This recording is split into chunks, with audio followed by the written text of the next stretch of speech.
ಪ್ರಿಯ ಆಸಕ್ತಿ ವೀಕ್ಷಕರೇ, ಸುವಾರ್ತಿಕ ಕಾರ್ಯಕ್ರಮಕ್ಕೆ ಯೇಸು ಕ್ರಿಸ್ತನ ನಾಮದಲ್ಲಿ ವಂದನೆ ಹೇಳ್ತಾ ಇದ್ದೇನೆ. ಪ್ರಿಯರೇ, ಇವತ್ತು ಭದ್ರಾವತಿಯ ಬೇಥೆಲ್ ಮಿಷನ್ ಯೆಹೋವ ನಿಸ್ಸಿ ಈ ಚರ್ಚ್ನಲ್ಲಿ ನಾವಿದ್ದೇವೆ. ಇಲ್ಲಿಯ ಸಭಾಪಾಲಕರಾದ ಫಾಸ್ಟರ್ ರೆವರೆಂಡ್ ದೇವನೆಸರ್ ಶಾಮ್ವೆಲ್ ಇವರ ಚರ್ಚ್ನಲ್ಲಿದ್ದೇವೆ. ಪ್ರಿಯರೇ, ಅವರ ಸಭೆಗೆ ಬಂದು ಈ ಸುವಾರ್ತಿಕ ಕಾರ್ಯಕ್ರಮ ಮಾಡುವಂತೆ ಅವರು ನಿಮಗೆ ಅನುಮತಿ ಕೊಟ್ಟಿದ್ದಾರೆ. ದೇವರಿಗೆ ಸ್ತೋತ್ರವನ್ನು ಸಲ್ಲಿಸ್ತೇನೆ. ಯೇಸು ಕ್ರಿಸ್ತನ ಹೆಸರಿನಲ್ಲಿ ಆಸರಿಟಿ ಪರವಾಗಿ ಹಾಗೂ ನಿಮ್ಮೆಲ್ಲರ ಪರವಾಗಿ ಈ ಕಾರ್ಯಕ್ರಮಕ್ಕೆ ಅವರನ್ನು ನಾನು ಸ್ವಾಗತಿಸ್ತಿದ್ದೇನೆ.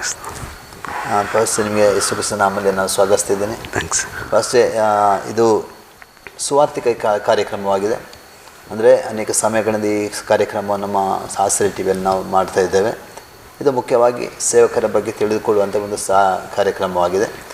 ಅಂದರೆ ಸೇವಕರಂದರೆ ಸೇವೆ ಮಾಡುವಂಥ ಅನೇಕ ಸೇವಕರು ವಿವಿಧ ರೀತಿಯಲ್ಲಿ, ಅಂದರೆ ಹಿಂಸೆಗಳ ಮಧ್ಯದಲ್ಲಿ, ಕಷ್ಟಗಳ ಮಧ್ಯದಲ್ಲಿ, ವೇದನೆಗಳ ಮಧ್ಯದಲ್ಲಿ ಸೇವೆ ಮಾಡುವಂಥ ಸೇವಕರ ಬಗ್ಗೆ ನಾವು ಜನರಿಗೆ ತಿಳಿಸುವಂಥದ್ದೇ ಸೇವೆ ಸುವಾರ್ತಿಕ ಕಾರ್ಯಕ್ರಮವಾಗಿದೆ. ಫಸ್ಟೇ ನಾವು ಕೆಲ ಪ್ರಶ್ನೆಗಳನ್ನು ನಮಗೆ ಕೇಳ್ತಾ ಇದ್ದೀವಿ. ಖಂಡಿತ ಕೇಳಿ. ಫಸ್ಟೇ ನೀವು ಹುಟ್ಟಿದ ಊರು ಯಾವುದು ಫಸ್ಟ್? ಇದು ಭದ್ರಾವತಿ. ಭದ್ರಾವತಿಯಲ್ಲಿ ನಿಮ್ಮ ಹುಟ್ಟು ಇಲ್ಲೇ ಶಿಕ್ಷಣ ಎಲ್ಲ ಇಲ್ಲೇ ಮುಗಿದು ಇಲ್ಲೇ ಶಿಕ್ಷಣ ಮಾಡಿದ್ದು. ಫಸ್ಟ್ ಭದ್ರಾವತಿಯಲ್ಲಿ ಎಲ್ಲಿ ಫಸ್ಟ್ ನಿಮ್ಮದು ಒರಿಜಿನ್? ಕಾಗದನಗರ, ಭದ್ರಾವತಿ. ಕಾಗದನಗರ ನೀವು ಹುಟ್ಟು. ಎಷ್ಟೋ ಜನ ಮಕ್ಕಳು ಫಸ್ಟ್ ನಿಮ್ಮ ತಂದೆ ತಾಯಿ? 8 ಜನ ಗಂಡು ಮಕ್ಕಳು. 8 ಜನ ಗಂಡು ಮಕ್ಕಳು. ಅದರಲ್ಲಿ ತಾವು? ನಾನು ಕೊನೆಯವನು, 8ನೇವನು. ನಾವು ಕೊನೆಯವರು. ಫಸ್ಟ್ ನೀವು ಚಿಕ್ಕಂದಿನಲ್ಲಿ ನಿಮ್ಮ ಹೇಗಿತ್ತು ಹವ್ಯಾಸ ಎಲ್ಲ? ನಾವು ಹುಟ್ಟು ಕ್ರೈಸ್ತರಾಗಿದ್ದರೂ ಸಹ ಯೇಸು ಸ್ವಾಮಿ ಬಗ್ಗೆ ಗೊತ್ತಿತ್ತು. ಸಂಡೇ ಸ್ಕೂಲ್ಗೆಲ್ಲ ಹೋಗ್ತಿದ್ವಿ.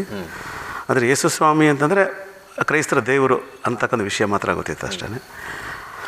ಅದರ ಬಗ್ಗೆ ಆಳವಾದ ಸತ್ಯ ನಮಗೆ ಗೊತ್ತಿರಲಿಲ್ಲ. ಮತ್ತು ಸಂಡೇ ಸ್ಕೂಲ್ಗೆ ಹೋಗ್ತಿದ್ವಿ, ಅಲ್ಲಿ ಬಾಯ್ಪಾಠ ಕೊಡ್ತಾಯಿದ್ರು, ಬಾಯ್ಪಾಠ ವಚನವನ್ನು ಕಲಿತಾ ಇದ್ವಿ, ಯೂಸ್ ಕಾರ್ಯಕ್ರಮದಲ್ಲಿ ಭಾಗವಹಿಸ್ತಾ ಇದ್ವಿ. ಸೊ ಆಗಿನ ದಿನಗಳಲ್ಲಿ ಯಾವ ರೀತಿ ಇರಬೇಕಾಗಿತ್ತು 1974-75 ಇಸ್ವಿಯಲ್ಲಿ ಆ ಥರ ಜೀವನಗಳನ್ನ ನಾವು ಜೀವಿಸ್ತಾ ಇದ್ವಿ. ಫಸ್ಟ್ ನಿಮ್ಮ ವಿದ್ಯಾಭ್ಯಾಸ?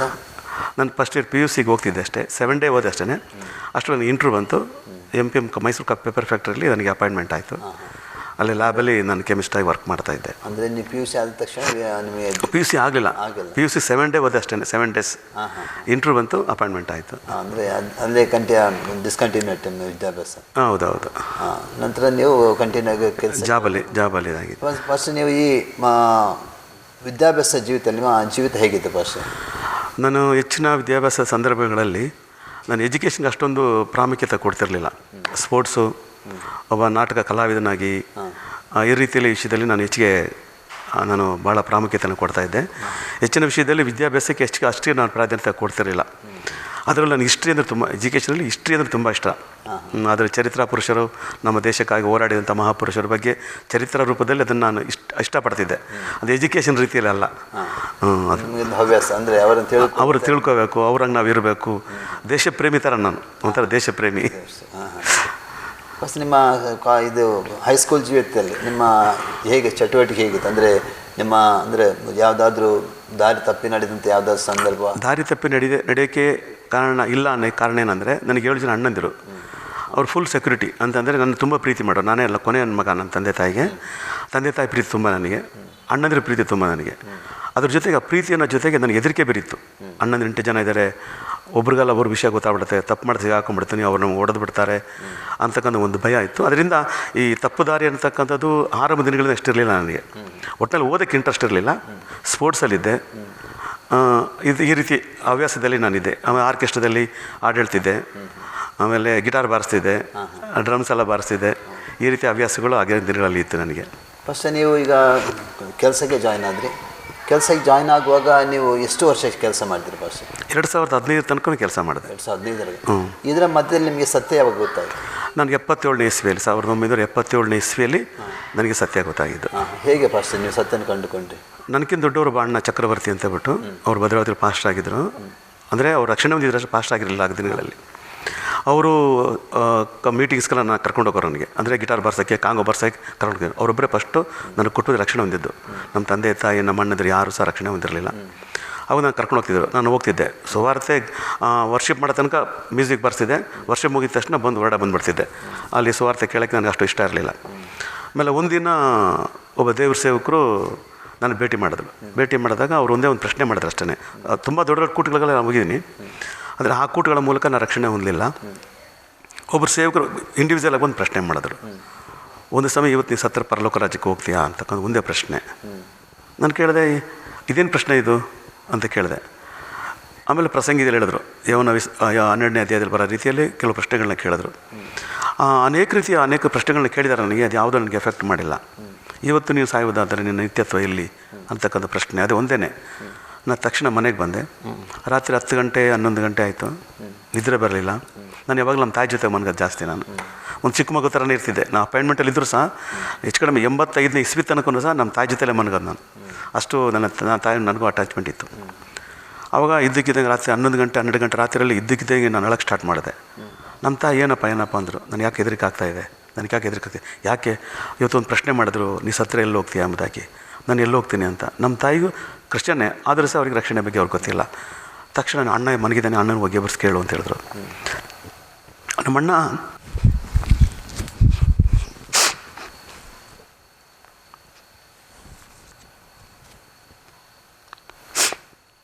ಚಕ್ರವರ್ತಿ ಅಂತ,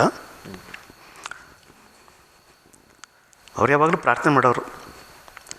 ಅವರು ಗೌರ್ಮೆಂಟ್ ಎಂಪ್ಲಾಯ್, VSL ಕೆಲಸ ಮಾಡ್ತಿದ್ರು. ಅವ್ರು ನಾನು ಡೈರೆಕ್ಟ್ ಅಂತ ಮಾತಾಡ್ತಿರಲಿಲ್ಲ. ನಮ್ಮಲ್ಲಿ ಯಾರೂ ಸಹ ಅಣ್ಣ ತಮ್ಮ ಒಬ್ರಿಗೊಬ್ರು ಮುಂದೆ ನಿಂತು ಮಾಡೋರು. ಒಬ್ರಿಗೊಬ್ರಿಗೆ ಗೌರವ ಕೂಡ ಜಾಸ್ತಿ, ರೆಸ್ಪೆಕ್ಟು ಮತ್ತು ವಿನಯತೆ ಜಾಸ್ತಿ. ನಮ್ಮಣ್ಣ ಎಲ್ಲರ ಕೇಳ್ತಿದ್ರು, ಅವ್ರ ಫ್ರೆಂಡ್ಸ್ಗಲ್ಲ. ಈಗ ಲೋಕ ನನಗೇನು ಬೇಡ, ನಮ್ಮ ತಮ್ಮ ಒಬ್ಬ ರಕ್ಷಣೆ ಹೊಂದಬೇಕು, ಅವನೊಬ್ಬ ರಕ್ಷಣೆ ಹೊಂದಿದ್ರೆ ಸಾಕು ನನಗೆ, ಎಲ್ಲೋಕ್ಕೂ ನನಗೆ ಇನ್ನೇನು ಬೇಡ ಅಂತ. ಈ ವಿಷಯ ಅನೇಕರು ಬಂದು ನನಗೆ ಹೇಳ್ತಿದ್ರು. ಅದು ರಾತ್ರಿ 11 ಗಂಟೆಗೆ 12 ಗಂಟೆಗೆ ಇದ್ದಿನ ನಮ್ಮಣ್ಣನ ರೂಮ್ಗೆ ಹೋಗ್ಲಿ ಬಾಗಿಲು ತಟ್ಟದೆ. ನಮ್ಮಣ್ಣ ಬಾಗಿಲು ತೆಗೆದ್ರು. ನನ್ನ ಕಣ್ಣಲ್ಲಿ ನೀರು ತುಂಬಿಕೊಂಡಿತ್ತು. ಏನು ವಿಷಯ ಅಂದರು. ನನಗೆ ಹೆದರಿಕೆ ಆಗ್ತಾಯಿದೆ, ನನಗೆ ಯಾಕೆ ಸಮಾಧಾನ ಇಲ್ಲ. ರಾತ್ರಿ ಅಳ್ತಾಯಿದ್ದೆ. ಅಳ್ತಿರುವಂಥ ಸಂದರ್ಭದಲ್ಲಿ ಒಂದು ಕೈ ನನ್ನ ಕಣ್ಣೀರನ್ನ ಹಿಂಗೆ ಒರೆಸಿದ್ರು. ನನಗೇನಂತ ಅರ್ಥ ಆಗ್ತಿಲ್ಲ ಅಂತ. ಅವಾಗ ನಮ್ಮಣ್ಣ ಕರ್ಕೊಂಡು ತಪ್ಕೊಂಡು ಮುತ್ಕೊಟ್ಟು, ಏನಿಲ್ಲ, ಯೇಸು ಸ್ವಾಮಿ ಕಣ್ಣೀರು ಒರೆಸಿದ್ದಾರೆ, ಇವತ್ತು ಯೇಸು ಸ್ವಾಮಿನಿಗೆ ಆಶೀರ್ವಾದ ಮಾಡಿದ್ದಾರೆ, ಯೇಸು ಸ್ವಾಮಿನ ನಂಬು ನೀನು ಅಂತ ಹೇಳ್ಬಿಟ್ಟು ಅವತ್ತು ರಾತ್ರಿ 1 ಗಂಟೆ ತನಕ ಗಾಸ್ಪಲ್ ನಂಗೆ ಇದು ಮಾಡಿದ್ರು, ಶೇರ್ ಮಾಡಿದ್ರು. ಸೊ ಅವತ್ತಿಂದ ನಮ್ಮ ಅಣ್ಣನ ಜೊತೆಗೆ ಫ್ರೆಂಡಾಗಿ ಎಲ್ಲ ಕಡೆ ಮೀಟಿಂಗ್ಸ್ ಹೋಗೋದು, ವಾಕ್ಯಗಳನ್ನ ಕೇಳೋದು, ಇದರಲ್ಲಿ ವರ್ಷಿಪಲ್ಲೆಲ್ಲ ಮ್ಯೂಸಿಕ್ ಬಾರಿಸೋದು, ಹಿಂಗೆ ಮಾಡ್ತಾ ಅಂದರೆ ಆ ದಿನ ತನಕ ನಿಮ್ಗೆ ಯಾವಾಗ ಅದು ಭಯ ಆಯಿತು ಆ ದಿವಸ ತನಕ ಅಣ್ಣನ ಜೊತೆ ಹೋಗ್ತಿದ್ರಿ ಅಷ್ಟೇ. ಅಂದರೆ ಸ್ವಲ್ಪ ಮ್ಯೂಸಿಕಲ್ ಡ್ರಮ್ಸ್ ಎಲ್ಲ ಬಾರಿಸಿ ನೀವು ನಿಮ್ಮ ಕೆಲಸ ಆದ ತಕ್ಷಣ ಬರ್ತಿದ್ರಿ? ಅಲ್ಲ, ಹೊರಡಬಂದ್ಬಿಡ್ತಿದ್ದೆ. ಅಲ್ಲಿ ಕೂರ್ತಿರ್ಲಿಲ್ಲ, ಆ ಗ್ರೌಂಡಲ್ಲಿ ಇರ್ತಿದ್ದೆ. ಅಂದರೆ ಆ ಒಂದು ವಾಕ್ಯ ನಿಮಗೆ, ನೀವು ಇವತ್ತು ಸತ್ತರೆ ಎಲ್ಲಿ ಹೋಗ್ತೀಯ ಅಂತ ಒಂದು ವಾಕ್ಯ ನಿಮಗೆ ಜೀವನದಲ್ಲಿ ಬದಲಾವಣೆ ಮಾಡಲಿಕ್ಕೆ ಅವಕಾಶ ಆಯಿತು. ಮತ್ತು ಅಣ್ಣ ನಿಮಗೆ ಸ್ವಾರ್ಥ ಸಾರಿ ಆ ರಾತ್ರಿ ನೀವು ಯೇಸು ಸ್ವಾಮಿನ ಅಂಗೀಕಾರ ಮಾಡಿದ್ವಿ. ನಂತರ ಪಾಸ್ಟೆ ಅಣ್ಣನ ಜೊತೆಗಿನ್ನ ಎಲ್ಲ ಕಡೆ ಕೂಟಗಳಿಗೆಲ್ಲ ಹೋಗ್ತಿದ್ವಿ ಮತ್ತು ವಾಕ್ಯಗಳನ್ನ ಕೇಳೋಕೆ ಸ್ಟಾರ್ಟ್ ಮಾಡಿದ್ವಿ. ಆಮೇಲೆ ಬರ್ತಾ ನನಗೆ ಅನೇಕ ಮಿಷನರಿಗಳ ಪುಸ್ತಕಗಳನ್ನ ಕೊಡೋಕ್ಕೆ ಸ್ಟಾರ್ಟ್ ಮಾಡಿದ್ರು. ನನಗೆ ಮೊದಲು ಹಿಸ್ಟ್ರಿ ತುಂಬ ಇಷ್ಟ ಆಯ್ತಲ್ಲ, ಆ ಹಿಸ್ಟ್ರಿ ಅಂತಕ್ಕಂಥದ್ದು ಅನೇಕ ಮಿಷನರಿಗಳ ಚರಿತ್ರೆ ಓದಲಿಕ್ಕೆ ಪ್ರಾರಂಭ ಮಾಡಿದಾಗ ನನ್ನ ಒಂದು ವೈರಾಗ್ಯ ಬಂತು. ನಾನು ಕ್ರಿಸ್ತನಿಗೋಸ್ಕರವಾಗಿ ವೈರಾಗ್ಯವಾಗಿ ಜೀವಿಸಬೇಕು ಅಂತಕ್ಕಂಥ ಒಂದು ತೀರ್ಮಾನವನ್ನು ಮಾಡಿದೆ. ಆ ತಕ್ಷಣ ನನಗೆ ಪಾಸ್ಟರ್ ಪಾಳವರಿಕೆ ಅಂತಕ್ಕಂಥವರು ಪರಿಚಯ ಆದರು. ಅವರು IPC ಚರ್ಚ್, ಪೆಂಟಿಕಾಸ್ಟ್ ಚರ್ಚು. ನಾವು CSIಗೆ ಹೋಗ್ತಾಯಿದ್ವಿ. ಅದಾಗಿದ ತಕ್ಷಣ ನಾನು ಡೈರೆಕ್ಟಾಗಿ IPC ಚರ್ಚ್ಗೆ ಹೋಗ್ಬಿಟ್ಟೆ. CSI ಬಿಟ್ಟು IPC ಚರ್ಚ್ಗೆ. ಹೌದು, ಅವರು ನನ್ನ ಒಂದು ಆಕ್ಟಿವಿಟೀಸಲ್ಲಿ ನೋಡಿ, ನನ್ನ ವರ್ಷಿಪ್ ಎಲ್ಲ ನೋಡಿ, ಅವ್ರು ನನಗೆ ಗಾಸ್ಪಲ್ ಟೂರ್ ಕರ್ಕೊಳ್ಳೋಕೆ ಸ್ಟಾರ್ಟ್ ಮಾಡೋದು. ಕರ್ನಾಟಕ ಪೂರ್ತಿ ಅನ್ನೋ ಕಡೆ ಕೂಟಗಳಿಗೆ. ಅವು ಹೋಮ್ಬರ್ಗ್ ಅಂತ ಮಿಷನರಿ ಇದ್ದರು. ಅವ್ರ ಜೊತೆಗೆ ನಮ್ಮನ್ನು ಮ್ಯೂಸಿಕ್ ಬಾರ್ಸೋಕ್ಕೆ, ವರ್ಷಿಪ್ ಮಾಡೋಕ್ಕೆಲ್ಲ ಕರ್ಕೊಂಡು ಹೋಗ್ತಿದ್ರು. ಆವಾಗ ಇದು ನನಗೆ ತುಂಬ ಹೆಲ್ಪ್ಫುಲ್ ಆಗ್ಬಿಡ್ತು. ಈ ಮ್ಯೂಸಿಕ್ಕು, ವರ್ಷಿಪ್ಪು ಇದೆಲ್ಲ ತುಂಬ ಹೆಲ್ಪ್ಫುಲ್ ಆಯಿತು. ವೈರಾಗ್ಯವೇ ಬೆಳಲಿಕ್ಕೆ ಸ್ಟಾರ್ಟ್ ಮಾಡಿದೆ. ಬೆಳೀತಾ ಹೆಂಗಂತಂದರೆ ಕೊನೆಗೆ ನಾನು ತುಂಬ ಪ್ರೇಯರ್ ಮಾಡಬೇಕು ಅಂತಕ್ಕಂಥ ಜೀವನ ಆಗ್ಬಿಡ್ತು. ಶಿವಮೊಗ್ಗ ಡಿಸ್ಟಿಕಲ್ಲಿ ಮೊದಲನೇದಾಗಿ 30 ದಿನ ಫಾಸ್ಟಿಂಗ್ ಪ್ರೇಯರ್ ಮಾಡಿದ್ದು ನಾನೇ. ಯಾವಾಗ 82-83 ಇಸ್ವಿಲಿ. ಅಂದರೆ ನೀವು ಒಬ್ಬರಾಗಿ ಮಾಡ್ತಲ್ಲ? ಒಬ್ಬರೇ 15 ದಿವಸ ನೀರು ಕುಡಿತಿರ್ಲಿಲ್ಲ ನಾನು. ಫಾಸ್ಟಿಂಗ್ ಪ್ರೇಯರ್ ಅಂದರೆ 15 ದಿವಸ ನೀರು ಕುಡಿತಿರಲಿಲ್ಲ. 15 ದಿವಸ ಆದಮೇಲೆ ನಾನು ನೀರು ಕುಡಿಯೋಕ್ಕೆ ಸ್ಟಾರ್ಟ್ ಮಾಡ್ತಿದ್ದೆ. ನೀರು ಬಿಟ್ಟರೆ ಬೇರೆ ಏನು ತೊಗೊಳ್ತಿರಲಿಲ್ಲ. ಆಗಲಿಂದ 10 ದಿನ, 5 ದಿನ, 15 ದಿನ, 20 ದಿನ ಹಿಂಗೆ ಅಂತಕ್ಕಂಥದ್ದು ನನಗೆ 85 ಸ್ಟಾರ್ಟ್ ಮಾಡಿದೆ ಪ್ರೇಯರ್ ಅಂತಕ್ಕಂಥ. ಆ ಪ್ರೇಯರಲ್ಲಿ ಅನೇಕ ವಿಷಯಗಳನ್ನ ದೇವರ ಆತ್ಮ ನನಗೆ ತಿಳಿಸ್ಕೊಡ್ಲಿಕ್ಕೆ ಪ್ರಾರಂಭ ಮಾಡಿದ್ರು. ಫಸ್ಟ್ ಈಗ ನೀವು ಈ ವಾಕ್ಯ ಕೇಳುವ ಆ ವಾಯ್ಸ್ ಸಿಸ್ಟಮ್ ಬಯಸ್ಬಾಸ್ತೀನಿ ಹೆಚ್ಚು ಕಡಿಮೆ ನನಗೆ ಒಂದು 27-28 ವಯಸ್ಸಿರ್ಬೋದು ಅಂತ. 27-28 ವಯಸ್ಸಿನಲ್ಲಿ ಆ ವಾಕ್ಯವನ್ನು ಕೇಳಿದರೆ ಅದರಿಂದ ಆ ದಿನ ಯೇಸು ಸ್ವಾಮಿನ ಅಂಗೀಕಾರ ಮಾಡಿದ್ರಿ. ಫಸ್ಟ್ ನೀವು ಅಂದರೆ ಸುವಾರ್ತೆಗೆಲ್ಲ ಬೇರೆ ಕಡೆ ಹೋಗ್ತಿದ್ರಿ. ಆ ಸಮಯದ ಸುವಾರ್ತೆ ಸಾರ್ಲಿಕ್ಕೆ ಹೇಗಿತ್ತು ಭಾಷೆ? ನಾನು ಸುವಾರ್ತೆ ಸಾರ್ತಿರ್ಲಿಲ್ಲ. ಅಲ್ಲ, ನೀವು ಆ ಟೀಮ್ನ ಜೊತೆ ಹೋಗ್ತಿದ್ರಿ. ಟೀಮ್ನ ಜೊತೆ ಹೋಗುವಾಗ ಹೇಗಿತ್ತು ವಾತಾವರಣ? ಅಂದರೆ ನಾವು ಸರ್ಕಲಲ್ಲಿ ನಿಂತ್ಕೊಳ್ತಿದ್ವಿ. ಸರ್ಕಲಲ್ಲಿ ನಾನು ಗಿಟಾರ್ ಬಾರಿಸ್ತಿದ್ದೆ. ಸರ್ಕಲ್ ನಿಂತ್ಕೊಂಡು ಹಾಡು ಹೇಳ್ತಿದ್ವಿ, ಟ್ಯಾಂಬ್ರೇನ್ ಬಾರಿಸ್ಕೊಂಡು. ಜನ ಫುಲ್ ಗ್ಯಾದರ್ ಆಗೋರು. ಅದ ತಕ್ಷಣ ಫಸ್ಟ್ ಪಾಳರಿಕೆ ಅವರು ಮೆಸೇಜ್ ಕೊಡ್ತಿದ್ರು. ಆಮೇಲೆ ಎಲ್ಲರಿಗೂ ಟ್ರ್ಯಾಕ್ ಡಿಸ್ಟ್ರಿಬ್ಯೂಟ್ ಮಾಡ್ತಾಯಿದ್ವಿ. ನೆಕ್ಸ್ಟ್ ಸರ್ಕಲ್ಗೆ ಹಿಂಗೆ ಹೋಗ್ತಾಯಿದ್ವಿ. ಈ ರೀತಿ ಕರ್ನಾಟಕ ಪೂರ್ತಿ ಎಷ್ಟು ಸರ್ಕಲ್ ಇದೆ, ಎಷ್ಟು ಹಳ್ಳಿ ಇದೆ, ಎಷ್ಟು ಸಂತೆ ನಡೆಯುತ್ತೆ, ಎಲ್ಲ ಕಡೆ ಹೋಗಿ ನಾವು ಸುವಾರ್ತೆ ಸಾರಲಿಕ್ಕೆ ಅವಕಾಶಗಳಾಯಿತು. ಕೆಲವು ಕಡೆ ಫಾಸ್ಟ್ ಪಾಳೋರ್ಕೆ ಅವರು ನೀನು ಸ್ವಲ್ಪ ಮಾತಾಡೋನವರು. ನಾನು ಫಸ್ಟ್ ಗಾಬರಿ ಆಗೋದು. 1 ತಿಂಗಳು 2 ತಿಂಗಳು ಅಷ್ಟೇ. ಆಮೇಲೆ ನಾನು ಸಲೀಸಾಗಿ ನನಗಿದ್ರೆ ನಾಟಕನ ಮಾಡ್ತಾಯಿದ್ದೆ, ಹಿಸ್ಟ್ರಿ ಓದ್ತಾಯಿದ್ದೆ. ಈ ಥರ ಒಂದು ಆಕ್ಟಿವಿಟೀಸ್ ನನಗೆ ಆರಂಭದ ಒಂದು ಅನುಭವ ಇದ್ದರಿಂದ ಈ ಸುವಾರ್ತೆ ಸೇರಿಕೆ ತುಂಬ ಅನುಕೂಲ ಆಯಿತು. ಬಸ್ ನೀವು ಹೇಳ್ತಿದ್ರಿ ಕೆಲಸಕ್ಕೆ ಜಾಯಿನ್ ಆದ್ರಿ ಅಂತ. ಅಂದರೆ ಇದೇ ಸಮಯದಲ್ಲಿ ನೀವು ಕೆಲಸಕ್ಕೆ ಜಾಯಿನ್ ಆದರೆ ಅಲ್ಲ, ಅದ ನಂತರ ಏನು ಆ ಕೆಲಸದ ವಿಷಯದಲ್ಲಿ ಏನಾಯ್ತು ಭಾಷೆ ತಮ್ಮ? ನನ್ನ ಕೆಲಸಕ್ಕೆ ಏನು ತೊಂದರೆ ಆಗ್ತಿರಲಿಲ್ಲ. ನೀವು ಕೆಲಸಕ್ಕೆ ಹೋಗ್ತಾ ಇದ್ವಿ, ರಜಾಕ್ಕೆ ಬರ್ತಿದ್ದೆ ನಾನು. ರಜಾ ಹಾಕ್ಬಿಟ್ಟು ನಾನು ಹೋಗ್ತಿದ್ದೆ. ನಿಮಗೆ ಹಾಗೆ ರಜೆ ಸಿಗ್ತಿತ್ತು? ರಜೆ ತಗೊಳ್ತಿದ್ದೆ ನಾನು. ನಮ್ಗೆ ರಜೆ ಗೌರ್ಮೆಂಟ್ ರಜೆ ಇರ್ತಿತ್ತು. ನಾನು ಗೌರ್ಮೆಂಟ್ ರಜೆ ಸಹ ಕೆಲಸಕ್ಕೆ ಹೋಗ್ತಾಯಿದ್ದೆ. ಆ ರಜೆನ ನನಗೆ ಯಾವಾಗ ಅನುಕೂಲ ಬೇಕು ಆವಾಗ ನಾನು ತಗೊಳ್ತಿದ್ದೆ. ಹಾಗೆ ನೀವು ಸುವಾರ್ತೆ ಈ ಸುವಾರ್ತೆ ಸಮಯದಲ್ಲಿ ಎಲ್ಲಿಯಾದರೂ ನೀವು ಅಂದರೆ ಆ ಸಮಯದಲ್ಲಿ, ಈಗಲ್ಲ, ಆ ಪ್ರಾರಂಭದ ಸಮಯದಲ್ಲಿ ನೀವು ಏನಾದರೂ ಈ ಸುವಾರ್ತೆ ಸಾರದ ಸಮಯದಲ್ಲಿ ಏನು ಹಿಂಸೆ ಅಥವಾ ಏನಾದರೂ ಆ ಅನುಭವಕ್ಕೆ ನೀವು ಹೋಗಿದ್ದೀರಾ? ಸಾಕಷ್ಟು ಸರಿ ನನಗೆ ಅಂಥ ಒಂದು ಅನುಭವ ಆಗಿದೆ. ಕಮಲಾನಗರ ಅಂತ ಬರುತ್ತೆ ಬೆಂಗಳೂರಲ್ಲಿ. ಅಲ್ಲಿ ಒಂದು ಸುವಾರ್ತೆ ಸಾರ್ತಿರೋ ಸಂದರ್ಭದಲ್ಲಿ ಅವಾಗ ಸ್ಟೀಫನ್ ಅಂತ ಒಬ್ಬರು ಇದ್ರು ಬೆಂಗಳೂರಲ್ಲಿ. ಸ್ಟೀಫನ್ ಅಂತ ಹೇಳ್ಬಿಟ್ಟು ಕಾರ್ನರ್ಸ್ಟೋನ್ ಡೈರೆಕ್ಟರ್ ಅವರು ಕೋಆರ್ಡಿನೇಟ್ ಇಂಗ್ಲೀಷ್ ಇಂಡಿಯಾದಲ್ಲಿ ಅವರು ನ್ಯಾಷನಲ್ ಡೈರೆಕ್ಟರ್ ಅವರು ಕಾರ್ನರ್ಸ್ಟೋನ್ಗೆ. ಅವರು ನನ್ನ ಕರ್ಕೊಂಡು ಹೋಗ್ತಿದ್ರು ಮೀಟಿಂಗ್ ಸುವಾರ್ತೆ ಸಾರ್ಲಿಕ್ಕೆ ಕರ್ಕೊಂಡು ಹೋಗ್ತಿದ್ರು. ಅವಾಗ ನಾನು ಇದು ಮಾರುತಿ ವ್ಯಾನ್, ಅದಕ್ಕೆ 4 ಕಡೆ ಮೈಕ್ನ ಕಟ್ಬಿಡ್ತಿದ್ರು. ಆಮೇಲೆ ವ್ಯಾನ್ ಮೇಲೆ ನಾನು ನಿಂತ್ಕೊಳ್ತಿದ್ದೆ, ಮೈಕ್ ಇಟ್ಕೊಂಡು ಹಾಡು ಹೇಳ್ಬಿಟ್ಟು ಮೆಸೇಜ್ ಕೊಡ್ತಾಯಿದ್ದೆ. ಈ ರೀತಿ ಕೊಡ್ಬೇಕಾದ್ರೆ ಪಾವಗಡದಲ್ಲಿ ನಾನು ಸ್ಟಾಪ್ ಮಾಡಿ ಗಲಾಟೆ ಮಾಡಲಿಕ್ಕೆ ಬಂದರು. ಆದರೂ ಸಹ ನಾನು ಸ್ಟಾಪ್ ಮಾಡಲಿಲ್ಲ. ನನ್ನ ಮೆಸೇಜ್ ಮುಗಿಯತ್ತೆ ಅನ್ಕೊಂಡು ಸಹ ನನಗೆ ಮಾಡ್ತಾನೆ ಇದ್ದೆ. ಮೆಸೇಜ್ ಮುಗಿದ ಕೆಳಗೆ ಬಂದಮೇಲೆ ಸಾಕಷ್ಟು ಕೆಟ್ಟ ಮಾತನ್ನೆಲ್ಲ ಬೈದರು. ನಾನೇನು ಮಾತಾಡಲಿಲ್ಲ, ಸೈಲೆಂಟಾಗಿ ಇದ್ದೆ. ಅವ್ರು ಸಾಕಷ್ಟು ಭಯಕ್ಕೆ ಬಂದರು. ಹೊಡೆಯೋಕ್ಕಂತ ಬಂದಷ್ಟು ಅವರವರಲ್ಲೇ ಸ್ವಲ್ಪ ಗಲಾಟೆಯಾಗಿ ಅವರಿಷ್ಟ ಅವ್ರು ಮಾಡ್ಕೊಂಡು ಹೋಗ್ತಾರೆ. ನಿಂಗೆ ಇಷ್ಟಾದರೆ ಕೇಳು, ಇವಾಗ ಸುಮ್ಮನೆ ನಿಂತ್ಕೋ, ನೀನು ಯಾಕೆ ಅವ್ರಿಗೆ ಹೊಡೆಯೋಕ್ಕೆ ಹೋಗ್ತೀನಿ ಅಂತ ಅವರವರಲ್ಲೇ ಗಲಾಟೆ ಸ್ಟಾರ್ಟಾಗಿ ಅದೇ ಹಾಗೆ ಡಿವೈಡ್ ಆಗೋದ್ರು ಅವರು. ಅದಾಗಿದ ತಕ್ಷಣ ಪಾವಗಡ ಅಂತಕ್ಕಂಥ ಜಾಗದಲ್ಲಿ 1984-85 ಇಸ್ವಿಯಲ್ಲಿ ಪಾವಗಡದಲ್ಲಿ ಹೋಗಿ ಸುವಾರ್ತೆ ಸಾರ್ತಾಯಿದ್ವಿ. ಸುವಾರ್ತೆ ಸಾರ್ತ ಒಂದು ಸಂದರ್ಭದಲ್ಲಿ ಎಲ್ಲ ಕಾಲೇಜ್ ಸ್ಟೂಡೆಂಟ್ಸ್ಗಳಿದ್ರು. ಎಲ್ಲ ಕಾಲೇಜ್ ಗ್ರೌಂಡ್ಗೆ ಹೋಗಿದ್ವಿ ನಾವು. ಕಾಲೇಜ್ ಸ್ಟೂಡೆಂಟ್ಸ್ಗಳಿದ್ರು. ಕಾಲೇಜ್ ಸ್ಟಾರ್ಟ್ ಆಗೋ ಸ್ವಲ್ಪ ಮುಂಚೆ ಆ ಸಂದರ್ಭದಲ್ಲಿ ನಾನು ಇದೇ ಥರನೇ 1-2 ಹಾಡುಗಳನ್ನ ಆಡಿ ಇದ್ಮೇಲೆ ನಿಂತ್ಕೊಂಡು ಆಮೇಲೆ ಗಾಸ್ಪಲ್ ಕೊಟ್ಟಾದ್ಮೇಲೆ ಎಲ್ಲರಿಗೆ ನೀಟ್ ಟೆಸ್ಟ್ಮೆಂಟು ಅದು ಇದೆಲ್ಲ ಕೊಟ್ವಿ. ಅವ್ರಿಗೆ ಎಲ್ಲ ಇಸ್ಕೊಂಡ್ರು. ಸ್ವಲ್ಪ ತೆಗಿದ ತಕ್ಷಣ ಎಲ್ಲ ಒಂದು ಕಡೆ ಗುಡ್ಡ ಹಾಕಿ ಬೆಂಕಿ ಹಚ್ಚಿಬಿಟ್ರು. ಆಮೇಲೆ ನೀನು ತಾನು ಸುವಾರ್ತೆ ಸಾರಿದ್ದು ಯೇಸು ಸ್ವಾಮಿ ಬಗ್ಗೆ, ಆತನ ಒಳ್ಳೆ ಪ್ರೀತಿ ಉಳ್ಳ ದೇವರು, ಒಂದು ಕೆನೆ ಕೊಡೋದು ಇನ್ನೊಂದು ಕೆನೆ ಕೊಡು ಅಂತ ಏನು ಈ ಥರ ಹೇಳ್ತಿದ್ದಲ್ಲ ಬಾಯಲ್ಲಿ ಅಂತ ಕರೆದ್ರು ನನಗೆ. ನಮ್ಮ ಜೊತೆಗೆ 8 ಜನ ಇದ್ದರು. ಅವ್ರು ಏನು ಮಾಡಲಿಲ್ಲ, ಅವ್ರನ್ನ ಸೈಲೆಂಟ್ ಮಾಡಿದೆ. ನೀವೇನು ಮಾಡಿ ಪ್ರೇಯರ್ ಮಾಡಿರಿ ಅಷ್ಟೇ ಅಂತ. ಸರ್ ನಾನು ಕರೆದು ಮುಂದಕ್ಕೆ ಹೋದೆ. ಶರ್ಟ್ ಬೆಚ್ಚಿದ್ರು, ಬನೀನ್ ಬೆಚ್ಚಿದ್ರು, ಫ್ಯಾನ್ ಬೆಚ್ಚಿದ್ರು, ಒಂದು ಚಡ್ಡಿಯಲ್ಲಿ ನಿಲ್ಲಿಸಿದ್ರು, ಬಾಂಡ್ಲಿಯಲ್ಲಿ ಮರಳು ತಂದು ತಲೆ ಮೇಲೆ ಸುರಿದ್ರು. ನಿಮ್ಮ ಯೇಸು ಸ್ವಾಮಿ ಕಾಪಾಡಲಿ, ನಿನ್ನ ಯೇಸು ಸ್ವಾಮಿ ಕಾಪಾಡಲಿ, ಹಿಂಗೆಲ್ಲ ಒಂದು ಇದು ಮಾಡಿದ್ರು. ನಾನು ಸ್ತೋತ್ರ ಅಂದ್ಕೊಂಡೇ ಇದ್ದೆ. ಭಾಳ ಹೊತ್ತಂಗಂಟು ಹಂಗೆ ಅವಮಾನ ಮಾಡೋದು. ಹೆಣ್ಮಕ್ಳು ನೋಡಿ ನಗಾಡಿದ್ರು, ಕಾಲೇಜ್ ಹೆಣ್ಮಕ್ಳು ನಗಾಡಿದ್ರು, ಹುಡುಗರೆಲ್ಲ ತುಂಬ ನಗಾಡಿದ್ರು, ನನಗೆ ತುಂಬ ಅವಮಾನ ಮಾಡಿದ್ರು. ಅದು ನನ್ನ ಅವಮಾನ ಅಂತ ಅಂದ್ಕೊಳ್ಳಿಲ್ಲ. ಯಾಕಂದರೆ ಸಾಕಷ್ಟು ಮಿಷನರಿಗಳ ಕಥೆಗಳನ್ನ ಓದಿದ್ನಲ್ಲ. ಕುಟುಂಬ ಸಮೇತವಾಗಿ ನಮ್ಮ ದೇಶಕ್ಕೆ ಬಂದು ಪ್ರಾಣ ಕೊಟ್ಟಂಥವ್ರು, ಆಫ್ರಿಕಾ ದೇಶದಲ್ಲಿ ಹೋಗಿ ಕಾಡು ಮನುಷ್ಯರ ಮಧ್ಯದಲ್ಲಿ ಪ್ರಾಣ ಕೊಟ್ಟಂಥ ಅನೇಕ ಮಿಷನರಿಗಳ ಕಥೆಗಳನ್ನು ಓದಿದ್ದೆ. ನನಗೊಂದು ಆಸೆ ಆಯಿತು, ಅಂಥ ಒಂದು ಆಪರ್ಚುನಿಟಿನ ಸಿಕ್ಕಿದ್ರೆ ನನ್ನಂಥ ಭಾಗ್ಯವಂತನು ಯಾರೂ ಇಲ್ಲ. ಯಾಕಂದ್ರೆ ನಮ್ಮ ತಂದೆಗೆ 8 ಜನ ಗಂಡು ಮಕ್ಕಳು, ಒಬ್ಬ ಈ ರೀತಿ ಹೋಗಲಿ ಪರವಾಗಿಲ್ಲ ಅಂತಕ್ಕಂಥ ಒಂದು ವೈರಾಗ್ಯ ನನಗೆ ಮೊದಲಿನ ಸಹ ಇತ್ತು. ಸೊ ಅದಾಗಿದ ತಕ್ಷಣ ಏನು ಸುಮ್ಮನೆ ಪ್ರೇಯರ್ ಮಾಡ್ತಾಯಿದ್ದೆ. ಸ್ವಲ್ಪ ಹೊತ್ತಾಯಿತು. ತಕ್ಷಣ ಅವ್ರಿಗೆ ಎಷ್ಟು ಇಷ್ಟ ಆಯಿತು ಅಷ್ಟು ಗಂಟೆ ಬೈದರು, ಮರಳೆಲ್ಲ ತಲೆ ಮೇಲೆ ಸುರಿದ್ರು. ಕೊನೆಗೆ ಬಿಸಾಕ್ಬಿಟ್ಟು ಅರ್ಧಾಕ್ಬಿಟ್ಟು ಹೋಗ್ಬಿಟ್ರು. ಆಮೇಲೆ ನಾನೆಲ್ಲ ತಲೆಲ್ಲ ಕೊಡ್ಕೊಂಡು ಏನು ಮಾಡಿದೆ, ಬಂದು ವ್ಯಾನಲ್ಲಿ ಹತ್ಕೊಂಡು ಬಟ್ಟೆ ಹಾಕ್ಕೊಂಡು ರೂಮಿಗೆ ಬಂದುಬಿಟ್ವಿ. ಒಂದು ರೂಮ್ ಮಾಡಿದ್ವಿ ನಾವು. ಬಂದು ಒಂದು 5 ಡೇಸ್ಗೆ ಪಾವಗಡ ಸುತ್ತಬೇಕು ಅಂತ ಕ್ಯಾಂಪ್ ಹಾಕ್ಕೊಂಡು ಹೋಗಿ ಕೊನೆಗೇನಾಯಿತು, ಅವತ್ತು ರಾತ್ರಿ ಎಲ್ಲ ಪ್ರಾರ್ಥನೆ ಮಾಡಿದ್ವಿ. ದೇವರ ಜಾಗ ಸುವಾರ್ತೆ ಸರಲ್ಪಟ್ಟಿದೆ, ಕರಪತ್ರಗಳನ್ನು ಚಟ್ಟಿ ಎಲ್ಲ ಸುಟ್ಟಾಕಿದ್ದಾರೆ. ಅಟ್ಲೀಸ್ಟ್ ಯಾವುದೋ ಒಂದು ಕರಪತ್ರನಾದರೂ ಮಿಕ್ಕಬೇಕು. ಯಾವುದೋ ಒಂದು ಯಾರಾದರೂ ಹಚ್ಕೊಂಡಿರಬೇಕು. ಅದು ಓದಿ ಒಬ್ಬನ ರಕ್ಷಣೆ ಹೊಂದಲೇಬೇಕು. ಯಾಕಂದ್ರೆ ಇವತ್ತಾಗಿರ್ತಕ್ಕಂಥ ಈ ಒಂದು ಸನ್ನಿವೇಶದಿಂದ ಒಂದು ರಕ್ಷಣೆ ಮುಂದೆ ಹೋದರೆ ನಾವು ಇಲ್ಲಿ ಬಂದು ಪ್ರಯತ್ನ ಪಟ್ಟದ್ದು ವೇಸ್ಟ್ ಆಗುತ್ತೆ. ದೇವರೇ ಎಂದಾಗಿ ಅವತ್ತು ನೈಟೆಲ್ಲ ಪ್ರಾರ್ಥನೆ ಮಾಡಿದ್ವಿ. ನೆಕ್ಸ್ಟ್ ಬೇರೆ ಕಡೆ ಹೋಗಿ ಸಂತೆಯಲ್ಲಿ ಸುವಾರ್ತೆಗಳು ಸಾರಿ ನಮ್ಮ ಪಾಡಿಗೆ ನಾವು ಭದ್ರಾವತಿಗೆ ನಾವು ಬಂದುಬಿಟ್ವಿ. ಆವಾಗ ಒಂದು 15 ದಿವಸ ಆಗಿರಬೇಕು. ನಮ್ಮ ಕಾರ್ನರ್ಸ್ಟೋನ್ ಡೈರೆಕ್ಟರ್ ಇದ್ದಾರೆ ಸ್ಟೀಫನ್ ಅಂತ ಬೆಂಗಳೂರಲ್ಲಿ. ಆ ಕರಪತ್ರದಲ್ಲಿ ಅವ್ರದ್ದು ಸೀಲು, ಅವ್ರ ಫೋನ್ ನಂಬರೆಲ್ಲ ಇದೆ. ಅವ್ರಿಗೆ ಇಮಿಡಿಯೇಟಾಗಿ ಫೋನ್ ಮಾಡಿದ್ದಾರೆ. ಫೋನ್ ನಂಬರ್ ತೊಗೊಂಡು ಏನಂತ, ಈ ಥರ ನಮಗೆ ಅವತ್ತು ಒಬ್ಬರು ಸುವಾರ್ತೆ ಸಾರಕ್ಕೆ ಒಬ್ಬ ಹುಡುಗ ಬಂದಿದ್ದ, ಈ ಹುಡುಗನ ಮತ್ತೆ ನಾವು ನೋಡಬೇಕು, ಅವನ್ನ ಕಳಿಸ್ಕೊಡ್ರಿ, ಅವ್ನು ನೋಡಬೇಕು, ಕಳಿಸ್ಕೊಡ್ರಿ, ಖಂಡಿತವಾಗಿ ನಮ್ಗೆ ಅವರಿಂದ ಪ್ರಯೋಜನ ಆಗಬೇಕು, ನಮಗೆ ನಾವು ಅವ್ರದ್ದು ಕ್ಷಮಾಪಣೆ ಕೇಳಬೇಕು ಹಂಗೆ ಅಂತೇಳ್ಬಿಟ್ಟು ಫೋನೆಲ್ಲ ಮಾಡಿದ್ದಾರೆ. ಸರಿ, ಇವ್ರು ನನಗೆ ಫೋನ್ ಮಾಡಿದ್ರು, ಹೋಗ್ತೀರಾ ಅಂತೇಳ್ಬಿಟ್ಟು. ನಾನು ಹೋಗ್ತೀನಿ ಅಂತಂದೆ. ನಮ್ಮಣ್ಣರಲ್ಲಿ ಹೋಗ್ಬೇಡ ಅವರು ಅಲ್ಲಿ ತುಂಬ ಆಯ್ತು ಅಪೋಷ ಇರ್ತಕ್ಕಂಥ ಜಾಗ, ಕ್ರೈಸ್ತರಿಗೆ ವಿರೋಧವಾಗಿರ್ತಕ್ಕಂಥ ಒಂದು ಸಂದರ್ಭ ಅಲ್ಲಿ. ಅಲ್ಲೋ ನೀವು ಪ್ರಾಣಕ್ಕೆ ಅಪಾಯ ಆಗುತ್ತೆ ಬೇಡ ಅಂದರು. ಇಲ್ಲ ನನಗೆ ಯಾಕೆ ಹೋಗಬೇಕು ಅನಿಸ್ತಾ ಇದೆ, ನಾನು ಹೋಗ್ತೀನಿ ಅಂತ ನಾನು ಆಟ ಆಡಿದೆ. ನಮ್ಮ ಅಣ್ಣ ತುಂಬ ಆಟ ಮಾಡಿದ್ರು, ಬೇಡ ಅಂತ. ಇಲ್ಲ ನಾನು ಹೋಗ್ಬೇಕಾದ್ರೆ ಆಟ ಆಡಿದೆ. ಬೆಂಗಳೂರಿಗೆ ಹೋದೆ, ಅವ್ರ ಅಡ್ರೆಸ್ ತೊಗೊಂಡು ಫೋನ್ ನಂಬರ್ ತೊಗೊಂಡೆ ನಾನು ಮತ್ತೆ ಪಾವಗಡಕ್ಕೆ ಜರ್ನಿ ಮಾಡಿದೆ. ಅವರು ಡೈರೆಕ್ಟ್ರು ಬೇಡಪ್ಪ ಬೇಡ, ಅವ್ರೇನು ತಮಾಷೆಗಳಿರ್ತಾರೆ ಮತ್ತು ನೀನು ಒಬ್ಬನೇ ಹೋಗಿ ಏನಾರು ಮಾಡಿದೆ ಅಂತ. ಇಲ್ಲ ನಾನು ಹೋಗ್ಬೇಕನ್ಸೆ ಹೋಗ್ಬೇಕು ಅಷ್ಟೇ ಅಂತೇಳ್ಬಿಟ್ಟು ಏನು ಮಾಡಿದೆ, ಜಸ್ಟ್ ನಾನು ಪ್ರಯಾಣ ಮಾಡಿದೆ. ಒಬ್ಬನೇ ಹೋದೆ. ಹೋಗಿದ ತಕ್ಷಣ ಅವರು ಅಲ್ಲಿ ಫೋನ್ ಮಾಡಿದ್ದಾರೆ, ಇಂಥ ಅಡ್ರೆಸ್ ಹಾಕ್ಕೊಂಡು ಇಷ್ಟೇ ಬಸ್ಸಲ್ಲಿ ಅವ್ರು ಬರ್ತಾಯಿದ್ದಾರೆ, ನೀವು ಅವ್ರನ್ನ ಇಂಥ ಟೈಮ್ಗೆ ಅಲ್ಲಿ ಬರುತ್ತೆ, ನೀವು ಅಲ್ಲಿ ಅವ್ರನ್ನ ರಿಸೀವ್ ಮಾಡ್ಬೋದು, ಒಬ್ಬರೇ ಬರ್ತಾಯಿದ್ದಾರೆ ಅಂತ. ಸರಿ, ನಾನು ಮನುಷ್ಯ ಹೆದರಿಕೆ ಇದೆ, 90% ಹೆದರಿಕೆ ಇದೆ, 10% ಧೈರ್ಯ ಅಷ್ಟೇ. ಆ 10% ಧೈರ್ಯ, 90% ಒಂದು ಜಾಗದಲ್ಲಿ ಒಂದು ಹೆದರಿಕೆ ಇದೆ. ಸರಿ, ಪ್ರಯಾಣ ಮಾಡಿ ಅಲ್ಲಿ ಹೋದೆ, ಬಸ್ ಇಳಿದೆ, ಜನ ಸಾಕಷ್ಟು ಹುಡುಗರು ಇದರಲ್ಲಿ. ನನ್ನ ಕೈಕಾಲು ಫುಲ್ ಶೇಕ್ ಆಗ್ಬಿಡುತ್ತೆ, ಮೈಯೆಲ್ಲ ಬೆವ್ತು ಬಿಡುತ್ತೆ ನನಗೆ. ಆದರೂ ಸಹ 10% ಧೈರ್ಯ ಇದೆಯಲ್ಲ, ಅದೇ ನನ್ನ ಜೊತೆಗಿದ್ದಾನೆ ಅಂತ ಹೇಳ್ಬಿಟ್ಟು ಬಸ್ಸಿಂದ ಇಳಿದೆ. ಅವ್ರು ಶೇಕ್ ಹಣ್ಣು ಕೊಡೋಕೆ ಬಂದರು, ಆಗಲೂ ಕೈ ಹಿಂಗೆ ನಡೀತಾ ಇದೆ ನಂದು, ಏನಾಗುತ್ತೋ ಅಂತ ಹೇಳ್ಬಿಟ್ಟು.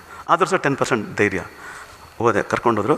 ನಮ್ಮ ಕಾಲೇಜಲ್ಲಿ ಬರ್ಬೇಕು ನೀವು ಅಂದರು. ಬರ್ರಿ ಹೋಗೋಣ ಅಂತಂದು ಹೋಗ್ತಾ ಇರ್ಬೇಕಾದ್ರೆ ಎಲ್ಲ ಈ ಮಾವಿನ ಎಲೆ ಇದೆಲ್ಲ ಅದನ್ನ ತೋರಣ ಕಟ್ಬಿಟ್ಟಿದ್ದಾರೆ, ಎಲ್ಲ ಕಟ್ಬಿಟ್ಟು ಸ್ಟೇಜ್ ಹಾಕ್ಬಿಟ್ಟಿದ್ದಾರೆ. ನನಗೇನು ಇಲ್ಲ, ಕರ್ಕೊಂಬಂದು ಏನೋ ಬಂದು ಏನೋ ಇದು ಮಾಡ್ತಾರೆ ಅಂತ ಕಾಣುತ್ತೆ ಅವರು ಅಂದ್ಕೊಂಡು ಎದುರ್ಕೊಂಡೇ ಹೋದ್ವಿ. ಸ್ಟೇಜ್ ಮೇಲೆ ಹಸ್ಬಿಟ್ಟು ಎಲ್ಲ ರೌಂಡಿಗೆ ನಿಂತ್ಕೊಂಡ್ರು. ಅದ ತಕ್ಷಣ ನಿಮ್ಮ ಹೊಡೆದ ದಿನ ಆ ದಿನದಿಂದ ಇವತ್ತಿನ ತನಕ ನಮ್ಗೆ ನಿದ್ರೆ ಬರ್ತಾಯಿಲ್ಲ, ಭಯ ಆಗ್ತಾಯಿದೆ, ಎಕ್ಸಾಮ್ ಹತ್ರ ಬಂದ್ಬಿಟ್ಟು ದಯವಿಟ್ಟು ನೀವು ನಾನು ಕ್ಷಮಿಸಬೇಕು, ನೀವು ಕ್ಷಮಿಸ್ತೀನಿ ಅಂತ ಒಂದು ಮಾತಂದರೆ ನಾವೆಲ್ಲ ಎಕ್ಸಾಮ್ ಬರೀತೀವಿ, ಇಲ್ಲ ಅಂದರೆ ನಾವು ಎಕ್ಸಾಮ್ ಕೂರೋಕ್ಕಾಗಲ್ಲ, ಪ್ಲೀಸ್ ಅಂಕಲ್, ಅಣ್ಣ, ಅಪ್ಪ, ಏನೋ ಏನೇನು ಬರುತ್ತೆ ಎಲ್ಲ ಮಾತನಾಡಿ ಕೈ ಮುಗಿದ್ರು. ನಾನು ಅಲ್ಲೇ ಮೊಣಕಲ್ಲಿ ಪ್ರಾರ್ಥನೆ ಮಾಡಿದೆ, ದೇವರೇ ನಮ್ಮ ಪ್ರಾರ್ಥನೆ ವ್ಯರ್ಥವಾಗಿ ಹೋಗಲಿಲ್ಲ ಅಂತ. ಯಾವ ಜಾಗದಲ್ಲಿ ನನಗೆ ಅವಮಾನ ಆಯಿತು ಅದೇ ಜಾಗದಲ್ಲಿ ದೇವ್ರು ನನ್ನನ್ನು ಉನ್ನತ ಸ್ಥಿತಿಗೆ ತಗೊಂಬಂದರು. ಅದೊಂದು ಅನುಭವ ನನಗೆ. ನೀವೀಗ ಇಂಥ ಅನುಭವದಲ್ಲಿ ಹಾದು ಬಂದಿದ್ದೀರಿ, ಮತ್ತು ನೀವು ಹೇಗೆ ಪರಿಪೂರ್ಣವಾಗಿ ಸೇವೆಗಾಗಿ ಒಪ್ಪಿಸ್ಬಿಟ್ಟು ಭಾಷೆ? ನನಗೆ ಸೇವೆ ದೇವ್ರ ಕರೆ ಬಂತು 91ನಲ್ಲಿ. ನಮ್ಮಣ್ಣ, ನಾನು ಪ್ರಾರ್ಥನೆ ಮಾಡ್ತಾಯಿದ್ದೆ. ಪ್ರಾರ್ಥನೆ ಮಾಡ್ತಿರುವಂಥ ವೇಳೆಯಲ್ಲಿ ನಮ್ಮ ಅಣ್ಣನೂ ಹೇಳಿದ್ರು, ನಿನಗೆ ಸೇವೆ ಕರೆ ಇದೆ. ನಾನು ಟ್ರಾನ್ಸ್ಲೇಟ್ ಮಾಡ್ತಾಯಿದ್ದೆ, ತೆಲುಗಿಂದ ಕನ್ನಡ, ತೆಲುಗಿಂದ ಕನ್ನಡಕ್ಕೆ, ತಮಿಳಿಂದ ಕನ್ನಡಕ್ಕೆ, ಬೇರೆ ಬೇರೆ ಭಾಷೆಗಳೇ ನಾನು ಟ್ರಾನ್ಸ್ಲೇಟ್ ಮಾಡ್ತಾಯಿದ್ದೆ, ಭಾಷಾಂತರಗಳು ಮಾಡ್ತಾಯಿದ್ದೆ. ಮತ್ತು ಜೊತೆಗೆ ನಾನು ಅಲ್ಲೆಲ್ಲ ಮೀಟಿಂಗ್ಸ್ಗಳು, ನಾನು ಗಾಸ್ಪೆಲ್ ಮೀಟಿಂಗ್ಗಳು ಕರಿತಿದ್ರು. ಜೋಸಫ್ ಜಮಖಂಡಿ ಎಲ್ಲ ಅವ್ರ ಚರ್ಚಿಗೆ ಸಾಕಷ್ಟು ಸಾರಿ ಬಂದು ಮೆಸೇಜ್ ಕೊಟ್ಟಿದ್ದೆ ನಾನು. ಅಲ್ಲಿ ಮದುವೆಕ್ಕಿಂತ ಮುಂಚೆ ಮಂಗಳೂರಲ್ಲಿ ಬಂದ್ಬಿಟ್ಟು ಬೆಂದರ್ವೆಲ್ ಅಂತ ಒಂದಿದೆ, ಅಲ್ಲಿ ಅಪ್ಪಣ್ಣ ಗ್ಯಾರೇಜ್ ಅಂತ ಒಂದಿದೆ. ಅಲ್ಲಿ ಮದುವೆಕ್ಕಿಂತ ಮುಂಚೆನೇ ಪ್ರತಿ ವಾರ ಬಂದು ಅಲ್ಲಿ ಸಂಡೇ ವರ್ಷಿಪ್ ನಡೆಸ್ತಿದ್ದೆ. ಇಲ್ಲಿಂದ ಹೋಗಿ ಪ್ರತಿ ಸಾಟರ್ಡೆ ಹೋಗ್ತಿದ್ದೆ. ಸಾಟರ್ಡೆ ಹೋಗಿ ನೈಟ್ ಕೆಲವು ಮನೆ ವಿಸಿಟಿಂಗ್ ಮಾಡಿ ಸಂಡೇ ವರ್ಷಿಪ್ ಮುಗಿಸ್ಕೊಂಡು ಮತ್ತೆ ಮಧ್ಯಾಹ್ನ ಹತ್ತಿ ನೈಟ್ ಶಿಫ್ಟ್ ಕೆಲಸಕ್ಕೆ ಬಂದುಬಿಡ್ತಿದ್ದೆ. ಆ ರೀತಿ ಸೇವೆ ಮಾಡ್ಕೊಂಡು ಬರ್ತಾಯಿದ್ದೆ. ಅಂದರೆ ಪ್ರಥಮ ಸಭೆ ನೀವು ಮಂಗಳೂರಿನಲ್ಲಿ ಪ್ರಾರಂಭ ಮಾಡಿ? ಪ್ರತಿ ಸಭೆ ಪ್ರಾರಂಭವಾಗಿದ್ದು ಮಂಗಳೂರಲ್ಲಿ. ಮತ್ತು ಹೇಗೆ ಭಾಷೆ ನೀವು ಕೆಲಸಕ್ಕೆ ಹೋಗಿ ಇಷ್ಟೆಲ್ಲ ಮಾಡ್ತಿದ್ದೀರಲ್ಲ, ನೀವು ಹೇಗೆ, ನಿಮಗೆ ಪೂರ್ಣ ಕರೆ ಹೇಗೆ ಬಂತು ಭಾಷೆ ಸೇವೆಗಾಗಿ? ಈ ಒಂದು ಸೇವೆನೆಲ್ಲ ನೋಡಿದ್ರು. ಸೇವೆ ನೋಡಿದ ತಕ್ಷಣ 83 ಮತ್ತು 84 2 ವರ್ಷದಲ್ಲಿ ಮೋಹನ್ ಸಿ ಲಾಜರಸ್ ಅವರು ಭದ್ರಾವತಿಗೆ ಮೀಟಿಂಗ್ಸ್ ಬಂದಿದ್ದರು. ಅವಾಗ ನಾನೇ ಟ್ರಾನ್ಸ್ಲೇಟ್ ಮಾಡಿದೆ ಅವರಿಗೆ. ಟ್ರಾನ್ಸ್ಲೇಟ್ ಮಾಡ್ತಿರೋ ಸಂದರ್ಭದಲ್ಲಿ ಅವರಿಂದ ಪ್ರವಾದನೆ ಆಯಿತು. ಏನಂತ, ದೇವ್ರು ನಿನ್ನನ್ನು ರಕ್ತ ಸಾಕ್ಷಿಯಾಗಿ ಕರೆದಿದ್ದಾರೆ ಅಂತ ಒಂದು ಪ್ರವಾದನೆ. ಮತ್ತು ಇನ್ನೊಬ್ಬ ದೇವ್ರ ಸೇವಕರು ಬಂದುಬಿಟ್ಟು ನಾನು 10 days ಫಾಸ್ಟಿಂಗ್ ಇದ್ದೆ. ಆ ಟೈಮಲ್ಲಿ ಮೋಸಸ್ ಓಜೋ ಅಂತ ನೀವು ಹೇಳಿರಬೇಕು. ಅವರು ಬಂದರು, ಚೆನ್ನೈಯವರು, ಒಂದು ಕೂಟಕ್ಕೆ ಬಂದಿದ್ದರು. ಆವಾಗ ನಾನು 10 days ಫಾಸ್ಟಿಂಗ್ ಇದ್ದೆ. ಚರ್ಚಲ್ಲಿ ಬಂದು ನಾನು ಪ್ರೇಯರ್ ಮಾಡಬೇಕಾದ್ರೆ ಅವರು ಸದೇ ಪ್ರವಾದನೆ ಹೇಳಿದ್ರು, ದೇವ್ರು ನಿನಗೆ ರಕ್ತ ಸಾಕ್ಷಿಯಾಗಿ ಕರೆದಿದ್ದಾನೆ ಅಂತಂದರು. ಮತ್ತು ಮೋರಿ ಸಿರಿಲ್ಲಾ ಅನ್ನತಕ್ಕಂಥವ್ರು ಅಮೇರಿಕಾದಲ್ಲಿದ್ದಾರೆ. ಅವ್ರದ್ದು ಮ್ಯಾಗ್ಝಿನ್ ಯಾವಾಗಲೂ ಓದ್ತಾ ಇರ್ತೀನಿ. ಅವ್ರಿಗೊಂದು ಪತ್ರ ಬರೆದಿನಿ, ಮ್ಯಾಗ್ಝಿನ್ ನನಗೆ ಭಾಳ ಯೂಸ್ಫುಲ್ ಆಗ್ತಾಯಿದೆ, ಮೀಟಿಂಗ್ಸಿಗೆ ಗಾಸ್ಪೆಲ್ ಹೇಳಲಿಕ್ಕೆ ತುಂಬ ಯೂಸ್ಫುಲ್ ಆಗ್ತಾಯಿದೆ ಅಂತ ಅವ್ರಿಗೊಂದು ಲೆಟರ್ ಬರೆದಿದ್ದೆ. ಅವರು ಒಂದು ತಿಂಗಳ ಒಳಗಡೆ ನನಗೊಂದು ಆನ್ಸರ್ ಬಂತು. ಏನಂತ, ದೇವ್ರು ನಿನಗೆ ರಕ್ತ ಸಾಕ್ಷಿಯಾಗಿ ನಿಲ್ಲಿಸಿದ್ದಾರೆ ಅಂತ. ಈ ರೀತಿ 3 ಕಡೆಯಿಂದ ನನಗೆ ರಕ್ತ ಸಾಕ್ಷಿ ಅಂತಕ್ಕಂಥ ಒಂದು ಸಂದೇಶ ನನಗೆ ತುಂಬ ಖುಷಿಯಾಯಿತು. ನನ್ನ ದೇವರು ಕರ್ನಾಟಕದಲ್ಲಿ ನನ್ನೊಬ್ಬ ರಕ್ತ ಸಾಕ್ಷಿ ನಿಲ್ಲಿಸ್ತಿದ್ದಾರೆ ಅಂದರೆ ನನಗಿಂತ ಭಾಗ್ಯವಂತ ಯಾರಿಲ್ಲ ಅಂತ. ಸೊ ಇದೆಲ್ಲ ನೋಡಿದಾಗ ಅವಾಗ ಅಣ್ಣ ಹೇಳಿದ್ರು, ನೀವು ಸೇವೆಗೆ ಹೋಗ್ಬೇಕಪ್ಪ ನೀನು ಅಂತ ಹೇಳ್ಬಿಟ್ಟು. ಸೊ ನಾನು ಪ್ರಾರ್ಥನೆ ಮಾಡಿದೆ, ನಾನು ಎಲ್ಲಿ ಹೋಗ್ಬೇಕು ದೇವ್ರ ಸೇವೆಗೆ, ನೀನು ಹೇಳ್ಬೇಕಷ್ಟೇ. ನಾನು ಸಿಟಿಯಲ್ಲಿದ್ದೀನಿ ಈಗ, ನಾನು ಎಲ್ಲಿ ಸೇವೆ ಮಾಡ್ಬೇಕು ಹೇಳ್ರಿ, ಅಣ್ಣನ ಚರ್ಚ್ ಪಕ್ಕದಲ್ಲಿದೆ, ನಾನು ಎಲ್ಲಿ ಮಾಡ್ಬೇಕು ಸೇವೆ ಅಂತ. ಆವಾಗ ದೇವ್ರು ಈ ಜಾಗ ತೋರಿಸಿದ್ರು, 20 ಕಿಲೋಮೀಟರ್ ದೂರದಲ್ಲಿ ಈ ಜಾಗ ತೋರಿಸಿ, ನೀನು ಇಲ್ಲಿಗೆ ಸೇವೆಗೆ ನೀನು ಹೋಗು. ಅಲ್ಲಿ ಯೇಸು ಸ್ವಾಮಿ ಅರಿದಿರ್ತಕ್ಕಂಥ ಜನಗಳು ಅಲ್ಲಿ ತುಂಬ ಜನ ಇದ್ದಾರೆ, ಯೇಸು ಎಂಬತಕ್ಕ ವಿಷಯ ಯಾರಿಗೂ ಗೊತ್ತಿಲ್ಲ, ನೀನು ಅಲ್ಲಿ ಹೋಗಬೇಕು ಅಂತಂದರು. ಸರಿ ಅಂತ ನಾನು ಈ ಊರಿಗೆ ಬಂದು ಎಲ್ಲ ಕಡೆ ಮನೆ ಕೇಳಿದೆ. ಯಾರು ಮನೆ ಕೊಡ್ತೀವಿ ಬಾಡಿಗೆ ವಾಸ ಮಾಡಲಿಕ್ಕೆ, ಬಟ್ ವರ್ಷಿಪ್ ನಡ್ಸೋಕ್ಕೆ ಕೊಡೋದಿಲ್ಲ. ಸಾಕಷ್ಟು ಸ್ಟ್ರಗಲ್ ಆಯಿತು. ಮತ್ತು ನಾನು ಪ್ರಾರ್ಥನೆ ಮಾಡಿದೆ ದೇವರಿಗೆ ಸೇವೆಗೆ ಹೋಗು ಅಂತ ಹೇಳಿದ್ದೀರಾ, ನಾನು ಇಲ್ಲಿ ಬಂದಿದ್ದೀನಿ, ಮನೆ ಬಾಡಿಗೆ ವಾಸ ಮಾಡೋಕ್ಕೆ ಕೊಡ್ತಿದ್ದಾರೆ, ಅದ್ರ ಸೇವೆ ಮಾಡೋಕ್ಕೆ ವರ್ಷಿಪ್ ಮಾಡೋಕ್ಕೆ ಕೊಡಲ್ಲ ಅಂತೀರಿ, ಏನು ಮಾಡಲಿದ್ದಾರೆ ಅಂತ. ಕೊನೆಗೆ ಎಲ್ಲೋ ಒಂದು ಕಡೆ ಒಂದು ಮನೆ ಸಿಕ್ತು. ಅವರು ಹರಿಹರದಲ್ಲಿದ್ದಾರೆ. ಇವರು ಬಣ್ಣ ಹೊಡಿತಾಯಿದ್ರು ಮನೆಗೆ. ಅವಾಗ ನಾನು ಹೋಗಿ ಈ ಥರ ನಾನು ಚರ್ಚ್ ನಡೆಸಬೇಕು, ನನಗೆ ಮನೆ ಬೇಕಾಗಿದೆ ಅಂತ. ಅವರು ರೋಮನ್ ಕಥಲಿಕ್ಸ್ ಅವರು ತುಂಬ ಖುಷಿಯಾಯಿತು. ಅವ್ರು ಕಂಡೀಷನ್ ಮಾಡಿದ್ರು, ನಿಮಗೆ ಮನೆ ಕೊಡ್ತೀವಿ, ಆದರೆ ಒಂದು ಕಂಡೀಷನ್ ಏನಂದರೆ, ಮನೆಗೆ ಬಾಡಿಗೆ ಬೇಡ, ಅಡ್ವಾನ್ಸು ಬೇಡ, ನೀವು ಎಷ್ಟು ವರ್ಷ ನಡೀತೀರಿ ಅಷ್ಟು ವರ್ಷ ಫ್ರೀಯಾಗಿ ಕೊಡ್ತೀವಿ ಅಂತ ದೇವರು ಅವ್ರ ಸಂಗಡ ಮಾತಾಡಿದ್ರು. ಅಲ್ಲಿ ಸ್ಟಾರ್ಟ್ ಮಾಡಿದ್ವಿ. ನಾನು ನನ್ನ ಹೆಂಡ್ತಿ 2 ಮಕ್ಕಳು ಇಲ್ಲಿ 1 ವರ್ಷಕ್ಕೆ ಸ್ಟಾರ್ಟ್ ಮಾಡಿದ್ವಿ. ನನ್ನ ಹೆಂಡ್ತಿ ಬ್ಯಾಂಕಲ್ಲಿ ಕ್ಯಾಶಿಯರ್ ಆಗಿದ್ದರು, ಇಂಡಿಯನ್ ಬ್ಯಾಂಕಲ್ಲಿ ಕ್ಯಾಶಿಯರ್ ಆಗಿದ್ದರು. ಇಬ್ಬರು ಅವ್ರು ಸೆಂಟ್ರಲ್ ಗೌರ್ಮೆಂಟ್ ಎಂಪ್ಲಾಯ್, ನಾನು ಸ್ಟೇಟ್ ಗೌರ್ಮೆಂಟ್ ಎಂಪ್ಲಾಯ್, ಇಬ್ಬರು ಗೌರ್ಮೆಂಟ್ ಎಂಪ್ಲಾಯ್ಗಳೇ. ಸೊ ನನಗೆ 2 ಮಕ್ಕಳು ದೇವ್ರು ಕೊಟ್ಟರು. ಬಂದು 4 ಜನ ಬಂದು ಇಲ್ಲಿ ಪ್ರೇಯರ್ ಮಾಡೋಕ್ಕೆ ಸ್ಟಾರ್ಟ್ ಮಾಡಿದ್ವಿ. ಫಸ್ಟ್ ನೀವು ಈಗ ಸ್ವಾರ್ಥ ಸಾರ್ತಿದ್ರಿ, ಎಲ್ಲ ಬೇರೆ ಬೇರೆ ಕಡೆ ಸೇವೆಗೆ ಹೋಗ್ತಿದ್ರಿ. ನಿಮ್ಮ ಮದುವೆ ಯಾವಾಗ ಆಯಿತು? 1986ನೇ ಇಸ್ವಿಯಲ್ಲಿ ಮದುವೆ ಆಯಿತು. ಅವಾಗ ನೀವು ಸೇವೆಗಾಗಿ ಒಪ್ಪಿಸ್ಕೊಟ್ಟು ಪೂರ್ಣವಾಗಿ ಇಲ್ಲ ನಾನು ಅವಾಗಿನ್ನೂ ಸೇವೆಗೆ ಬಂದಿರಲಿಲ್ಲ. ಇಬ್ಬರು ಕೆಲಸ ಮಾಡ್ತಾಯಿದ್ವಿ. ನಾನು ಕೆಲಸ ಮಾಡ್ತಿದ್ದೆ ಅವಾಗ. ಅಂದರೆ ನೀವು ಮದುವೆಯಾಗಿ ಎಷ್ಟು ವರ್ಷದ ನಂತರ? 92ನೇ ಇಸ್ವಿ. 1991-92ರಲ್ಲಿ ನೀವು ಸೇವೆಗೆ ಬಂದಿದ್ದು. ಅಂದರೆ ನೀವು ಸಂಪೂರ್ಣವಾಗಿ ಸೇವೆಗಾಗಿ ಬಂದದ್ದು. ಅಂದರೆ ಸೇವೆ ಇಲ್ಲಿ ಪ್ರಾರಂಭ ಮಾಡಿದಾಗ ನೀವು ಕೆಲಸ ಕೂಡ ಮಾಡ್ತಿದ್ದೆ? ಹೌದು, 2015 ತನಕನೂ ಕೆಲಸ ಮಾಡ್ತಿದ್ದೆ. ಕೆಲಸ ಮಾಡಿಕೊಂಡೆ ನಾನು ಸೇವೆ ಮಾಡ್ತಾಯಿದ್ದೆ. 3 ಶಿಫ್ಟ್ ಕೆಲಸ ಮಾಡಿಕೊಂಡು ಹೊರಗಡೆ ಗಾಸ್ಪೆಲ್ ಮೀಟಿಂಗ್ ನಡೆಸ್ಕೊಂಡು ಈ ಚರ್ಚ್ ನಡೆಸ್ತಾ ಇದ್ವಿ. ಅಷ್ಟೆಲ್ಲ ಸೇವೆಗಾಗಿ ಅಂದರೆ ಒಂದು ಸಂಬಳ, ನಮ್ಮ ಮಿಸ್ಸಸ್ ಸಂಬಳ ಬಂದು ಮನೆ ಮೇಂಟೈನ್ ಮಾಡ್ತಾಯಿದ್ವಿ. ನನ್ನ ಸಂಬಳ ಮನೆ ಮೇಂಟೈನ್ ಮಾಡ್ತಾಯಿದ್ವಿ. ನಮ್ಮ ಮಿಸ್ಸಸ್ ಸಂಬಳ ಸೇವೆ ಕೊಡ್ತಾಯಿದ್ವಿ. ಅಂದರೆ ಒಂದು ಸಂಬಳ ಮನೆ ಮೇಂಟೈನ್ ಮಾಡಲಿಕ್ಕೆ, ಇನ್ನೊಂದು ಸಂಬಳ ಅವ್ರದ್ದು ಸಂಬಳ ಜಾಸ್ತಿ ನನಗಿಂತ, ಅದನ್ನು ಸೇವೆಗೆ ನಾವು ಯೂಸ್ ಮಾಡ್ತಾಯಿದ್ವಿ. ಸೇವೆಗೆ ಅದನ್ನು ವೆಚ್ಚ ಮಾಡ್ತಾಯಿದ್ವಿ. ದೇವರ ಅದ್ಭುತವಾದ ರೀತಿಯಲ್ಲಿ ಸೇವೆಗಳನ್ನ ಬೆಳೆಸಲಿಕ್ಕೆ ಅವಕಾಶ ಆಯಿತು. ಬಸ್ ಈಗ ನಿಮ್ಮ ಅಣ್ಣ ಕೂಡ ಸೇವೆ ಮಾಡ್ತಾಯಿದ್ರು ಅಂತ ಹೇಳಿದರೆ, ಅಂದರೆ ಅಣ್ಣ ಆಲ್ರೆಡಿ ಸಭೆ ನಡೆಸ್ತಿದ್ರು? ಹೌದು, ಅವ್ರ ಸಭೆ ಇದೆ. ಅವರೇ ಕಳಿಸಿದ್ದು ನನಗಿಲ್ಲಿ. ಅವರೇ ಕಳಿಸಿದ್ದು ನನಗೆ. ಅಂದರೆ ಅವರ ಸೇವೆ ಈಗ ಕೂಡ ಇದೆ? ದೊಡ್ಡ ಸೇವೆ ಅವರು ಭದ್ರಾವತಿಯಲ್ಲಿ ಇದೆ. ಭದ್ರಾವತಿಯಲ್ಲಿ ಅವ್ರು ತೀರೋದ್ರು. ಈಗ ಅವ್ರ ಮಗ ನಡೆಸ್ತಾ ಇದ್ದಾನೆ. ಹೌದ್ರಾ? ಅಂದರೆ ಅವರ ಸಭೆ ಮೂಲಕ ನೀವು ಇಲ್ಲಿ ಬಂದಿದ್ದೀರಿ? ಹೌದೌದು, ಅವ್ರ ಸಭೆ ಮೂಲಕ ಬಂದ್ವಿ. ನಿಮ್ಮ ಫ್ಯಾಮಿಲಿಯಲ್ಲಿ ಬೇರೆ ನಿಮ್ಮ ಅಣ್ಣಂದಿರು ರಕ್ಷಣೆ ಬಂದಿದ್ದಾರೆ ಪಾಶೆ? ಆಮೇಲೆ ನಾವು ಇಬ್ಬರು ರಕ್ಷಣೆ ಹೊಂದಿದ್ವಿ. ರಕ್ಷಣೆ ಹೊಂದಿದ ತಕ್ಷಣ ನಮ್ಮಲ್ಲಿ ಅಲ್ಲಿರ್ತಕ್ಕಂಥ ಎಲ್ಲ ಅಣ್ಣದೆಲ್ಲ ಫುಲ್ ಡ್ರಂಕರ್ಸು. ಅವ್ರು ನಿಮಗೆ ವಿರೋಧ ಮಾಡಲಿಲ್ಲ ಪಾಶೆ? ವಿರೋಧ ಅಂತಂದರೆ ನೀವು ಕೊನೆಯವರು ಎಲ್ಲರೂ ಪ್ರೀತಿ ಪಾತ್ರರು. ನಿಮ್ಮ ಅಣ್ಣಂದಿರಲ್ಲಿ ಯಾರು ಅವ್ರು ನೀವೇ ಸೇವೆಗೆ ನೀವು ಒಪ್ಪಿಸ್ಕೊಡುವಾಗ ಅವರೇನು ನಿಮಗೆ ವಿರೋಧ? ಅದು ಏನು ವಿಷಯ ಅಂದರೆ, ನಾವು ರಕ್ಷಣೆ ಹೊಂದಿದ್ವಿ. ರಕ್ಷಣೆ ಹೊಂದಿದ ತಕ್ಷಣ ಇನ್ನೂ ಇಬ್ಬರು ಸೇವೆಗೆ ಇನ್ನೂ ಬಂದಿರಲಿಲ್ಲ. ಅವಾಗ ನಾವು ಚರ್ಚಿಗೆ ಹೋಗ್ತಾ ಬರ್ತಾಯಿದ್ವಿ. ಅವಾಗ ನಮ್ಮ ಅಣ್ಣಂದಿರ ನಮಗೆ ಸುಮ್ಮನೆ ತಮಾಷೆ ಮಾಡೋರು, ಯೇಸು ಸ್ವಾಮಿ ಬಂದರು ಅಂತ. ಎಲ್ಲ ಅವರೆಲ್ಲ ಕ್ರಿಶ್ಚಿಯನ್ ಆಗಿದ್ರು ಸಹ ಅವರು ಎಲ್ಲ ದೊಡ್ಡ ಕಂಟಾಡ್ತಾರೆ. ಅವ್ರು ತುಂಬ ಜನ ಕೆಲಸಗಾರರಿದ್ದರು. ಅವ್ರ ಜೊತೆಗೆ ಒಬ್ಬೊಬ್ಬರಿಗೆ 10 ಜನ 15 ಜನ ಕೆಲಸಗಾರರು ಕಂಟಿನ್ಯೂ ಕೆಲಸ ಮಾಡ್ತಕ್ಕಂಥ ವರ್ಕರ್ಸ್ ಅಣ್ಣಂದಿರಿಗಿದ್ರು. ಪ್ರತಿ ಬಾರ ಅವರಿಗೆ ಸಾಕಷ್ಟು ಹಣ ಬರ್ತಿತ್ತು. ಅವರು ವಾರ ಚೆನ್ನಾಗಿ ಡ್ರಿಂಕ್ಸ್ ಮಾಡಿ, ಮನೇಲಿ ಚೆನ್ನಾಗಿ ಮಟನ್ ಮಾಡಿ, ಜಾಯಿಂಟ್ ಫ್ಯಾಮಿಲಿ ಅಷ್ಟು ಜನ, ಒಂದು ದೊಡ್ಡ ಮನೆ, ಜಾಯಿಂಟ್ ಫ್ಯಾಮಿಲಿ ಆಗಿದೆ. ನಾವಿಬ್ಬರು ಎಲ್ಲ ಮೀಟಿಂಗ್ ಮುಗಿಸ್ಕೊಂಡು ಮನೆಗೆ ಬರ್ಬೇಕಾದ್ರೆ ಯೇಸು ಸ್ವಾಮಿ ಬಂದರು ಹಿಂಗೆ ಅನಿಸ್ತಾಯಿದ್ರು. ಕ್ರಿಸ್ಮಸ್ ಹಬ್ಬ ಬಂದುಬಿಟ್ರೆ ಹೆಚ್ಚು ಕಡಿಮೆ ಒಂದು 50-60 ಅಡಿ ಅಷ್ಟು ದೂರ ಟೆಂಟ್ಗಳನ್ನ ಹಾಕಿ, ಮನೆ ಮುಂದೆ ಸಾಮಿಯಾನ ಹಾಕಿ ಊಟ ಹಾಕ್ತಿದ್ದೀವಿ ನಾವು, ನಮ್ಮ ಅಣ್ಣಂದಿರಲ್ಲ. ನಾವೇನು ಮಾಡ್ತಾಯಿದ್ವಿ, ನಾನು ನಮ್ಮಣ್ಣ ಇಬ್ಬರು ಕಾಡಿಗೆ ಬಂದುಬಿಡ್ತಿದ್ವಿ. ಪ್ರೇಯರ್ ಕ್ರಿಸ್ಮಸ್ ವರ್ಷ ಮುಗಿಸ್ಕೊಂಡಿದ್ದೆ, ಕಾಡಿಗೆ ಬಂದು ಉಪವಾಸ ಪ್ರಾರ್ಥನೆ ಮಾಡ್ತಾಯಿದ್ವಿ. ಸೊ ನಾವು ಉಪವಾಸ ಪ್ರಾರ್ಥನೆ ಎಲ್ಲಿ ತನಕ ಮಾಡಿದ್ವಿ ಅಂದರೆ, ಇಡೀ ಕುಟುಂಬ ರಕ್ಷಣೆ ಹೊಂದೋ ತನಕ ಸಹ ನಮ್ಮ ಉಪವಾಸ ಪ್ರಾರ್ಥನೆ ಬಿಟ್ಟಿರಲಿಲ್ಲ. ಆ್ಯಕ್ಚುಲಿ ಹೇಳ್ಬೇಕಂತಂದರೆ 2015 ತನಕನೂ ಸಹ ನಾನು ಕಂಟಿನ್ಯೂ ಆಗಿ 2015 ತನಕ ನಾವು ಫಾಸ್ಟಿಂಗ್ ಪ್ರೇಯರ್ ಮಾಡ್ತಾಯಿದ್ವಿ. ಬರೀ ಕುಟುಂಬ ರಕ್ಷಣೆಗೋಸ್ಕರವಾಗಿ. ಅವ್ರ ಅಣ್ಣಂದಿರೆಲ್ಲ ರಕ್ಷಣೆ ಹೊಂದಿದ್ರು, ಅತ್ತಿಗೆ ರಕ್ಷಣೆ ಹೊಂದಿದ್ರು, ಅಣ್ಣನ ಮಕ್ಕಳೆಲ್ಲ ಸೇವೆ ಬಂದರು, ಅಣ್ಣಂದಿರು ಸಹ ಕೆಲವು ಜನ ಸೇವೆ ಬಂದರು. ಇಡೀ ಫ್ಯಾಮಿಲಿ ಹೆಂಗಾಗಿದೆ ಅಂದರೆ 8 ಜನ ಅಣ್ಣಂದಿರ ಮಕ್ಕಳ ಮೊಮ್ಮಕ್ಕಳು, ಅವರ ಅಳಿಯಂದರು ಎಲ್ಲರೂ ಸಹ ಸೇವೆಯಲ್ಲಿದ್ದಾರೆ. ಈಗ ದೊಡ್ಡ ಸೇವೆಯಲ್ಲಿ ಬೆಂಗಳೂರಲ್ಲಿ ಎಲ್ಲ ಸೇವೆ ಮಾಡ್ತಾ ಇದ್ದಾರೆ. ನಿಮ್ಮ ತಂದೆ ತಾಯಿ ಕೂಡ ಕೊನೆಗೆ ರಕ್ಷಣೆ ಹೊಂದಿ ಅವರು ಸಹ ದೀಕ್ಷಾಸ್ಥಾನ ತಗೊಂಡು ಸೇವೆಗೆ ಸಹಕಾರ ಆಗಿದ್ದರು. ಫಸ್ಟ್ ನೀವು ಈಗ ಇಲ್ಲಿ ಸೇವೆಗೆ ಬಂದಿದ್ದೀರಿ, ನಿಮ್ಮ ಕುಟುಂಬದ ನಿಮಗೆ ಪರಿಪೂರ್ಣ, ನಿಮ್ಮ ಮಿಸ್ಸಸ್ ಮತ್ತು ಅವರ ಪೂರ್ಣ ಸಹಕಾರ ಇತ್ತು? ಯಾಕಂದರೆ ಅವ್ರ ತಂದೆ ಬಂದು ಒಳ್ಳೆ ಆಧ್ಯಾತ್ಮಿಕವಾಗಿರ್ತಕ್ಕಂಥ ವ್ಯಕ್ತಿ. ಅವರು ದೇವ್ರ ಸೇವೆ ಅನ್ನೋ ವಿಷಯದಲ್ಲಿ ಒಬ್ಬರು ಬಂದು ಒಂದು ಮಾತು ಹೇಳ್ತಾರೆ ಅವ್ರ ಸೇವಕರು. ಮೋರಿಸ್ ಲಾರಿ ಅಂತಕ್ಕಂಥ ವಿಷಯ ನೀವು ಕೇಳಿರಬೇಕು. ಲಾರಿ ದೊಡ್ಡ ಪ್ರವಾದಿ. ಅವರು ಒಂದು ಕೊನೆಗೆ ಅವರ ಆಧ್ಯಾತ್ಮಿಕವಾದ ಜೀವಿತ ಡಲ್ಲಾಗೋಗಿತ್ತು. ಅವರು ಸುಮ್ಮನೆ ಪ್ರವಾದನೆ ಹೇಳಿದ್ರು ಅಷ್ಟೇ. ನೀವು ನಿಮ್ಮ ಕೆಲಸವನ್ನು ಬಿಟ್ಟು ಬಂದಿರತಕ್ಕಂಥ ಹಣ ತಗೊಂಡು ನೀವು ನನಗೆ ಕೊಟ್ಬಿಡಬೇಕು ಅಂತ ಹೇಳಿದ ತಕ್ಷಣ ಅವರು ಗೋಲ್ಡ್ ಮೈನ್ಸ್ KGF ಅಲ್ಲಿ ಫೋರ್ಮನ್ ಆಗಿ ಕೆಲಸ ಮಾಡ್ತಿದ್ರು. ಕೆಲಸ ರಿಸೈನ್ ಮಾಡಿ ಅವ್ರಿಗೆ 4 ಜನ ಹೆಣ್ಮಕ್ಳು, 1 ಗಂಡು ಮಗು, ಎಲ್ಲ ಚಿಕ್ಕ ಮಕ್ಕಳು. ಅಂಥ ಸಂದರ್ಭದಲ್ಲಿ ಕೆಲಸ ರಿಸೈನ್ ಮಾಡಿ ಅಷ್ಟು ಹಣ ತಗೊಂಡು ಅವ್ರಿಗೆ ಕೊಟ್ಬಿಟ್ರು. ಯಾರು? ನಮ್ಮ ಮಾವ, ನಮ್ಮ ಮಿಸ್ಸಸ್ ಅವ್ರ ತಂದೆ ತಗೊಂಡು. ಆ ರೀತಿ ಸ್ಪಿರಿಚುವಲ್ ಫ್ಯಾಮಿಲಿ ಅವರು, ಆ ರೀತಿ ಸ್ಪಿರಿಚುವಲ್ ಫ್ಯಾಮಿಲಿ ಬಂದವರು. ಆವಾಗ ನಾನು ಮದುವೆಗಿಂತ ಮುಂಚೆ ಚಳಿಕೆರೆಯಲ್ಲಿ ಒಂದು ಪ್ರೋಗ್ರಾಮ್ ಇತ್ತು IPC ಚರ್ಚಲ್ಲಿ. ಆಗ ನಾನು ನಮ್ಮ ಅಣ್ಣ ಸ್ಪೀಕರಾಗಿ ಹೋಗಿದ್ವಿ. ಆವಾಗ ಆ ಸ್ಪೀಕರ್ ಅವರು ಸೇವಕರು ನನಗೆ ನಮ್ಮ ಮಿಸ್ಸಸ್ನ ಪರಿಚಯ ಮಾಡಿಕೊಟ್ರು. ನಮ್ಮ ಅಣ್ಣನಿಗೆ ಈ ಥರ ನಮ್ಮ ಚರ್ಚೆ ಒಂದು ಹೆಣ್ಮಗಳಿಗೆ ಒಳ್ಳೆ ಸ್ಪಿರಿಚುವಲ್ ಫ್ಯಾಮಿಲಿ ನೋಡಿ, ನಿಮ್ಮ ತಮ್ಮನಿಗೆ ಒಳ್ಳೆ ಚೆನ್ನಾಗಿ ಯೂಸ್ ಆಗುತ್ತೆ, ಸೇವೆಗೆ ಹೆಲ್ಪ್ ಆಗುತ್ತೆ ಅಂತ ಹೇಳ್ಬಿಟ್ಟು ಆವಾಗ ಅವರು ನಮಗೆ ಪರಿಚಯ ಮಾಡಿಕೊಟ್ಟು ನಾವು ಸ್ವಲ್ಪ ಹೊತ್ತು ಮಾತಾಡಿದ್ವಿ. ನನ್ನ ಟೆಸ್ಟ್ ಮನೆಯಲ್ಲ ಹೇಳಿದೆ, ನನ್ನ ಉದ್ದೇಶ ಒಂದೇ ಸೇವೆ. ನಾನು ಯಾವಾಗ ಬೇಕಾದ್ರೆ ರಿಸೈನ್ ಮಾಡ್ಬೋದು, ಒಂದು ಸ್ವಲ್ಪ ನಿನಗೆ ಬೇಕಾದ್ರೆ ಯಾವಾಗ ರಿಸೈನ್ ಮಾಡಿಸ್ಬೋದು, ಸೇವೆಗೆ ಸಹಕಾರಿಯಾಗಿರೋದಾದರೆ ನಾನು ನಿನ್ನ ಮದುವೆ ಆಗ್ತೀನಿ ಅಂತ. ಸೊ ಅವ್ರು ಹೇಳಿದ್ರು, ನಾನು ನನಗೆ 3 ಜನ ತಂಗಿಯರಿದ್ದಾರೆ, ನಾನೇ ಮನೆ ದೊಡ್ಡ ಮಗಳು, ತಮ್ಮ ಒಬ್ಬ ಇದ್ದಾನೆ.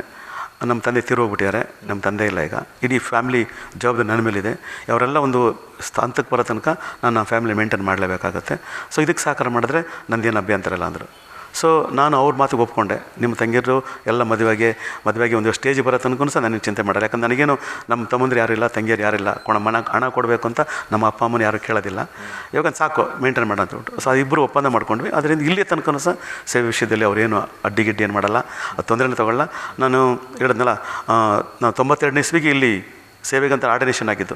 92ನೇ ಇಸ್ವಿಯಿಂದ 2014 ತನಕ ಡಿಸೆಂಬರ್ 1ನೇ ತಾರೀಕಿಂದ ಡಿಸೆಂಬರ್ 31ನೇ ತಾರೀಕು ತನಕ ನಾನು ಫಾಸ್ಟಿಂಗ್ ಪ್ರೇಯರ್ ಮಾಡ್ತೀನಿ ಪ್ರತಿ ವರ್ಷ. 97ನೇ ಇಸ್ವಿ ಚರ್ಚ್ ಕಟ್ಟಿದ್ವಿ, 97ಕ್ಕೆ ಚರ್ಚ್ ಕಟ್ಟಿದ್ವಿ, 98ಗೆ ಚರ್ಚ್ ಡೆಡಿಕೇಶನ್ ಆಯಿತು. ಕಟ್ಟಾದ್ಮೇಲೆ ಆವಾಗಲೂ ಸಹ ಬೆಳಗ್ಗೆ 6 ಗಂಟೆಗೆ ಕಾಡಿಗೆ ಹೋಗ್ಬಿಡ್ತೀನಿ. ಇಲ್ಲಿ ಪಕ್ಕದಲ್ಲಿ ಬೆಟ್ಟ ಇದೆ, ಬೆಳಗ್ಗೆ 6 ಗಂಟೆ ಬೆಟ್ಟದ ಮೇಲೆ ಹೋಗ್ಬಿಟ್ಟು ಸಂಜೆ 7 ಗಂಟೆ ತನಕ ಬೆಟ್ಟದಲ್ಲಿ ಫಾಸ್ಟಿಂಗ್ ಪ್ರೇಯರ್ ಮಾಡ್ತೀನಿ. ಮತ್ತು ನೈಟ್ ಆಯ್ತು ಚರ್ಚೆಗೆ ಬಂದುಬಿಡ್ತೀನಿ.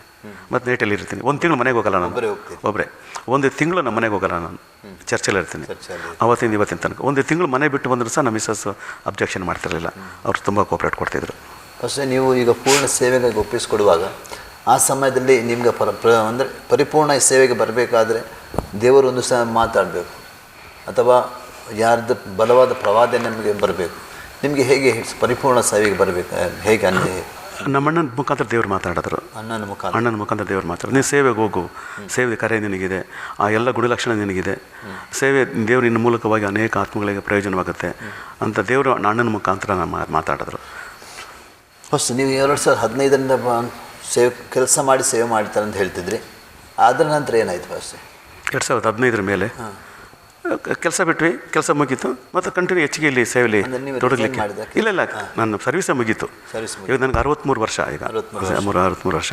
ರಿಟೈರ್ಡ್ ಆದ ತಕ್ಷಣ ಪರಿಪೂರ್ಣ ಸೇವೆ ಇಲ್ಲೇ ಇರ್ತೀನಿ. ಅಲ್ಲ, ಅವಾಗಲೂ ಅಷ್ಟೇ ಹೇಳ್ತೇನೆ, ತಿಂಗಳಂಗಟ್ಟಲೆ ಇಲ್ಲೇ ಇದ್ಬಿಡ್ತಿದ್ದೆ. ಮತ್ತು ವಾರಕ್ಕೆ 3 ಶಿಫ್ಟ್ ಇರ್ತಿತ್ತಲ್ಲ, ನೆಕ್ಸ್ಟ್ ಶಿಫ್ಟ್ಗೆ ಹೋಗ್ಬೇಕಾದ್ರೆ ಬೆಳಗ್ಗೆ ಇರ್ತಿದ್ದೆ, 9 ಗಂಟೆ ಮನೆಗೆ ಹೋಗ್ಬಿಡ್ತಿದ್ದೆ, ಊಟ ಮಾಡಿ ನೆಕ್ಸ್ಟ್ ಶಿಫ್ಟ್ ಕೆಲಸಕ್ಕೆ ಹೋಗ್ಬಿಡ್ತಿದ್ದೆ. ಮಾರ್ನಿಂಗ್ ಶಿಫ್ಟ್ ಕೆಲಸ ಮುಗಿಸ್ಕೊಂಡ್ಬಿಟ್ರೆ ನಾನು 5 ಗಂಟೆ ಬಂದು ಇಲ್ಲಿರ್ತಿದ್ದೆ. ಸೊ ಈ ರೀತಿಯಾಗಿ ಇಲ್ಲಿ ಸೇವೆಗಳನ್ನ ನಾವು ಪ್ರಾರಂಭ ಮಾಡಿದೆ. ಅಷ್ಟೇ. ನೀವು ಏನಾದರೂ ಇದು ಸತ್ಯವೇದ ಶಾಲೆಗೆ ಏನಾದರೂ ಹೋಗಿ? ಇಲ್ಲ, ಸ್ಟಡಿ ಮಾಡಲಿಲ್ಲ. ಅನೇಕರು ಕೇಳ್ತಾರೆ, ನೀವು ಇಷ್ಟೆಲ್ಲ ಹೋಗಿ ಎಲ್ಲ ಕಡೆ ಪ್ರಸಂಗ ಮಾಡ್ತೀರಾ, ಅನೇಕ ರೀತಿಯ ಟೀಚಿಂಗ್ಗಳನ್ನ ಮಾಡ್ತೀರಾ, ನಿಮಗೆ ಯಾವ ಥಿಯಾಲಜಿಕಲ್ ಹೋಗಿದ್ದೀರಾ ಅಂತ ಕೇಳ್ತಾರೆ. ನಾನು ಅವ್ರಿಗೆ ಹೇಳೋದು ಒಂದೇ ಒಂದು ಮಾತು, ಥಿಯಾಲಜಿಕ್ಕಿಂತ ನನ್ನ ನಿಯಾಲಜಿ ಇಂಪಾರ್ಟೆಂಟ್ ನನಗೆ ಅಂದೆ. ಅವ್ರು ನಿಯಾಲಜಿ ಅಂದರೆ ಏನು ಅಂತ ಕೇಳ್ತಿದ್ರು, ಮೊಣಕಾಲಿನ ಪ್ರಾರ್ಥನೆ ಅಂತ. ನಾನು ಹೆಚ್ಚಿನ ಮೊಣಕಾಲಿನ ಪ್ರಾರ್ಥನೆ, ಹೆಚ್ಚಿಗೆ ನಾನು ಕುತ್ಕೊಂಡ್ಬಿಟ್ರೆ 10 ದಿವಸ 15 ದಿವಸ ಎದುರೋದಿಲ್ಲ ಮೇಲೆ, ಆ ರೀತಿ ಉಪವಾಸ ಪ್ರಾರ್ಥನೆ ಮಾಡ್ತೀನಿ. ಫಸ್ಟ್ ನೀವೀಗ ಇಲ್ಲಿ ಈ ಚರ್ಚ್ ಕಟ್ಟಿದ್ದೀರಿ 97ರಲ್ಲಿ ಅಲ್ಲ? ಈ ಚರ್ಚ್ ಕಟ್ಟಬೇಕಾದ್ರೆ, ಈ ಜಾಗ ತಗೊಳ್ಬೇಕಾದ್ರೆ ನಿಮಗೆ ಹೇಗೆ ಪ್ರೇರಣೆ ಆಯಿತು? ಫಸ್ಟ್ ನಾನು ಇಲ್ಲಿ ಒಂದು ಮನೆಯಲ್ಲಿ, ಇಲ್ಲಿ ನಮ್ಮ ಪಕ್ಕದಲ್ಲಿ ಒಂದು ಇವತ್ತು ನೈಟು ಅಲ್ಲೇ ಊಟ ನಿಮಗೆ, ಆ ಮನೇಲೇ ಫಸ್ಟ್ ವರ್ಷಿಪ್ ಸ್ಟಾರ್ಟ್ ಮಾಡಿದ್ದು. ಅವಾಗ ನಾನು ಹೆಂಡ್ತಿ 2 ಮಕ್ಕಳು, ಒಂದು 2 ಬರ್ತಿದ್ರು ಅಷ್ಟೇ. ಅಲ್ಲಿಂದ ಪ್ರಾರಂಭ ಆಯಿತು. ಆಮೇಲೆ ನಾನು 30 ದಿವಸ ಫಾಸ್ಟಿಂಗ್ ಪ್ರೇಯರ್ ಮಾಡ್ತಿರುವ ಸಂದರ್ಭದಲ್ಲಿ ಈ ಕರ್ನಾಟಕ ಪವರ್ ಕಾರ್ಪೊರೇಷನ್ಗೆ ಸಂಬಂಧಪಟ್ಟಿದ್ದು, ಕರ್ನಾಟಕ ಪವರ್ ಕಾರ್ಪೊರೇಷನ್ಗೆ ಸಂಬಂಧಪಟ್ಟದ ಜಾಗ ಇದು. ಅಲ್ಲಿ ಒಬ್ಬರು ನಾರಾಯಣ ಸ್ವಾಮಿ ಅಂತ ಒಬ್ಬರು ಅಧ್ಯಕ್ಷರಿದ್ದರು, ಯೂನಿಯನ್ ಅಧ್ಯಕ್ಷರು. ಅವ್ರು ನನ್ನ ಹತ್ರ ಬಂದರು, ಫಾದರ್ ಅಂತ ಕರೆದ್ರು. ಏನಪ್ಪ ಅಂತಂದರೆ, ಈ ಥರ ನಾವು ಏನೊಂದು ಜಾಗ ನಿಮ್ಗೆ ಕೊಡ್ತೀವಿ, ಇಲ್ಲಿ ಚರ್ಚ್ ಕಟ್ತೀರಾ? ಯಾಕಂದರೆ ಇಲ್ಲಿ ಕ್ರಿಶ್ಚಿಯನ್ಸ್ ತುಂಬ ಜನ ಇದ್ದಾರೆ, ಅವರು ಶಿವಮೊಗ್ಗಕ್ಕೆ ಹೋಗ್ತಾರೆ ಮತ್ತು ತರೀಕೆರೆಗೆಲ್ಲ ಹೋಗ್ತಾರೆ. ನೀವು ಹ್ಞೂ ಅಂದರೆ ಇಲ್ಲಿ ಬೇಕಾದ್ರೆ ನಾವು ಕೊಡ್ತೀವಿ, ಕಾರ್ಮಿಕರು ಹೊಸಬರೆಲ್ಲ ಬಂದಿದ್ದಾರೆ ಅಂತಂದರು. ಸರಿ, ನೀವು ಜಾಗ ಕೊಟ್ಟರೆ ನಾನು ಕಟ್ಕೊಡ್ತೀನಿ ಚರ್ಚ್ ಅಂತ ಹೇಳಿದೆ. ಆಮೇಲೆ ಅವರು ಒಂದು ಲೆಟ್ರ್ ಕೊಟ್ಟೆ. KPC ಇಂಜಿನಿಯರ್ ಬಂದರು, ನೋಡಿಬಿಟ್ಟು ಈ ಜಾಗ ನೀವು ತೊಗೊಳ್ರಿ, 50ಕ್ಕೆ 100 ಜಾಗ ನಿಮ್ಗೆ ಕೊಡ್ತೀನಿ ಅಂತಂದರು. ಅವರು ಸ್ಯಾಂಕ್ಷನ್ ಮಾಡಿ 1 ವಾರಕ್ಕೆ ಮತ್ತೆ ಸ್ಟಾಪ್ ಆಗ್ಬಿಡ್ತು. ಎಲ್ಲ ಅನೇಕರು ಮೂಕರ್ಜಿ ಬರೆದು ಸ್ಟಾಪ್ ಮಾಡಿಬಿಟ್ರು. ಸ್ಟಾಪ್ ಮಾಡಿ ಇನ್ನು ಮುಂದೆ ಚರ್ಚ್ ಕಟ್ಟಂಗಿಲ್ಲ, ಇಲ್ಲಿ ಚರ್ಚ್ ಕಟ್ಟಿದ್ರೆ ಗಲಾಟೆ ಆಗುತ್ತೆ, ಹಂಗೆ ಹಿಂಗೆ ಅಂತ ಹೇಳ್ಬಿಟ್ಟು ಇದು ಮಾಡಿದ್ರು. ನನಗೆ ಬೇಜಾರಾಯಿತು. ನಾನೇನು ಜಾಗ ಕೇಳಿಲ್ಲ ಅವ್ರಿಗೆ, ಅವರಾಗೆ ಅವ್ರು ಬಂದು ಜಾಗ ಕೊಡ್ತೀನಿ ಅಂತ ಹೇಳಿದ್ರು. ಇದ್ದಕ್ಕಿದ್ದಂಗೆ ಇದು ಮಾಡಿದ್ರು. ತಕ್ಷಣ ನನ್ನ ಸೈತನ ಮೇಲೆ ವೈರಾಗ್ಯ ಬಂತು. ನಾನು ದುಡ್ಡು ಕೊಟ್ಟು ತಗೊಳ್ತಕ್ಕಂಥ ಒಂದು ಅವಕಾಶ ನನಗಿತ್ತು, ಯಾಕಂದ್ರೆ ಇಬ್ಬರು ಗೌರ್ಮೆಂಟ್ ಎಂಪ್ಲಾಯ್ನೇ. ನನಗೊಂದು ವೈರಾಗ್ಯ ಏನು ಬಂತು ಅಂದರೆ, ಅಲ್ಲೇ ಕಟ್ಟಬೇಕು ಅಂತ ವೈರಾಗ್ಯ ಬಂದುಬಿಡ್ತು. ಅಲ್ಲೇ ಕಟ್ಟಬೇಕು ನಾನು ಅಂತೇನು ಮಾಡಿದೆ. ಈಗ ಪ್ರೇಯರ್ ಮಾಡ್ತಿರ್ಬೇಕಾದ್ರೆ ಬಂಗಾರಪ್ಪರು ಆವಾಗ ಪರಿಚಯ ಆಯ್ತು ನನಗೆ, 97 ಪರಿಚಯ ಆದರು. ನಾನು ಹೋಗಿ ವಿಷಯ ಹೇಳ್ದಂಗೆ ಹಿಂಗಂತ, ನಾಳೆ ಬೆಳಗ್ಗೆ ಬೆಂಗಳೂರಿಗೆ ಬಾ ಅಂತಂದರು. ಹೋದ್ವಿ. MD ಆಗಿದ್ದರು, ಜಯರಾಜ್ ಅಂತ ಹೇಳ್ಬಿಟ್ಟು KPCಗೆ. ಅವರು MDಗೆ ಫೋನ್ ಮಾಡಿದ್ರು, BR ಪ್ರಾಜೆಕ್ಟಲ್ಲಿ ಚರ್ಚಿಗೆ ಜಾಗ ಸ್ಯಾಂಕ್ಷನ್ ಆಗಿದೆ, ಯಾಕೆ ನಿಲ್ಲಿಸಿದ್ದೀರಾ ಅಂತ ಕೇಳಿದ್ರು. ಸರ್, ಅಲ್ಲಿಂದ ಜನಗಳು ತುಂಬ ಜನ ಲೆಟ್ರ್ ಬರ್ದಿದ್ದಾರೆ, KPCಲಿ ಕೆಲಸ ಮಾಡ್ತಕ್ಕಂಥ ಕೆಲವರು ಸುತ್ತಮುತ್ತ ಇರ್ತಕ್ಕಂಥ, ಚರ್ಚಿಗೆ ಜಾಗ ಕೊಟ್ಟ ಗಲಾಟೆ ಆಗುತ್ತೆ, ಕೊಡಬೇಡ್ರಿ, ಹಂಗೆ ಹಿಂಗೆ ಅಂತ ಬರ್ದಿದ್ದಾರೆ, ಸುಮ್ಮನೆ ಕಾಂಪ್ಲಿಕೇಶನ್ ಆಗೋದು ಬೇಡ ಅಂತ ಸ್ಟಾಪ್ ಮಾಡಿದ್ದೀವಿ ಸರ್ ಅಂತ. ಜನ ಲೆಟ್ರ್ ಕೊಟ್ಬಿಟ್ಟು ಕಾಂಪ್ಲಿಕೇಶನ್ ಆಗಿದ್ದು ಲೆಟ್ರ್ ಬರ್ದಿದ್ದಕ್ಕೆ ನೀವು ಕ್ಯಾನ್ಸಲ್ ಮಾಡಿದ್ದೀರಾ? ಸರಿ, ಬಿಟ್ಟು ಜನಗಳು ತೊಂದರೆ ಆಗೋದ್ರೆ ಜಾಗ ಕೊಡೋದು ಅವಶ್ಯಕತೆ ಇಲ್ಲ, ಕೊಡೋದು ಬೇಡ ಬಿಡ್ರಿ ಅಂತ 2 ನಿಮಿಷ ನನ್ನ ಮುಂದೆ ಮಾತಾಡಿದ್ರು. ಮಾತಾಡಿ MD ಜೆರಸ್ ಫುಲ್ ಶಾಕ್ ಆಗಿಬಿಟ್ಟಿರ್ತ ಅಂತ ಕಾಣ್ತಾರೆ. ಅಂದ ತಕ್ಷಣ ಸಾರ್ ಅಂದರೆ ಮತ್ತೇನಯ್ಯ ಭಾರತ ದೇಶ ಬಂದು ಎಲ್ಲ ಧರ್ಮಕ್ಕೆ ಸಂಬಂಧಪಟ್ಟದ್ದು, ಅದು ಯಾವನು ಬಂದು ಗಲಾಟೆ ಮಾಡ್ತಾನೆ ನೋಡ್ತೀನಿ, ಅವ್ರು ಫಸ್ಟ್ ಜಾಗ ಕೊಡ್ರಿ ನೀವು ಅಂಥೇಳಿ ಅಲ್ಲಿಂದ ಅವಾಗ ಕಮಲ್ ಪಂತ್ ಬಂದು SP ಆಗಿದ್ದರು. ಕಮಲ್ ಪಂತ್ ಫೋನ್ ಮಾಡಿದ್ರು, ಅವ್ರು ಚರ್ಚ್ ಕಟ್ಟಕ್ಕೆ ಜಾಗ ಕೊಡ್ತಾರೆ, ಅವ್ರು ಏನಾರು ಗಲಾಟೆ ಮಾಡೋದಿದ್ರೆ ಅವ್ರು ತೊಗೊಂಡು ಅರೆಸ್ಟ್ ಮಾಡಿ ಒಳಗಾಕ್ರಿ ಅಂತೇಳ್ಬಿಟ್ಟು ಅಲ್ಲಿಂದನೇ ಫೋನ್ ಮಾಡಿದ್ರು. ಅಷ್ಟೊಂದು ಕಾರ್ಯ ದೇವ್ರು ಮಾಡಿದ್ರು. ಆಮೇಲೆ ಈ ಜಾಗ ಕೊಟ್ಟರು, ಚರ್ಚ್ ಸ್ಟಾರ್ಟ್ ಮಾಡಿದ್ವಿ. ಬೇರೆ 8 ಜನ 9 ಜನ ಇದ್ರು ಅಷ್ಟೇ ಅವಾಗ. ಆಮೇಲೆ ದೇವರು ಅದ್ಭುತ ಮಾಡೋಕ್ಕೆ ಸ್ಟಾರ್ಟ್ ಮಾಡಿದ್ರು. ಚರ್ಚ್ ತುಂಬ ದೊಡ್ಡದಾಯಿತು. ದೊಡ್ಡದಾಗ್ತಿದ್ದಂಗೆ ಮತ್ತೆ ಚರ್ಚ್ ಇಲ್ಲಿ ತನಕ ಇತ್ತು, ಇಲ್ಲಿ ಕೊಂಬ ಇದಲ್ಲ, ಇಲ್ಲಿ ತನಕ ಸ್ಟ್ರೈಟ್ ಆಗಿತ್ತು. ಇದನ್ನು ಹೊಡೆದು ಆ ಕಡೆ ಮಾಡಿದ್ವಿ. ಇಲ್ಲಿ ತನಕ ಚರ್ಚ್ ಇಲ್ಲಿಂದ ಈ ಕಡೆ ಇತ್ತು, ಇದನ್ನು ಹೊಡೆದು ಹಿಂದ್ಗಡೆ ಜಾಗ ಮಾಡಿದ್ವಿ. ಆಮೇಲೆ ಶಿವಮೊಗ್ಗದ ಒಂದು 60 ಜನ 70 ಜನ ಬರ್ತಾಯಿದ್ರು. ಅವ್ರನ್ನ ಸ್ಟಾಪ್ ಮಾಡಿ ಅಲ್ಲೊಬ್ಬರು ಸೇವಕರನ್ನ ಮಾಡಿ ಅಲ್ಲಿ ದೇವ್ರ ಸೇವಕರನ್ನ ಇಟ್ಟು ಅಲ್ಲಿ ಸೇವೆ ನಡೆಸ್ತಾಯಿದ್ವಿ. ಈ ರೀತಿ ದೇವರು ಈ ಸಭೆ ಇಂಪ್ರೂವ್ ಆಗಲಿಕ್ಕೆ ಸಹಕಾರ ಆಯಿತು. ಹಂಗೆ ಸಭೆನ ಕಟ್ಟಲಿಕ್ಕೆ ಅವಕಾಶ ಆಯಿತು. ಹೊಸ ಈ ಸಭೆ ಕಟ್ಟುವಾಗ, ಇಲ್ಲಿ ಕಟ್ಟಡ ಕಟ್ಟುವಾಗ ನಿಮ್ಗೆ ಏನಾದರೂ ಜನ ಸುತ್ತಲಿಂದ ಏನು ವಿರೋಧ ಬಂದಿಲ್ಲ? ಬಂತು. ಅದು ಫೌಂಡೇಶನ್ ತೆಗಿಬೇಕಾದ್ರೆ ಹಿಂಗೆ ದಾರಿ ಒಂದಿತ್ತು, ಹಿಂಗೆ ಹೋಗ್ಬೇಕಾರೆ ಹಿಂಗೆ ಬರ್ಬೇಕಾರೆಲ್ಲ ಬೈತಾಯಿದ್ರು. ಆಗ ದೇವ್ರು ಹಿಡಿದು ಒಂದು ಮಾತಲ್ಲ, ನಿಮ್ಮ ಮೌನವಾಗಿರೋ ಅಷ್ಟೇ, ನೀನು ಮಾತಾಡೋ, ನೀನು ಮೌನವಾಗಿರೋ, ನಾನು ಯುದ್ಧ ಮಾಡೋದು ಎಂಬುದಾಗಿ. ಅವ್ರು ಬೈತಾನೆ ಇದ್ರು, ಬರ್ಬೇಕಾರೆ ಹಿಂಗೆ ಬರ್ಬೇಕಾರೆಲ್ಲ ಬೈತಾನೆ ಇದ್ರು. ಹಿಂಗೆ ದಾರಿ ಇತ್ತು ಸ್ಟ್ರೈಟ್, ಈ KPCಗೆ ಹೋಗ್ಲಿಕ್ಕೆ ಇಲ್ಲೊಂದು ಬೈತಾಯಿದ್ರು. ಎಲ್ಲಿ ತನಕ ಅಂದರೆ ಇಲ್ಲಿ ಮೇಲೆ ಲಿಂಟ್ಲಿ ತನಕ ಬೈತಾಯಿದ್ರು ಅಷ್ಟೇ. ಆಮೇಲೆ ಅವ್ರಿಗೆ ಗೊತ್ತಾಯಿತು ಇದು ಮನೆಯೆಲ್ಲ ಚರ್ಚ್ ಕಟ್ತಾ ಇದ್ದಾರೆ. ಅವ್ರ ಮನಸ್ಸು ಏನಾಯಿತು ಗೊತ್ತಿಲ್ಲ. ಆಮೇಲೆ ಒಬ್ಬೊಬ್ಬರಾಗಿ ಚರ್ಚೆ ಹತ್ರ ಸ್ಟಾರ್ಟ್ ಮಾಡಿದ್ರು. ಬಂದ್ಬಿಟ್ಟು ಫಾದರ್ ಸೀಟ್ ಹಾಕ್ತೀರಾ RCC ಹಾಕ್ತೀರಾ ಅಂತ. ಇಲ್ಲ RCC ಹಾಕೋಕ್ಕಾಗಲ್ಲ, ಸೀಟ್ ಮಾತ್ರ ಹಾಕ್ತೀವಿ ಅಂತ. ಫಾದರ್ ಹುಡುಗರು ಇಬ್ಬರು ಹುಡುಗರು ಯಾವಾಗ ನೀರು ಬಿಡಕ್ಕಿರ್ತಿದ್ರು, ಕ್ಯೂರಿಂಗ್ ಮಾಡೋಕ್ಕೆ ಎಲ್ಲೇ ಬಿಟ್ಬಿಟ್ಟಿದ್ವಿ. ಇವಾಗ ಅಡುಗೆ ಮಾಡಿದ್ವಿ ಫಾದರ್ ಇವತ್ತು, ಆ ಹುಡುಗರಿಗೆ ಅಲ್ಲಿ ನಾವು ಊಟ ಕಳಿಸ್ಬಿಡ್ತೀವಿ ಅಂತೇಳ್ಬಿಟ್ಟು ಅಲ್ಲಿಂದ ಊಟ ಬರೋಕ್ಕೆ ಸ್ಟಾರ್ಟ್ ಆಗ್ಬಿಡ್ತು. ಯಾರು ಬೈತಾಯಿದ್ರು ಅವರೇ ಪ್ರತಿದಿನ ರಾತ್ರಿ ಹೊತ್ತು ಅವ್ರಿಗೆ ಊಟ ಕೊಡೋಷ್ಟು ಮಟ್ಟಿಗೆ ದೇವರು ಏರ್ಪಾಡು ಮಾಡಿದ್ರು. ಬೈದಂಥ ಜನಗಳು, ವಿರೋಧವಾಗಿದ್ದಂಥ ಜನಗಳೇ ದೇವ್ರು ನಮ್ಮನ್ನು ಪ್ರೀತಿ ಮಾಡೋ ರೀತಿಯಲ್ಲಿ ಕಾರ್ಯವನ್ನು ಮಾಡಿದ್ರು. ಆಯಿತು ಬಸ್. ಈಗ ಕಟ್ಟಡ ಕಟ್ಟಡ ಆಯಿತು. ಈಗ ಜನರು ಇಲ್ಲಿಗೆ ಬರಲಿಕ್ಕೆ ಪ್ರಾರಂಭ ಮಾಡಿದರು. ಎಲ್ಲ ಅನ್ಯಾಯ ಬರಲಿಕ್ಕೆ ಪ್ರಾರಂಭ ಮಾಡಿದರು. ಅವರು ಬರುವಾಗ ಸುತ್ತಲಿನ ಜನರಿಂದ ನಿಮಗೆ ಏನಾದರೂ ಸಮಸ್ಯೆ ಆಗಿಲ್ಲ? ಅಲ್ಲ, ಆರಂಭದಲ್ಲಿ ಅವ್ರಿಗೆ ನಮ್ಮ ಹತ್ರ ಏನು ಗಲಾಟೆ ಮಾಡ್ಲಿಕ್ಕೆ ಬಂದಿಲ್ಲ. ಅವ್ರು ನಾವು ಗಲಾಟೆ ಮಾಡಿದ್ದಾರೆ, ನೀವಾಕಿ ಧರ್ಮ ಬಿಟ್ಟು ಧರ್ಮ ಹೋಗಿದ್ದೀರಾ, ಧರ್ಮ ಬಿಟ್ಟು ಧರ್ಮ ಹೋಗಿತ್ತು ಸಾಕಷ್ಟು ಅವರಿಗೆ ತಡೆಗಳನ್ನ ಮಾಡಿದ್ದಾರೆ. ಮತ್ತು ಇನ್ನು ಕೆಲವು ಸಂದರ್ಭದಲ್ಲಿ ಅವ್ರ ಕುಟುಂಬ ನಡೆದಂಥ ಕೆಲವು ಘಟನೆಗಳು, ಅವ್ರು ನಡೆದಂಥ ಅದ್ಭುತಗಳು ನೋಡಿ ಇವ್ರ ತಂಟೆಗೆ ನಾವು ಹೋಗಬಾರ್ದು, ಅವ್ರು ಹೋದ್ರೆ ಹೋಗಲಿ ಬಿಡು ಅನ್ನೋಷ್ಟು ಮಟ್ಟಿಗೆ ಆಗ್ತಿತ್ತು. ಇನ್ನು ಕೆಲವು ದೆವ್ವಡದವರೆಲ್ಲ ಬರ್ತಿದ್ರು. ಅವ್ರು ಬಸ್ಸಿಂದ ಇಳಿದು ಬರ್ಬೇಕಂದ್ರೆ ಕಿರ್ಚಾಡ್ಕೊಂಡು ಹಿಂಗೆ ಬರೋರು, ಇಲ್ಲಿ ತನಕ ಕಿರ್ಚಾಡ್ಕೊಂಬರೋರು. ಅವ್ರು ಊರಿನ ಜನ ನೋಡೋರಲ್ಲ, ಏನಾಗುತ್ತೆ ಅಂತ ಬಂದಿರೋರು. ಈಗ ಕಾಂಪೌಂಡ್ ಒಳಗೆ ಬರ್ತಾ ಇದ್ದಂಗೆ ಅವ್ರು ಬಿಡುಗಡೆ ಆಗ್ಬಿಡೋದು. ಇದೆಲ್ಲ ನೋಡಿದ್ರು. ನೋಡಿದಷ್ಟು ಜನಗಳಿಗೆ ಒಂಥರ ಆಶ್ಚರ್ಯ ಆಯಿತು. ಇಲ್ಲಿ ಏನೋ ಒಂದು ಶಕ್ತಿ ಇದೆ, ನಾವು ಈ ಶಕ್ತಿ ಮುಂದೆ ನಾವು ಯುದ್ಧ ಮಾಡಲಿಕ್ಕೆ ಹೋಗಬಾರ್ದು, ಇಲ್ಲೊಂದು ಶಕ್ತಿ ಇದೆ ಅನ್ನೋ ರೀತಿಯಲ್ಲಿ ಒಂದು ದೇವರೊಂದು ಪ್ರತಿಬಿಂಬವನ್ನು ಇಲ್ಲಿ ಉಂಟು ಮಾಡಿದ್ರು. ಸೊ ಅವರೊಂದು ಮಿರಕಲ್ ಇವತ್ತು ಎಲ್ಲ ಜನಗಳ ಬಾಯನ್ನು ಮುಚ್ಚಲಿಕ್ಕೆ ದೇವರು ಅವಕಾಶ ಮಾಡಿಕೊಟ್ರು. ಅಂದರೆ ಈ ಊರಿನ ಕೆಲವರು ಮುಖಂಡರಿದ್ದಾರೆ, ಅವರಿಂದ ನಿಮಗೇನಾದರೂ ಸಮಸ್ಯೆ ಇಲ್ಲ? ಇಲ್ಲ, ಆ ಮುಖಂಡರುಗಳೆಲ್ಲ ಬರ್ತಾರೆ, MLAಗಳು ಅವರೇ ಬರ್ತಾರೆ. ನಾವೇನು ಅವ್ರ ಮನೆಗೆ ಹೋಗಲ್ಲ, ಅವರೇ ನಮ್ಮ ಹತ್ರ ಬರ್ತಾರೆ, ಪ್ರೇಯರ್ ಮಾಡಿಸ್ಕೊಳ್ತಾರೆ. MP ಬಂದಿದ್ದಾರೆ, ಆಮೇಲೆ ಸಭಾಪತಿಗಳು ಬಂದಿದ್ದಾರೆ. ಇವರೆಲ್ಲ ಬಂದು ಪ್ರೇಯರ್ ಮಾಡಿಸ್ಕೊಂಡು ಹೋಗ್ತಾರೆ. ಹಂಗಾಗಿ ಆ ದೇವರು ದೊಡ್ಡ ಕಾರ್ಯಗಳನ್ನ ಮಾಡ್ತಾ ಇದ್ದಾರೆ. ಹೊಸ ಈಗ ನೀವು ಈ ಸ್ಥಳದಲ್ಲಿ ಸೇವೆ ಮಾಡ್ತಾಯಿದ್ರಿ, ನಿಮ್ಮ ಮೂಲಕ ಬೇರೆ ಎಲ್ಲಾದರೂ ಸಹ ಬ್ರಾಂಚ್ ಸಭೆಗಳು ಅಂದರೆ ಈಗ ನೀವು ಸ್ವಂತವಾಗಿ ಮಾಡ್ತಿದ್ದಾರೆ ಅಥವಾ ನಿಮ್ಮ ಅಣ್ಣನ ಮೂಲಕ ಬಂದಿದ್ದು ಅಂತ ಇಲ್ಲಿ ಕಳಿಸಿದ್ದು ಅಂತ ಹೇಳ್ತೀರಿ. ಈಗ ನಿಮ್ಮ ಸೇವೆ ಹೇಗೆ ನಡೀತದೆ? ಈಗ ಅಣ್ಣ ಸೇವೆ ಅಂತ ಅವ್ರು ಫಸ್ಟು ಕಾರ್ನರ್ಸ್ಟೋನಲ್ಲಿದ್ದರು, ನಾವಿಲ್ಲಿ ಬಂದು ಸೇವೆ ಮಾಡ್ತಾಯಿದ್ವಿ. ನಂತರ ಅವರು ಬೇರೆ ಸಂಸ್ಥೆಗೆ ಅಟ್ಯಾಚ್ಮೆಂಟ್ ಆದರು. ಇವಾಗ ನಾನೇನು ಮಾಡಿದೆ, ನಾನು ಇಂಡಿಪೆಂಡೆಂಟಾಗಿ ಮಾಡಬೇಕು ನನ್ನ ಆಸೆ ಇದ್ದಿದ್ದು. ನಾನು ಅಣ್ಣನಿಗೆ ಹೇಳ್ದೆ ಹಿಂಗೆ ಖಂಡಿತ ಇಂಡಿಪೆಂಡೆಂಟ್ ಮಾಡು ಅಂತಂದರು. ಅಂದರೆ ಅಣ್ಣ ತುಂಬ ಎಂಕರೇಜ್ ಮಾಡಿದ್ರು ನನಗೆ. ಅಣ್ಣ ಅಂತಂದರೆ ನಾವು ಅವ್ರಿಗೆ ಅಣ್ಣ ಅನ್ನೋದಕ್ಕಿಂತ ಅಪ್ಪ ಅಂದ್ರೆ ನನ್ನ ಖುಷಿ, ಆ ರೀತಿ ಆ ಭಾವನೆ ನನಗೆ ಅವರಿಗೆ. ಯಾಕಂದರೆ ಇಷ್ಟೆಲ್ಲ ಇಂಪ್ರೂವ್ ಆಗಲಿಕ್ಕೆ, ಆಧ್ಯಾತ್ಮಿಕ ಬೆಳೀಲಿಕ್ಕೆ ನಮ್ಮ ಅಣ್ಣನೇ ಕಾರಣ. ಅವ್ರು ಕೊಟ್ಟದ್ದು ಎಂಕರೇಜ್ಮೆಂಟ್ಸು. ನಾನು ಹೇಳಿದ್ನಲ್ಲ, ನಾನು ಅವ್ರೇನಾರು ಹೊಸ ಒಂದು ಶರ್ಟ್ ತೊಗೊಂಬಂದರೆ ಫಸ್ಟು ನನ್ನ ಹತ್ರ ಹೇಳ್ತಿರಲಿಲ್ಲ, ನಮ್ಮ ಅತ್ತಿಗೆ ಹತ್ರ ಹೇಳ್ತಿದ್ರು. ಅಷ್ಟು ಹೊಸ ಶರ್ಟ್ ತಿಂದರೆ ಫಸ್ಟ್ ಅವ್ನು ಹಾಕ್ಬಿಟ್ಟು ಕೊಡೋಕೆ ಹೇಳು ಅಂತೇಳ್ಬಿಟ್ಟು ನಾನು ಹಾಕ್ಕೊಂಡು ಸ್ವಲ್ಪ ತಾಗಿದ ತಕ್ಷಣ ಅವ್ರು ಕೊಟ್ಟರೆ ಅವ್ರು ಖುಷಿ. ಇದೇ ಥರ 8 ಜನ 7 ಜನ ನನ್ನದ್ರು ಇದ್ದಾರೆ ಮಾಡೋರು. ಅವ್ರು ಎಷ್ಟೇ ಎತ್ತರಕ್ಕೆ ಬೆಳೆದಿದ್ರು, ನಾನು ಚಿಕ್ಕವನಾಗಿದ್ರು ಫಸ್ಟ್ ನಾನು ಹಾಕೋಬೇಕು ಶರ್ಟ್, ಅದು ಹಾಕೊಂಡ್ಮೇಲೆ ಅವ್ರು ಹಾಕ್ಕೊಳ್ತಿದ್ರು. ಆ ರೀತಿ ನನ್ನ ಪ್ರೀತಿ ಮಾಡ್ತಿದ್ರು. ಎಲ್ಲ ಅಣ್ಣಿದ್ರು ನಾನು ತುಂಬ ಪ್ರೀತಿ ಮಾಡೋರು, ಅತ್ತಿಗೆಂದ್ರು ಸಹ ತುಂಬ ಪ್ರೀತಿ ಮಾಡೋರು. ಆ ರೀತಿ ಪ್ರೀತಿಯಲ್ಲೇ ಬೆಳೆದು ಬಂದೆ ನಾನು. ಫಸ್ಟ್ ನಿಮ್ಮ ಎಲ್ಲ ಅಣ್ಣಂದಿರಿದ್ದಾರೆ ಇವಾಗ? ಇಲ್ಲ, ಈಗಿರ್ತಕ್ಕಂಥ ಒಂದು 2 ಇದ್ದಾರೆ ಅಷ್ಟೇ. ಇಬ್ಬರಿದ್ದಾರೆ, ಅವರು ಸೇವೆಯಲ್ಲಿದ್ದಾರೆ. ಅವ್ರ ಸೇವೆ ಅಂದರೆ ಅಣ್ಣಂದಿರ ದೊಡ್ಡಣ್ಣ ಒಬ್ಬರು ಸೇವೆಯಲ್ಲಿದ್ದಾರೆ, ಇನ್ನೊಬ್ಬಣ್ಣ ಅವ್ರ ಹಳೆಯ ಸೇವೆಯಲ್ಲಿದ್ದಾರೆ. ಅಣ್ಣ MP ಕೆಲಸ ಮಾಡ್ತಿದ್ರು, ರಿಟೈರ್ಡ್ ಆಗಿ ಅವ್ರ ಜೊತೆಗಿದ್ದಾರೆ. ಸೇವೆಯಲ್ಲಿ ಅವ್ರ ಸೇವೆ ಇನ್ವಾಲ್ವ್ ಆಗಿದ್ದಾರೆ. ಫಸ್ಟ್ ಈಗ ನೀವು ಇಲ್ಲಿ ಸೇವೆ ಮಾಡ್ತೀರಿ, ನಿಮ್ಮ ಮೂಲಕ ಈ ಪ್ರಾಂತ್ಯದಲ್ಲಿ ಅಥವಾ ಬೇರೆ ಎಲ್ಲಾದರೂ ಸಭೆಗಳ ಸ್ಥಾಪನೆ ಮಾಡಿದ್ದೀರಾ? ಮಾಡಿದ್ದೀವಿ. ಎಷ್ಟು ಸಭೆಗಳ ಸ್ಥಾಪನೆ? ಇವಾಗ ಸದ್ಯಕ್ಕೆ 3 ಸಭೆ ಇದೆ. ಶಿವಮೊಗ್ಗದಲ್ಲಿ 2 ಇದೆ, ಇಲ್ಲಿ ನೆಲ್ಲಿಸರ ಅಂತ ಒಂದು ಜಾಗದಲ್ಲಿ ಮಾಡ್ತಾ ಇದ್ವಿ. ಇಲ್ಲಿಂದ ಒಂದು 5-6 ಕಿಲೋಮೀಟರ್ ಆಗುತ್ತೆ, ಅಲ್ಲಿ ಒಂದು ಬ್ರಾಂಚ್ ಇದೆ. ಇಲ್ಲಿಂದ ನೀವು ಕಳಿಸಲ್ಪಟ್ಟ ಸೇವಕರೇ? ಹೌದೌದು, ಇಲ್ಲಿಂದ ಕಳಿಸಲ್ಪಟ್ಟ ಸೇವಕರೇ. ಅಂದರೆ ಇಲ್ಲಿ ಈ ಸಭೆಗೆ ಬಂದ ಸೇವಕರನ್ನೇ ನೀವು ಇಲ್ಲಿ ಅವ್ರು ಬಂದು ಹಿಂದೂಗಳೇ ಯೇಸು ಸ್ವಾಮಿ ಅಂದರೆ ಏನೂ ಗೊತ್ತಿಲ್ಲದೆ ಇರ್ತಕ್ಕಂಥವ್ರು ಅವ್ರನ್ನ ಆ ಮಟ್ಟಕ್ಕೆ ಅವ್ರು ಟ್ರೈನಿಂಗ್ ಮಾಡಿಸಿ ಅವ್ರನ್ನ ಉತ್ತೇಜನ ಪಡಿಸಿ ಅವ್ರನ್ನ ಎಂಕರೇಜ್ ಮಾಡಿ ಕಳಿಸ್ಕೊಟ್ಟಿದ್ವಿ. ಅವರು ಉತ್ತಮವಾಗಿ ನನಗಿಂತ ಉತ್ತಮವಾಗಿ ಮಾಡ್ತಾಯಿದ್ದಾರೆ. ಬಸ್ ಈಗ ನೀವು ಹೇಳಿದ್ರಿ ನಿಮ್ಮ ಪ್ರಾರಂಭದಲ್ಲಿ ನೀವು ಕಾಲೇಜ್ ಹತ್ತಿರ ಎಲ್ಲ ಸುವಾರ್ಚಾರುವಾಗ ನೀವು ಕೆಲವು ಸರ್ತಿ ಹಿಂಸೆ ಅನುಭವಿಸಿದ್ರಿ. ಈ ಪರಿಪೂರ್ಣ ಸೇವೆಗೆ ಬಂದ ನಂತರ ನೀವು ಏನಾದರೂ ಈ ಹಿಂಸೆ ಅನುಭವಿಸೋದು ಯಾವುದೇ ಸಂದರ್ಭ ಇದೆಯಲ್ಲ?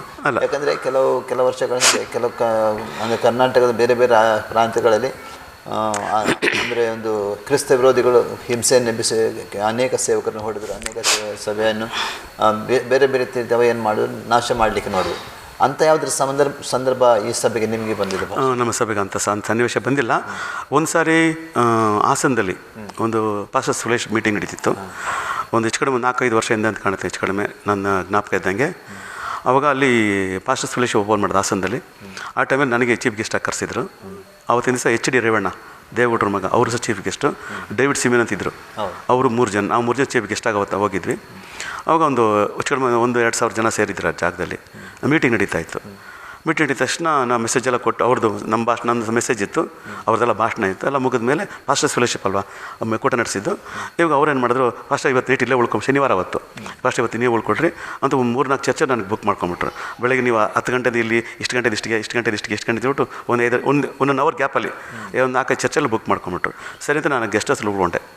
ಅವತ್ತಿನ ದಿವಸ ಇಲ್ಲಿ ಏನಾಗಿದೆ, ಈ ಲಕ್ಕೊಳ್ಳಿ ಮತ್ತು ಈ ಜಾಗದಲ್ಲಿ ಒಂದು 8-9 ಜನ ಪಾಸ್ಟ್ಗಳನ್ನ ತೊಗೊಂಡು ಅರೆಸ್ಟ್ ಮಾಡಿಬಿಟ್ಟು ಬೆಳಗ್ಗೆ 10 ಗಂಟೆಯಿಂದ ಸಾಯಂಕಾಲ 6 ಗಂಟೆ ತನಕ ಕೂಡಾಕ್ಬಿಟ್ಟು ಇವ್ರು ಹೊರದೇಶ ಹಣ ತಗೊಂಡು ಇದು ಮಾಡ್ತಾರೆ ನೋಡ್ರಿ ಅಂತ ಹೇಳ್ಬಿಟ್ಟು ಅವ್ರ ರೆಕಾರ್ಡ್ಸ್ ಎಲ್ಲ ಫೈಲೆಲ್ಲ ತೋರಿಸ್ಬಿಟ್ಟು ಒಂದು ತುಂಬ ಅವರಿಗೆ ಹೀನಾಯವಾಗಿ ಬೈದು ಗಲಾಟೆ ಎಲ್ಲ ಮಾಡಿದ್ದಾರೆ.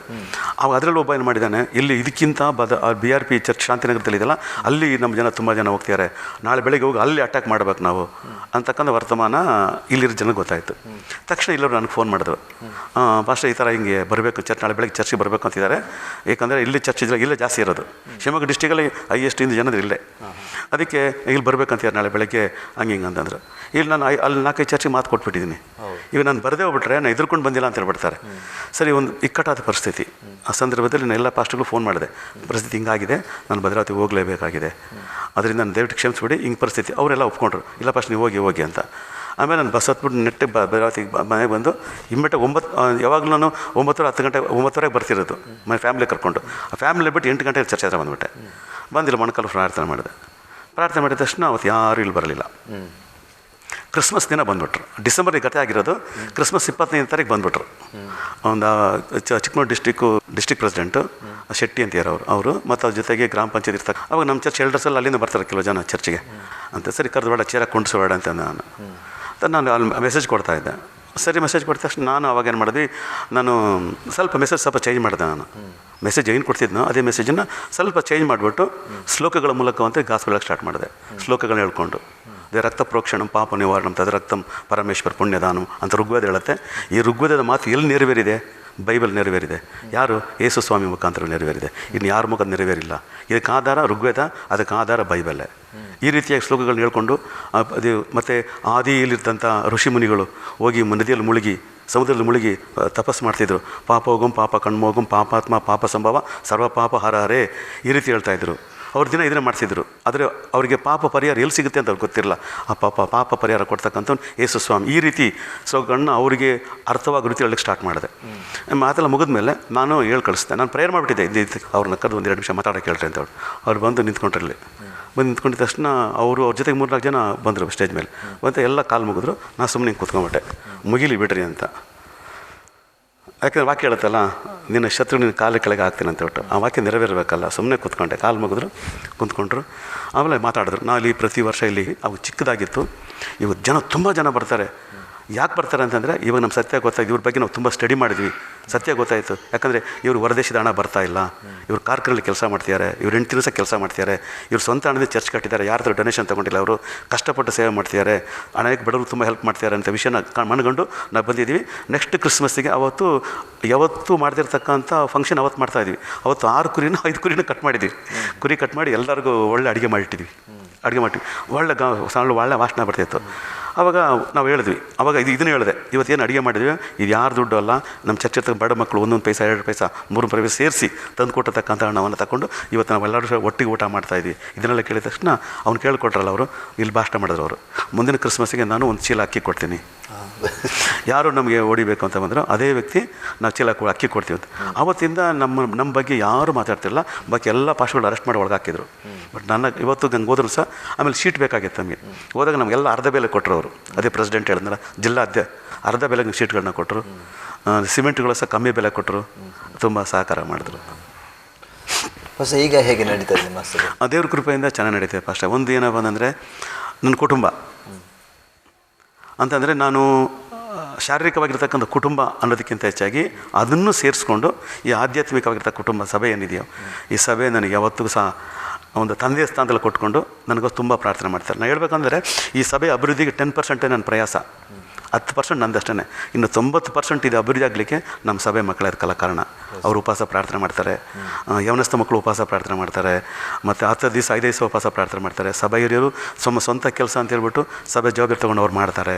ಮತ್ತು ಹೆಣ್ಮಕ್ಳಾಗಲಿ ಗಂಡು ಮಕ್ಕಳಾಗಲಿ ವಯಸ್ಸಾಗಿರೋರು ಆಗಲಿ ಯಾರೇ ಆಗಲಿ ಏನು ಸಹ ಅದಕ್ಕೆ ಹಿಂಜರಿದಂಗೆ ಎಲ್ಲರೂ ವಾಲಂಟಿಯರಾಗಿ ಅವರೇ ಕೆಲಸ ಮಾಡಿಕೊಂಡು ಕೋಪ್ರೇಟ್ ಮಾಡೋದ್ರಿಂದ ಈ ಸಭೆ ಇಷ್ಟೆಲ್ಲ ಡೆವಲಪ್ ಆಗಲಿಕ್ಕೆ ನನ್ನ ಕುಟುಂಬ, ಅದ್ರ ಜೊತೆಗೆ 90% ನಮ್ಮ ಸಭೆ ಮಕ್ಕಳು.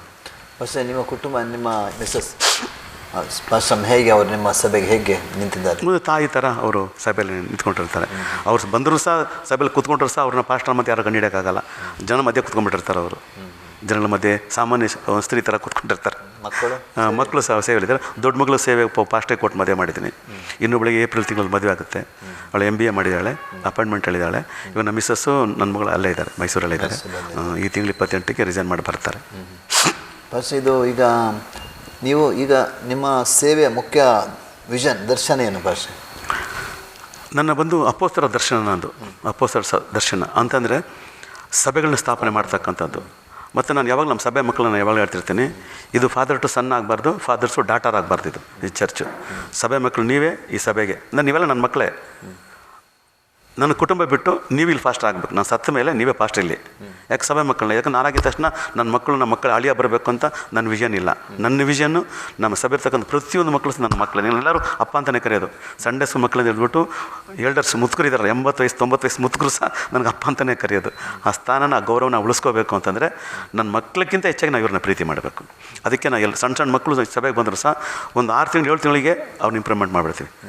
ಇವತ್ತು ನಾನು ಸಂಡೇ ವರ್ಷಿಪ್ ಇವಾಗ ಸಂಡೇ ವರ್ಷಿಪ್ ಏನು ಮಾಡ್ತೀನಿ ಅಂದರೆ ನಾನು ಕೂತ್ಕೊಂಡ್ಬಿಟ್ಟಿರ್ತೀನಿ, ಮೆಸೇಜಿಗೆ ಮಾತ್ರ ಇಲ್ಲಿ ಬರ್ತೀನಿ ನಾನು, ಬಟ್ ವರ್ಷಿಪ್ಪೆಲ್ಲ ಫುಲ್ ಅವರೇ ಮಾಡಿಬಿಡ್ತಾರೆ. ಆ ಮಟ್ಟಕ್ಕೆ 1 ವರ್ಷಕ್ಕೆ ಏನು ಗೊತ್ತಿಲ್ಲದೆ ಬಂದಿರತಕ್ಕಂಥ ಮಕ್ಕಳು 1 ವರ್ಷಕ್ಕೆ ಪ್ರಸಂಗ ಮಾಡೋಷ್ಟರ ಮಟ್ಟಿಗೆ ರೆಡಿ ಆಗ್ಬಿಡ್ತಾರೆ.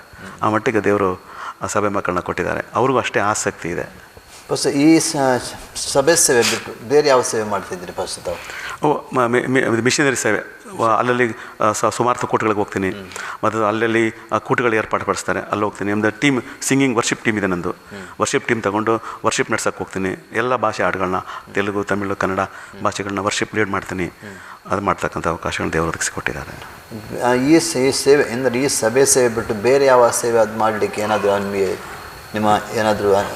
ನಿಮ್ಮ ಹೃದಯದಲ್ಲಿ ಅಂತ ದೇವರ ಅದೇ ಅಪೋಸ್ತರ ದರ್ಶನ ಅಂತಂದರೆ ಸಭೆಗಳನ್ನ ಸ್ಥಾಪನೆ ಮಾಡಬೇಕು.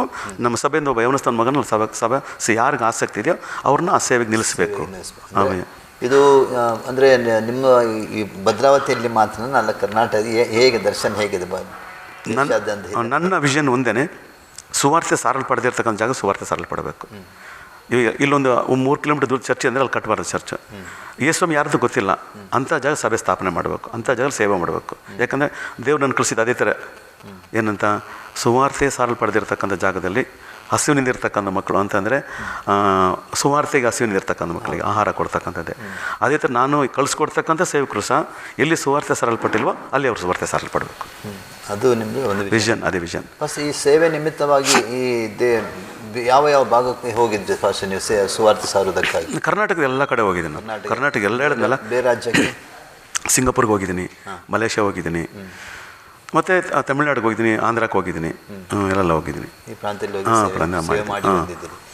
ಈ ಕರ್ನಾಟಕ ಬಿಟ್ಟು ಬೇರೆ ದೇಶದ ನಮ್ಮ ಬೇರೆ ಬೇರೆ ರಾಜ್ಯಗಳ ಸಭೆ ಸ್ಥಾಪನೆ ಮಾಡಬೇಕು, ಯಾವುದು ನಿಮ್ಮದು ವಿಷನ್ ಉಂಟಾ, ದರ್ಶನ ಉಂಟಾ ಭಾಷೆ? ದರ್ಶನ ಇದೆ, ಆದರೆ ದೇವರ ಬಾಗಿಲು ತೆಗಿಬೇಕಷ್ಟೇ. ಅಲ್ಲ, ನಿಮ್ಮ ನನಗೆ ಆಸೆ ಇದೆ. ನನಗೆ ಆಸೆ ಅಂದರೆ ಫಸ್ಟು ಮೊದಲನೇದಾಗಿ ನನಗೆ ಕನ್ನಡ ವೈರಾಗ್ಯ ಜಾಸ್ತಿ. ನನ್ನ ಮಾತೃಭಾಷೆ ತಮಿಳೇ, ಅಂದರೆ ತಮಿಳು ಮಾತಾಡೋಕ್ಕಷ್ಟು ಬರಲ್ಲ ನನಗೆ. ನನ್ನ ಕನ್ನಡ ಮೇಲೆ ವೈರಾಗ್ಯ ಜಾಸ್ತಿ. ಕರ್ನಾಟಕವನ್ನು ದೇವರಿಗೆ ಸಂಪಾದನೆ ಮಾಡಬೇಕು ಮೊದಲನೇದಾಗಿ ನನ್ನ ವಿಷನ್ ಅಷ್ಟೇ. ಮೊದಲನೇದಾಗಿ ನಾನು ಹೇಳಿದ ರಕ್ಷಣಾ ಒಂದು ಸ್ವಲ್ಪ ದಿನ 82ನೇ ಇಸ್ವಿಯಲ್ಲಿ ನನಗೆಲ್ಲ ಕಾಂಗೋ ಬರ್ಸಿದೆ, ಗಿಟಾರ್ ಬರ್ಸಿದೆ, ಕೀಬೋರ್ಡ್ ಎಲ್ಲ ಬರ್ಸಿದೆ. ಆ ಟೈಮಲ್ಲಿ OM ಟೀಮ್ ಬಂದಿತ್ತು, ಅಲ್ಲಿ ಇದರಿಂದ ಅಮೇರಿಕೆಯಿಂದ ಬಂದಿತ್ತು. ಆವಾಗ ಡೋಲೋಸ್ ಶಿಪ್ ಬಂದಿತ್ತು. ಆವಾಗ ಭದ್ರಾವತಿಗೆ ಬಂದಿದ್ದರು ಅವರು. ಒಂದು 10 ದಿವಸ ಕ್ಯಾಂಪ್ ಹಾಕಿದ್ರು. ಅದರಲ್ಲಿ ಎಲ್ಲ ಲ್ಯಾಂಗ್ವೇಜ್ ಯೂಸ್ ಹುಡುಗರು ಅದರಲ್ಲಿದ್ದರು. ಆವಾಗ ನಾನು ಟ್ಯಾಲೆಂಟ್ ನೋಡಿದ್ರು ಅವರು. ಟ್ಯಾಲೆಂಟ್ ನೋಡಿದ ತಕ್ಷಣ ನೀನು OM ಸೇರ್ಕೊಂಡ್ಬಿಡ್ತೀಯಾ, ಇವಾಗ ನಾವು 15 ದಿವಸ ಬಿಟ್ಟು ನಾವು ಅಡ್ರೆಸ್ಗೆ ಹೋಗ್ಬಿಡ್ತೀವಿ, ಅಲ್ಲಿಂದ ಸ್ಟ್ರೈಟಾಗಿ ಅಮೇರಿಕ ಹೋಗ್ಬಿಡ್ತೀವಿ, 15 ವರ್ಷ ಈ ಕಡೆ ಬರೋಂಗಿಲ್ಲ, ನೀನು ಎಲ್ಲ ದೇಶ ಸುತ್ತಬೇಕು, ನಿಂಗೆ ಒಳ್ಳೆ ಟ್ಯಾಲೆಂಟ್ ಇದೆ, ಮ್ಯೂಸಿಕ್ ಎಲ್ಲ ಬರ್ತೀಯ, ಒಳ್ಳೆ ವರ್ಷಿಪ್ ಮಾಡ್ತೀಯಾ, ನೀನು ಬಂದ್ಬಿಟ್ಟು ನಾನು ಕರ್ಕೊಂಡು ಹೋಗ್ತೀನಿ ಅಂತಂದರು. ಅವಾಗ ನಾವು CSL ಇದ್ವಿ. ಆವಾಗ ದೇವರಾಜ್ ಅಂತ ಅವ್ರು ಪಾಸ್ಟ್ ಇದ್ದರು. ಅವ್ರನ್ನ ಕೇಳಿದ್ರು ಯಾರು ಹುಡುಗ ಅಂತ. ಈ ಹುಡುಗ ಒಳ್ಳೆ ಯೂಸ್ ಹುಡುಗ, ಅವನು ಒಳ್ಳೆ ಟ್ಯಾಲೆಂಟ್ ಆಗಿದ್ದಾನೆ, ಈಗ ಒಳ್ಳೆ ವರ್ಷಿಪ್ ಎಲ್ಲ ಮಾಡ್ತಾನೆ ಅಂತ ಅವ್ರು ರೆಕಮೆಂಡ್ ಮಾಡಿದ್ರು. ಸರಿ ಪಾಸ್ಟ್ ನಿಂಗೆ ರೆಕಮೆಂಡ್ ಮಾಡಿದ್ದಾರೆ, ಸರಿ ನಿಮ್ಮ ಮನೇಲಿ ಒಂದು ಲೆಟರ್ ತಗೊಂಬ ಸಾಕಷ್ಟು, ನೀನು ಕರ್ಕೊಂಡು ಹೋಗ್ತೀನಿ ಅಂತ ಹೇಳ್ಬಿಟ್ಟು. ಸೊ ನನಗೆ ಆಸೆ ಹೋಗ್ಬೇಕು ಅಂತ ತುಂಬ ಆಸೆ ಬಂತು. ಮನೆಗೆ ಹೋಗಿದ ತಕ್ಷಣ ನಮ್ಮ ಅಣ್ಣ ನಂತ ಮಾತಾಡಿದ್ರು, ಬೇಡ, ಕರ್ನಾಟಕದ ಬಾಗಿಲು ಇನ್ನು ಮುಚ್ಚಲ್ಪಟ್ಟಿದೆ, ಇಲ್ಲಿ ತೆಗೆಯೋಣ ಫಸ್ಟು. ಕರ್ನಾಟಕ ಇರ್ತಕ್ಕಂಥ ಡ್ರೈ ಲ್ಯಾಂಡನ್ನು ನಾವು ಸುವಾರ್ತೆ ಸಾಲ್ಪಟ್ಟು ಒಂದು ಬೆಳೆ ಬೆಳೀತಕ್ಕಂಥ ಒಂದು ಕೇಂದ್ರವಾಗಿ ಮಾರ್ಪಡಿಸ್ಬೇಕು. ಹೊರದೇಶದಲ್ಲಿ ಬೇಕಷ್ಟು ಜನ ಇದ್ದಾರೆ, ಅವ್ರು ತೊಗೊಂಡು ನಾವೇನು ಮಾಡೋಣ, ನಮ್ಮನ್ನೇ ಫಸ್ಟ್ ಶುದ್ಧೀಕರಿಸೋಣ, ನೀವು ಕರ್ನಾಟಕದಲ್ಲಿರೋ ಅಂತಂದರು. ಆ ಮಾತು ಇವತ್ತು ನನಗಿದೆ. ಫಸ್ಟು ಕರ್ನಾಟಕದಲ್ಲಿ ಸುವಾರ್ತೆ ಸಾಲ್ಪಡಬೇಕು, ಅದೇ ನನ್ನ ವಿಷನ್ನು.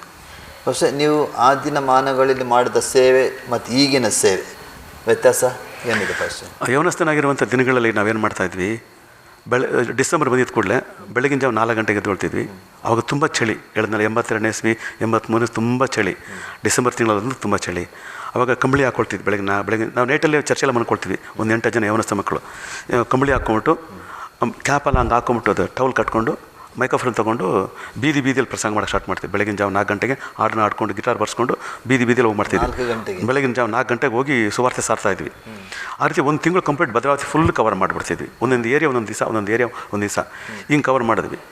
ಅವತ್ತು ಬಿತ್ತಿದಂಥ ಬೀಜ ಇವತ್ತು ನಾನು ಕಣ್ಣಿಂದ ನೋಡ್ತಾ ಇದ್ದೀನಿ. ನಾವು ಎಲ್ಲೆಲ್ಲ ಓಡಾಡಿದ್ವಿ, ಅಲ್ಲೆಲ್ಲ ಸಭೆಗಳೆದ್ದಿದೆ. ಆ ರೀತಿ ಆಗಿನ ಕಾಲದಲ್ಲಿ ಮಾಡಿದ್ವಿ. ಈಗ ಆವತ್ತೊಂದು ದಿವಸ ನನ್ನ ಜೊತೆಗೆ ಯಾರಿದ್ರು ಇವತ್ತೆಲ್ಲ ದೊಡ್ಡ ದೊಡ್ಡ ಸೇವಕರಾಗಿ ಮಾರ್ಪಟ್ಟಿದ್ದಾರೆ. പക്ഷേ ಹೇಗಿದೆ ಕರ್ನಾಟಕದಲ್ಲಿ ಸುವಾರ್ತೆ ಹೇಗಿದೆ? ಕರ್ನಾಟಕದ ಸುವಾರ್ತೆಗಳು ಇದೆ, ಸಾರ್ಥಕ ಜನ ಕಮ್ಮಿಗೆ ಆಗಿದ್ದಾರೆ.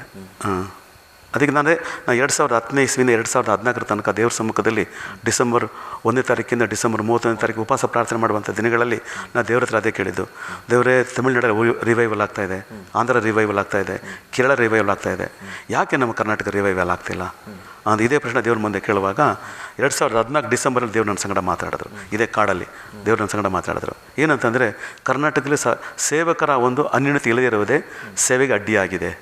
ಸೇವಕರಲ್ಲಿ ಅನ್ಯೂನತೆ ಇಲ್ಲ, ಅದೇ ಸೇವೆಯ ಉಜ್ಜೀವನಕ್ಕೆ ತಡೆಯಾಗಿದೆ ಅಂತ. ಅದಕ್ಕೇನು ಮಾಡಬೇಕು ದೇವ್ರೆ, ನೀನು ಹೋಗಿ ಪ್ರತಿಯೊಂದು ಜಿಲ್ಲೆಯಲ್ಲಿ ಎಲ್ಲ ಸೇವಕರನ್ನು ಒಟ್ಟಿಗೆ ಸೇರಿಸಿ ಆ ಜಿಲ್ಲೆಗಾಗಿ ಪ್ರಾರ್ಥನೆ ಮಾಡು, ನಾನು ಕಾರ್ಯವನ್ನು ಮಾಡ್ತೀನಿ ಅಂದರು. 2015 ಜನವರಿಯಿಂದ 2016 ಸೆಪ್ಟೆಂಬರ್ ತನಕ 31 ಜಿಲ್ಲೆಯಲ್ಲಿರ್ತಕ್ಕಂಥ ಒಂದೊಂದು ತಿಂಗಳು ಒಂದೊಂದು ಜಿಲ್ಲೆಗೆ ಹೋಗಿ ಎಲ್ಲ ಸೇವಕರನ್ನ ಒಟ್ಟಿಗೆ ಸೇರಿಸಿ ಆ ಜಿಲ್ಲೆಗೋಸ್ಕರ ಉಪವಾಸ 7 ಗಂಟೆ ಉಪವಾಸ ಪ್ರಾರ್ಥನೆ ಮಾಡಿದ್ವಿ. ಹೇಳುವಂಥ ಸಂದರ್ಭ ಕೊನೆಗೆ ಅವ್ರು ಒಂದು ಮೆಸೇಜ್ ಕೊಡ್ತಾಯಿದ್ದೆ. ಕೊನೆಯ ಒಂದು ಮೆಸೇಜ್ ಏನಪ್ಪ ಅಂತಂದರೆ, ಉಜ್ಜೀವನ ಆಗಲಿಕ್ಕೆ ನಾವು ದೊಡ್ಡ ದೊಡ್ಡ ಕೂಟಗಳನ್ನ ಏರ್ಪಾಡು ಮಾಡಬೇಕು, ದೊಡ್ಡ ದೊಡ್ಡ ಸೇವಕರನ್ನ ಕರ್ಕೊಂಬಂದು ಉಜ್ಜೀವನಕ್ಕೋಸ್ಕರವಾಗಿ ಮೀಟಿಂಗ್ ಮಾಡಿ ಲಕ್ಷಾಂತರ ರೂಪಾಯಿ ಖರ್ಚು ಮಾಡಬೇಕು ಅಂತ ಏನಿಲ್ಲ. ಸೇವಕರಾಗಿರ್ತಕ್ಕಂಥ ನೀವು ನಿಮ್ಮ ಶಿವಮೊಗ್ಗ ಒಂದು ಜಿಲ್ಲೆ, ಇವಾಗ ಶಿವಮೊಗ್ಗ ಜಿಲ್ಲೆ, ಈ ಶಿವಮೊಗ್ಗ ಜಿಲ್ಲೆಯಲ್ಲಿರ್ತಕ್ಕಂಥ ಸೇವಕರು ಎಲ್ಲ ಸೇವಕರು ಒಂದು ಕಡೆ ಕೂತ್ಕೊಂಡು ಒಂದು ಸ್ಟಾರ್ ಹೋಟ್ಲಿಗೆ ಹೋಗಿ ಒಟ್ಟು ಕೂತ್ಕೊಂಡು ಕಾಫಿ ಕುಡೀರಿ ಸಾಕು, ರಿವೈವಲ್ ಆಗುತ್ತೆ ಅಂತ ಹೇಳಿದೆ. ಅಂದರೆ ನಾವು ಕಾಫಿ ಕುಡಿಯೋಕ್ಕೆ ಒಗ್ಗಟ್ಟಾಗಲ್ಲ. ನಾವು ಅಲ್ಲೇನು ಮಾಡ್ತೀವಿ, ಕನ್ನಡದ ಒಂದು ಕಡೆ ಕೂತ್ಕೊಳ್ತಾರೆ, ಮಲಯಾಳಿಗಳು ಒಂದು ಕಡೆ ಕೂತ್ಕೊಳ್ತಾರೆ, ತಮಿಳು ಜನ ಒಂದು ಕಡೆ ಕೂತ್ಕೊಳ್ತಾರೆ, ಅಲ್ಲೇ ಒಗ್ಗಟ್ಟಿಲ್ಲ. ಸೊ ನಮ್ಮಲ್ಲಿ ಸೇವಕರಾಗಿರ್ತಕ್ಕಂಥ ನಾವು ಟೀ ಕುಡಿಯೋಕ್ಕೆ ನಮ್ಮಲ್ಲಿ ಒಗ್ಗಟ್ಟಿಲ್ಲ ಅಂದರೆ ಇನ್ನು ಉಜ್ಜೀವನ ಎಲ್ಲ ಆಗುತ್ತೆ. ಫಸ್ಟು ಟೀ ಕುಡಿದು ಕಲರಿ ಉಜ್ಜೀವನ ಆಗುತ್ತೆ ಅಂದೆ ಎಲ್ಲ ಸೇವಕರು ಕ್ಲಾಸ್ ಮಾಡಿದ್ರು. ಸೊ ಇದು ನಮ್ಮ ಕೊರತೆಗಳೇ. ಕರ್ನಾಟಕ ಉಜ್ಜೀವನಕ್ಕೆ ಯಾರಪ್ಪ ಅಡ್ಡಿ ಅಂದರೆ ನಾವೇ, ಸೇವಕರಾದ ನಾವೇ. 133 ಕೀರ್ತನೆಯಲ್ಲಿ ವಾಕ್ಯ ಆಗೋದನ್ನೇ ಅಂದರೆ ಆಶೀರ್ವಾದ ಮತ್ತು ಜೀವ ಬರಬೇಕಾದ್ರೆ ಅಲ್ಲಿ ಸಹೋದರ ಅನ್ಯೂನ್ಯತೆ ಇರಬೇಕು, ಇಲ್ಲದಿದ್ದರೆ ಅಲ್ಲಿ ಜೀವ ಮತ್ತು ಆಶೀರ್ವಾದ ಇಲ್ಲ. പക്ഷേ ಖಂಡಿತವಾಗಿ ನೀವು ಇಂಥೆಲ್ಲ ಸೇವೆ ಮಾಡ್ತಾ ಇದ್ದೀರಿ. പക്ഷേ ಈಗಲೂ ನೀವು ಇಂಥ ಸೇವೆಗಳನ್ನು ಮಾಡ್ತಾ ಇದ್ದೀರಾ? ಅಂದರೆ ಪಾಸ್ಟರ್ಸ್ ಎಲ್ಲ ಹೌದು ಈಗಲೂ ಮಾಡ್ತೀನಿ, ಈಗಲೂ ಸಹ. പക്ഷേ ನೀವು ಹೇಳಿದ ಪ್ರಕಾರ ನಿಮ್ಮ ಸಭೆಯಲ್ಲಿ ನಿಮ್ಮನ್ನ ಅಪ್ಪ ಅಂತ ಎಲ್ಲರೂ ಕರೀತಾರೆ, ನಿಮಗೊಂದು ಅಭಿಮಾನ ಅಲ್ಲ, ಹಿರಿಯರಿಂದ ಕಿರಿಯರ ತನಕ ಎಲ್ಲರೂ ನಿಮ್ಮ ಅಪ್ಪ ಅಂತ ಕರೀತಾರೆ. ಅಂದರೆ ಆ ಪ್ರೀತಿಯನ್ನು ಅವರಿಗೆ ನೀವು ಕೊಡ್ತಾ ಇದ್ದೀರಿ ಅಲ್ಲ? ಅಲ್ಲ, ನಾನು ಕೊಡ್ತಾ ಇಲ್ಲ, ಅವ್ರು ಕಂಡುಕೊಂಡಿದ್ದಾರೆ. ಅಂದರೆ ನನ್ನ ಪ್ರೀತಿಗಿಂತ ಅವ್ರ ಪ್ರೀತಿ ಜಾಸ್ತಿ ಇದೆ ನನಗೆ. ಖಂಡಿತ ನೀವು ಕೊಡದಿದ್ದರೆ ಖಂಡಿತವಾಗಿ ಅವ್ರು ಕೊಡಲಿಕ್ಕಿಲ್ಲ. ನಾನು ಹೇಳಿದ್ನಲ್ಲ, ಈ ಸಭೆ ಬೆಳವಣಿಗೆ ಈ ಅಭಿವೃದ್ಧಿ ಆಗಲಿಕ್ಕೆ ನನ್ನ ಕುಟುಂಬಕ್ಕಿಂತ ಹೆಚ್ಚಾಗಿ ನನ್ನ ಪಾತ್ರ ಒಂದು 10% ಅಷ್ಟೇ. ಈ ಸಭೆ ಅಭಿವೃದ್ಧಿ ಆಗಲಿಕ್ಕೆ ನನ್ನ ಪಾತ್ರ 10%. ಇನ್ನು 90% ಭಾಗ ನಮ್ಮ ಸಭೆ ಮಕ್ಕಳೇ. ಸಭೆ ಅಭಿವೃದ್ಧಿಗೆ ನಾನು ಇಷ್ಟೆಲ್ಲ ಇಂಪ್ಲಿಮೆಂಟ್ಸ್ ಆಗಲಿಕ್ಕೆ ನನ್ನ ಸಭೆ ಮಕ್ಕಳ ಪ್ರಾರ್ಥನೆ ಮುಖ್ಯ ಆಗಿದೆ. ಫಸ್ಟ್ ನಿಮ್ಮ ಮುಂದಿನ ಯೋಜನೆ ಏನು? ಒಂದು ಕರೆಕ್ಟಾಗಿ ಯೋಜನೆ ಅಂದರೆ ನೀವು ಈಗ ಅಪೊಸ್ತಲ ಸೇವೆಯಲ್ಲಿ ನಿಮ್ಮ ಕಾಲಿಂಗ್ ಅಂತ ಹೇಳ್ತಾ ಇದ್ದೀರಿ. ಈ ಅಪೊಸ್ತಲ ಸೇವೆಯಲ್ಲಿ ಕಾಲಿಂಗ್ ಅಂದರೆ ನೀವು ಬೇರೆ ಬೇರೆ ಕಡೆಗೆ ಹೋಗಿ ಸಭೆ ಸ್ಥಾಪನೆ ಮಾಡಿ ಸೇವಕರಿಗೆ ಕೊಡುವಂಥದ್ದು. ಈ ಸೇವೆ ಅಷ್ಟೊಂದು ಸುಲಭದ ಸೇವೆ ಅಲ್ಲ. ಅಂದರೆ ನೀವು ಅದು ಕೂಡ ನಿಮ್ಮದು ವಿಷನ್ ಏನಂದರೆ ಎಲ್ಲಿ ಸುವಾರ್ತೆ ಸಾರಲ್ಪಡಲಿಲ್ಲ ಆ ಸ್ಥಳದಲ್ಲಿ ಹೋಗಿ ಸುವಾರ್ತೆ ಸಾರಲ್ಪಡಬೇಕು. ಮತ್ತು ಎರಡನೇದಾಗಿ ನೀವು ಹೇಳ್ತಾ ಇದ್ರಿ ನಿಮಗೆ ಪ್ರವಾದನೆ ಬಂದರೆ ರಕ್ತ ಸಾಕ್ಷ್ಯ ಒಂದು ಪ್ರವಾದ, ಅದಕ್ಕಾಗಿ ಸಿದ್ಧರಾಗಿದ್ದೀರಾ? ನಾನು ಯವನಸ್ಥನಾಗಿರ್ಬೇಕಾದ್ರೆ ಸಿದ್ಧಪಟ್ಟಿದ್ದೀನಿ. ಅದಕ್ಕೇನು ಭಯ ಇಲ್ಲ? ಇಲ್ಲ ಇಲ್ಲ. ನನಗೇನು ಖುಷಿ ಅಂತಂದರೆ ಕರ್ನಾಟಕದಲ್ಲಿ ಒಬ್ಬ ಸ್ಟೇಫ ಅಂತ ಕಾಣಬೇಕು ನಾನು. ಸ್ಟೀಫನ್ ಥರ ಕರ್ನಾಟಕದಲ್ಲಿ ಒಬ್ಬ ಆಗಬೇಕಂದ್ರೆ ಕರ್ನಾಟಕ ಇದುವರೆಗೂ ರಕ್ತ ಸಾಕ್ಷಿಯಾಗಿ ಯಾರೂ ಸತ್ತಿಲ್ಲ. ಆ ಒಂದು ಅವಕಾಶ ನನಗೆ ಸಿಕ್ಕಿದ್ರೆ ನನ್ನಂಥ ಭಾಗ್ಯವಂತ ಮತ್ತು ನಮ್ಮ ಸಭೆ ಮಕ್ಕಳಂಥ ಭಾಗ್ಯವಂತರು ಯಾರೂ ಇಲ್ಲ. ಖಂಡಿತವಾಗಿ ದೇವರ ಚಿತ್ತ ನಮ್ಮ ಜೀವಿತ ನೆರವೇರಲೇಬೇಕು. ಯಾಕಂದರೆ ದೇವರು ಒಬ್ಬೊಬ್ಬರ ಜೀವಿತದಲ್ಲಿ ಏನೇನು ಇಟ್ಟಿದ್ದಾನೆ ಅದು ನೆರವೇರಲೇಬೇಕಲ್ಲ ಭಾಷೆ. ಯಾಕಂದರೆ ಕರ್ತನಿಗಾಗಿ ನಾವು ಇದನ್ನು ನಾವು ನಮ್ಮ ಜೀವನ ಬಿತ್ತುವಾಗ ಕೂಡ ದೇವರಲ್ಲಿ ದೊಡ್ಡ ಕಾರ್ಯ ಮಾಡೋನಾಗಿದೆ. ಯಾಕಂದರೆ ಅದರ ಮೂಲಕ ದೇವರಿಗೆ ಮಹಿಮೆ ಆಗಬೇಕು. ಯಾಕಂದರೆ ಎಲ್ಲಿ ಕರ್ತನ ರಕ್ತ ಎಲ್ಲಿ ಬಿತ್ತೋ ಅಲ್ಲಿಂದ ಸುವಾರ್ಥ ಸಾಲಪಟ್ಟು ಲೋಕಕ್ಕೆಲ್ಲ ಹರಡಿ ಹೋಯಿತು ಅಲ್ಲ. ಕರ್ತನ ರಕ್ತ ನಮ್ಮಲ್ಲಿ ಕೂಡ ಹರಿಯುತ್ತದೆ ಅಲ್ಲ. ಆ ರಕ್ತ ಯೇಸು ಸ್ವಾಮಿ ನಮಗಾಗಿ ರಕ್ತ ಸುರಿಸ್ತಾನೆ, ರಕ್ತದ ಮೂಲಕ ತೊಳೆಯಲ್ಪಟ್ಟಿದ್ದಾನೆ. ಆತನ ರಕ್ತದನ್ನೆಲ್ಲ ಮಣ್ಣು ಕೊಂಡುಕೊಂಡಿದ್ದಾನೆ. ನಮ್ಮ ಶರೀರದಲ್ಲಿ ಸುರಿಯುವಂಥ ಇರುವಂಥದ್ದು ಆತನ ರಕ್ತ. ಆ ರಕ್ತ ಎಲ್ಲಿ ಬೀಳ್ತದೆ ಅಲ್ಲಿ ಏನಾಗ್ತದೆ? ಉಜ್ಜೀವನ ಬರ್ತದೆ. ಖಂಡಿತವಾಗಿ പക്ഷേ ಕೊನೆಯದಾಗಿ ನಮ್ಮ ಆಸ್ತ್ರಿ ಟಿ ವಿಯಲ್ಲಿ ವಿಶಿಷ್ಟವಂಥ ಅನೇಕ ಸೇವಕರಿರ್ಬೋದು, ದೇವಜನರಿರ್ಬೋದು, ನೀವು ಏನನ್ನು ಹೇಳಿಗೆ ಅನ್ನಿಸ್ತೀರಿ ಭಾಷೆ? ನಾನು ಅವ್ರಿಗೆ ಹೇಳ್ತಕ್ಕಂಥ ಒಂದು ಮಾತು, ಸೇವೆಗಾಗಿ ಕರೆಯಲ್ಪಟ್ಟಿದ್ದೀವಿ. ಸೇವಕರಾಗಿರ್ತಕ್ಕಂಥ ನಾವು ಮತ್ತು ವಿಶ್ವಾಸಿಗಳಾಗಿರ್ತಕ್ಕಂಥವ್ರು ಯಾರೇ ಆಗಿರಲಿ ಕರೆದಂಥ ದೇವರಿಗೆ ನಂಬಿಗಸ್ತರಾಗಿರಬೇಕು. ನನ್ನ ಸೇವೆಯ ಅಭಿವೃದ್ಧಿಗೆ ಅನೇಕ ಶೋಧನೆಗಳು ಬಂತು. ಮೊದಲನೇ ಶೋಧನೆ, ಒಂದು ಕುಟುಂಬದಲ್ಲಿ ಒಬ್ಬ ವ್ಯಕ್ತಿಗೆ ಭಾಳ ಅಪಘಾತವಾಗಿರ್ತಕ್ಕಂಥ ಸನ್ನಿವೇಶ. ಅವನು 3 ದಿನ ಹಾಸಿಗೆ ಮೇಲೆ ಮಲಗಿದ್ದಾನೆ. ಆ ಕುಟುಂಬಕ್ಕೆ ಸಂಬಂಧಪಟ್ಟಂಥ ತಂದೆ ತಾಯಿ ಅವನು ಎಬ್ಬರಿಸೋದು ಸಹ ಎದ್ದೇಳ್ತಾ ಇಲ್ಲ. ಅವ್ರು ಹಿಂದೂ ಕುಟುಂಬಕ್ಕೆ ಸಂಬಂಧಪಟ್ಟವರು. ಕೂಡಲೇ ನಮ್ಮ ಮನೆಯಿಂದ ಹಿಂಬಾಗಿರ್ತಕ್ಕಂಥ ಅವ್ರ ಸಂಬಂಧಿಕರು ಬಂದು ನನ್ನ ಕರೆದ್ರು. ಈ ಥರ 3 ದಿವಸ ಆಯಿತು, ಹಾಸಿಗೆಯಿಂದ ಎದ್ದೇ ಇಲ್ಲ, ಎಷ್ಟೇ ಬಿಡಿಸೋ ಎದ್ದೇಳ್ತಿಲ್ಲ, ಅವನು ಉಸಿರಾಡ್ತಿದ್ದಾನೆ, ಚೆನ್ನಾಗಿದ್ದಾನೆ, ಆದರೆ ಹಾಸಿಗೆ ಬಿಟ್ಟು ಎದ್ದೇಳ್ತಿಲ್ಲ, ಅವ್ನಿಗೆ ಹಾಸ್ಪಿಟ್ಲಿಗೆ ಕರ್ಕೊಂಡು ಹೋಗಬೇಕು ಅಂತ ಎಲ್ಲ ವ್ಯಾನ್ ತಂದು ನಿಂತಿದ್ವಿ, ಆದರೂ ಸಹ ಎದ್ದೇಳ್ತಿಲ್ಲ, ದಯವಿಟ್ಟು ಬಂದು ಪ್ರೇಯರ್ ಮಾಡಿರಿ ಎಂಬುದಾಗಿ ಹೇಳಿದ್ರು. ಸರ್ ಬೆಳಗಿನ ಜಾವ 7 ಗಂಟೆಗೆ ನಾನು ಅವ್ರ ಮನೆಗೆ ಹೋಗಿದೆ. ಪ್ರೇಯರ್ ಮಾಡಿ ಸೀನಾ ಎದ್ದೇಳ ಮೇಲೆ ಅಂದೆ, ಚಕ್ಕಂದು ಎದ್ಬಿಟ್ಟ. ಹೋಗಿ ಮಖ ತೊಳಿ ಅಂತ ಹೇಳಿದೆ, ಮಖ ತೊಳ್ಕೊಂಡ. ಡ್ರೆಸ್ ಚೇಂಜ್ ಮಾಡಂದರೆ ಡ್ರೆಸ್ ಚೇಂಜ್ ಮಾಡ್ದೆ. ನಾನು ಏನು ಹೇಳ್ತಾನೆಲ್ಲ ಕರೆಕ್ಟಾಗಿ ಮಾಡ್ದೆ. ಗಾಡೀಲಿ ಕೂತ್ಕೊಂಡೆ, ಗಾಡೀಲಿ ಕೂತ್ಕೊಂಡ. ನೆಟ್ಟಿಗೆ ನಮ್ಮ ಮನೆಗೆ ಕರ್ಕೊಂಬಂದೆ. ಕರ್ಕೊಂಬಂದ ತಕ್ಷಣ ಅವ್ನ ಮಕ್ಕ ನೋಡ್ತಿದ್ದಂಗೆ ಅವ್ನ ಮಕ್ಕಳು ಅನೇಕ ಸ್ಪಿರಿಟ್ಗಳಿರೋದು ಗೊತ್ತಾಯಿತು. ಸರ್ ಅವ್ನಿಗೆ ಪ್ರೇಯರ್ ಮಾಡಿದೆ, ದೇವ್ರು ಬಿಡುಗಡೆ ಕೊಟ್ಟರು. ನೆಕ್ಸ್ಟ್ ಅವ್ರ ಮನೆಗೆ ಹೋದ್ವಿ. ಮನೆಗೆ ಹೋಗಿದ ತಕ್ಷಣ ಮನೆ ನೋಡಿದಾಗ ಎಲ್ಲ ಕಡೆ ಎಲ್ಲ ಮಂತ್ರಗಳೆಲ್ಲ ಕಟ್ಟಿದ್ರು. ಅದನ್ನು ನನಗೆಲ್ಲ ಕಟ್ ಮಾಡಿ 2 ಚೀಲ ತುಂಬ ತೆಗೆದು ಅಲ್ಲೊಂದು ಕೆರೆ ಬರುತ್ತೆ, ಅಲ್ಲಿ ಬಿಸಾಕ್ಬಿಟ್ಟು ಸಾಯಂಕಾಲ ಒಬ್ಬರು ಮನೆ ಪ್ರೇಯರ್ಗೆ ಹೋಗ್ಬೇಕಾಯ್ತು. 2010 8ನೇ ತಾರೀಕು, ಡಿಸೆಂಬರ್ 8ನೇ ತಾರೀಕು ಹೋಗ್ತಿರೋ ಒಂದು ಸಂದರ್ಭದಲ್ಲಿ NH ರೋಡ್, ನೀವು ಶಿವಮೊಗ್ಗದ ಬರ್ಬೇಕಾದ್ರೆ ಬಂದಿರಲ್ಲ, NH ರೋಡ್, ಡಬಲ್ ರೋಡ್, ಅಲ್ಲಿ ಡೈರಿ ಅಂತ ಬರುತ್ತೆ. ಆ ಡೈರಿ ಹತ್ರ ಕರೆಕ್ಟಾಗಿ ಒಂದು ಆಕ್ಸಿಡೆಂಟ್ ಆಯಿತು. ನಾನು ಹಿಂದಿಯಿಂದ ಬಂದಂಥ ವ್ಯಕ್ತಿ ಡ್ಯಾಶ್ ಮಾಡಿದ ತಕ್ಷಣ ಒಬ್ಬ ಸ್ಪಾಟ್ ಹತ್ತು, ಇನ್ನೊಬ್ಬ ಮಣಿಪಾಲ್ ತಿರೋಬಿಟ್ಟ. ನಾನು ಹಿಂದೆ ಕೂತ್ಕೊಂಡ್ರೆ ಹೊಡ್ತಾ ಬಿದ್ದುಬಿಡ್ತು. ನನ್ನ ಜೋಬಲಿದ್ದಂಥ ಮೊಬೈಲ್ ಸಹ ಕೆಳಗೆ ಬಿದ್ದಿಲ್ಲ, ನಾವು ಸಣ್ಣ ಸ್ಕ್ರ್ಯಾಚ್ ಆಗಿಲ್ಲ. ಕಾರಣ ಏನಂದರೆ ಅಲ್ಲಿದ್ದಂಥ ಸಹಿತ ನನಗೆ ಪ್ರಾಣಕ್ಕೆ ಅಪಾಯ ಉಂಟು ಮಾಡಿದ. ದೇವರು ಅಪಾಯದಿಂದ ಪಾರು ಮಾಡಿದ್ರು. ಮೊದಲನೇ ಶೋಧನೆ. 2ನೇ ಶೋಧನೆ ಏನಪ್ಪ ಆಯಿತು ಅಂತಂದರೆ 2015-16 ಇಸ್ವಿಯಲ್ಲಿ ಸುವಾರ್ತೆಗೋಸ್ಕರ ಸಾಲ್ಪಡುವಂಥ ಸಂದರ್ಭದಲ್ಲಿ ಇದ್ದಕ್ಕಿದ್ದ ರೀತಿಯಲ್ಲಿ ನನ್ನ ತಲೆಯಲ್ಲಿ ಸಾಕಷ್ಟು ಗಾಯಗಳಾಗಿ ಸ್ಟಾರ್ಟ್ ಆಗಿಬಿಡ್ತು. ಸ್ವಲ್ಪ ತಣ್ಣಗಾಗ್ಬಿಟ್ರೆ ಸಾಕು ಇಚ್ಚಿಂಗ್ ಸ್ಟಾರ್ಟ್ ಆಗೋದು, ಹಿಂಗೆ ಕೆರೆದ್ರೆ ಬ್ಲಡ್ ಬಂದ್ಬಿಡೋದು. ಸೊ ಆವಾಗಲೂ ಸಹ ನಾನು 30 ಜಿಲ್ಲೆ ಪ್ರೇಯರ್ನ ನಿಲ್ಲಿಸಲಿಲ್ಲ, ವೈರಾಗಿ ಹೋಗಿ ಮುಂದೆ ಹೋದೆ. 2016 ಫೆಬ್ರವರಿ ಈ ಕಣ್ಣು ಹೋಯ್ತು. ಒಂದು ಕಣ್ಣು ಈ ಕಾಣಲ್ಲ, ನನಗೆ ಒಂದು ಕಣ್ಣು ಕಾಣಲ್ಲ, ಒಂದು ಕಣ್ಣು ಹೋಯ್ತು. ಆವಾಗ ಜನ ಎಲ್ಲ ಅಂದ್ಕೊಂಡ್ರು, ಕೆಲವರು ಅಂದ್ಕೊಂಡ್ರು ಸ್ಟಾಪ್ ಇನ್ನು ಮುಂದಕ್ಕೆ ಹೋಗಲ್ಲ ಅಂತ ಹೇಳ್ಬಿಟ್ಟು. ನಾನು 1 ತಿಂಗಳು ಸ್ಟಾಪ್ ಮಾಡಿದೆ ಅಷ್ಟೇ. ಆ ತಿಂಗಳು ಹೋದರು, ನಮ್ಮ ಚರ್ಚೆಗೆ ಹೋದರು. ಮತ್ತೆ ಮಾರನೇ ತಿಂಗಳು ಮತ್ತೆ ನಾನು ಕಂಟಿನ್ಯೂ 30 ಜಿಲ್ಲೆ ಮುಗಿಸ್ಬಿಟ್ಟೆ. ಒಂದು ಕಣ್ಣಿದ್ದು ಮುಗಿಸ್ಬಿಟ್ಟೆ. ಕಣ್ಣು ತೆಗೆದು ನೋಡ್ದೆ, ಸೇವೆ ನಿಲ್ಲಿಲ್ಲ. ಅದಕ್ಕಿಂತ ಜಾಸ್ತಿ ಇವಾಗ ಒಬ್ಬನೇ ಬೈಕಲ್ಲಿ ಬಂದ್ಬಿಡ್ತೀನಿ. ಕಣ್ಣು ತೆಗೆದು ನೋಡ್ದೆ, ಅವ್ನು ಗೆಲ್ಲಿಲ್ಲ. ಆಕ್ಸಿಡೆಂಟ್ ಸಾಯ್ಸಕ್ಕೆ ನೋಡ್ದೆ, ಅದು ಆಗಲಿಲ್ಲ. ಅದೇ 2010ನೇ ಇಸ್ವಿಲಿ ಒಂದು ಶೋಧನೆ. ಅದನ್ನು ಶೋಧನೆ ಅಂತ ನಾನು ಕಳಿಸ್ತೀನಿ. ಅದು ಶೋಧನೆ ನನಗೆ ಗೊತ್ತಿಲ್ಲ, ಒಟ್ಟು ನಾನು ತಿಳ್ಕೊಳ್ತೀನಿ ಶೋಧನೆ ಅಂತ. ನಮ್ಮ ಸಭಾಪತಿಗಳು ಡೇವಿಡ್ ಸಿಮನ್ ಇವಾಗ ಇನ್ನೂ ಇದ್ದಾರೆ. ಅವರು ಬೇಕಾದ್ರೆ ನಿಮ್ಮ ಇವರಿಗೆ ಪಾಸ್ಟಿಗೆ ಚೆನ್ನಾಗಿ ಪರಿಚಯ, ಅವ್ರನ್ನ ಕೇಳಲಿ ಬೇಕಾರೆ. ಅವರು ಒಂದು ರಾತ್ರಿ ಫೋನ್ ಮಾಡಿ 2000 ಒಂದು ಫೋನ್ ಮಾಡಿ ಅರ್ಜೆಂಟಾಗಿ ನೀನು ಚರ್ಚಿಂದ ಫೋಟೋ ತೊಗೊಂಡು ನೀನು ಇಮಿಡಿಯೇಟಾಗಿ ಬೆಂಗಳೂರು ಬರಬೇಕು ಅಂತ. ನಾನು ಈ ಪಕ್ಕದಲ್ಲಿ ಜಾಗ ಕೊಡಿಸ್ತಾರೆ ಇರಬೇಕು ಅಂತ ಅಂದ್ಕೊಂಡು ನಾನು ಫೈಲ್ ತೊಗೊಂಡು ಎಲ್ಲ ತೊಗೊಂಡು ಹೋದೆ ಬೆಂಗಳೂರಿಗೆ. ಅವರು ನನಗೋಸ್ಕರ ಒಂದು ರೂಮ್ ಬುಕ್ ಮಾಡಿದರು. ಆ ರೂಮಲ್ಲಿ ಉಳ್ಕೊಂಡಾಗ ಬೆಳಗ್ಗೆ ಬಂದರು, ಟಿಫನ್ ಕೊಡಿಸಿದ್ರು, ತೊಗೊಂಡು MG ರೋಡ್ ಕರ್ಕೊಂಡೋದ್ರು. MG ರೋಡ್ ಕರ್ಕೊಂಡು ಹೋಗುವಂಥ ಸಂದರ್ಭದಲ್ಲಿ ದೊಡ್ಡ ಬಿಲ್ಡಿಂಗ್, ಸಿಕ್ಕಾಪಟ್ಟೆ ದೊಡ್ಡ ಬಿಲ್ಡಿಂಗು, ಅದರೊಳಗೆ ಕರ್ಕೊಂಡೋದ್ರು. ಹೊರಡ್ಕೊಂಡು ಒಬ್ಬ ಫಾದರ್, RC ಫಾದರ್ ಅವರು ಇಂಡಿಪೆಂಡೆಂಟ್ ಸೇವೆ ಮಾಡ್ತಾರೆ. ಅವರಿಗೆ ನಾ ಬರೋಕ್ಕಿಂತ ಮುಂಚೆ ಒಂದು ದಿವಸ ಮುಂಚೆ ಪರಿಚಯ ಮಾಡಿಬಿಟ್ಟಿದ್ದಾರೆ. ಇವ್ರಿಗೆ ಹಿಂಗೆ ಸೇವೆ ಮಾಡ್ತಾರೆ, ನಂಗೆ ತುಂಬ ಆತ್ಮೀಯರು ಹಂಗೆ ಹಿಂಗೆ ಅಂತ. ಅವ್ರು ಹೋಗಿದ ತಕ್ಷಣ ನಿಂತು ವಿಶ್ ಮಾಡಿ ಕೂತ್ಕೊಂಡು ಅವ್ರು ಹೋಗಿದ ತಕ್ಷಣ ನನ್ನ ಆರೋಗ್ಯದ ಬಗ್ಗೆ ಕೇಳಿದ್ರು, ಸೇವೆ ಹೆಂಗೆ ನಡೀತೀನಿ ಎಲ್ಲ ವಿಷಯ ಹೇಳಿದೆ. ತಕ್ಷಣ ಅವ್ರು ಕೇಳಿದ ಮೊದಲನೇ ಪ್ರಶ್ನೆ, ಬ್ಯಾಂಕ್ ಅಕೌಂಟ್ ನಂಬರ್ ನಿಮ್ಗೆ ಗೊತ್ತಿದೆಯಾ ಅಂದರು. ನಿಮ್ಮ ಅಕೌಂಟು? ಗೊತ್ತಿದೆ, ಎಲ್ಲಿದೆ? ಜೋಬಲ್ಲಿದೆ ಅಂತ ಅಕೌಂಟ್. ಸರಿ, ಇವತ್ತು ನೀವು ಆ ಬ್ಯಾಂಕ್ ಅಕೌಂಟ್ ಇವಾಗ ಕೊಟ್ಟರೆ ನಿಮ್ಮ ಅಕೌಂಟಿಗೆ ₹1 ಕೋಟಿ ಇವತ್ತು ಹಾಕ್ತೀನಿ. ಇವತ್ತು ಈಗಲೇ ನಿಮ್ಮ ಅಕೌಂಟಿಗೆ ₹1 ಕೋಟಿ ಹಾಕ್ತೀನಿ. ಮತ್ತು ನಿಮ್ಮ ಸೇವೆ ಬಗ್ಗೆ ಇವ್ರು ನಮ್ಮ ಸಾಹೇಬರು ಹೇಳಿದ್ದಾರೆ, ಪ್ರತಿ ತಿಂಗಳು ನಿಮ್ಗೆ ₹6 ಲಕ್ಷ ನಿಮ್ಮ ಸೇವೆಗೆ ನಾನು ಕಳಿಸ್ಕೊಡೋಕ್ಕೆಲ್ಲ ಏರ್ಪಾಡು ಮಾಡ್ತೀನಿ, ಇವತ್ತು ನೀವು ಕೊಟ್ಟೋಗ್ರಿ ಅಂತಂದರು. ನನಗೆ ಒಂದೇ ಶಾಕ್ ಆಗೋಯ್ತು. ₹1 ಕೋಟಿ ಇವತ್ತೇ ₹6 ಲಕ್ಷ ಪ್ರತಿ ತಿಂಗಳು ನನ್ನ ಬ್ಯಾಂಕ್ ಅಕೌಂಟಿಗೆ ಸೇವೆ ಎಸ್ಟಾಬ್ಲಿಷ್ ಆಗಲಿಕ್ಕೆ ದೇವ್ರ ಬಾಗಿಲು ತೆಗ್ದೇನೆ ಅಂತ ಅಂದ್ಕೊಂಡಾಗ ಒಂದು ಹೋರಾಟ ಸ್ಟಾರ್ಟ್ ಆಯಿತು. ತಕ್ಷಣ ನಾನು ಆನ್ಸರ್ ಕೊಡಲಿಲ್ಲ, ಮತ್ತು ತಕ್ಷಣ ಅವ್ರಿಗೆ ನಾನು ಅಕೌಂಟ್ ನಂಬರ್ ಕೊಡಲಿಲ್ಲ. ನಾನು ಅವ್ರಿಗೆ ಒಂದು ಮಾತು ಹೇಳಿದೆ, ದಯವಿಟ್ಟು ಕ್ಷಮಿಸಿ, ಒಂದು 10 ಡೇಸ್ ಟೈಮ್ ಕೊಟ್ಟರೆ ನಾನು ನಿಮಗೆ ಫೋನ್ ಮಾಡಿ ಹೇಳ್ತೀನಿ ಅಂದೆ. ಅವ್ರು ಜೋರ ನಗಾಡ್ಬಿಟ್ರು, ಅವರು ಡೇವಿಡ್ ಸಿಮನ್ ಇಬ್ಬರು ನಗಾಡ್ಬಿಟ್ರು. ಸಾಲ ಯಾರು ಕೇಳೋಕ್ಕೆ ಬಂದರೆ ಕೊಡೋನು ಟೈಮ್ ಕೊಡ್ರಿ ಅಂತ ಕೇಳ್ತಾರೆ, ನಾವು ಫ್ರೀಯಾಗಿ ದುಡ್ಡು ಕೊಡ್ತೀವಿ ಅಂದರೆ ನೀವು ಟೈಮ್ ಕೇಳ್ತಿದ್ದೀರಲ್ಲ, ಇದು ವಿಶೇಷವಾಗಿದೆ, ಆಶ್ಚರ್ಯವಾಗಿದೆ ಅಂತಂದರು.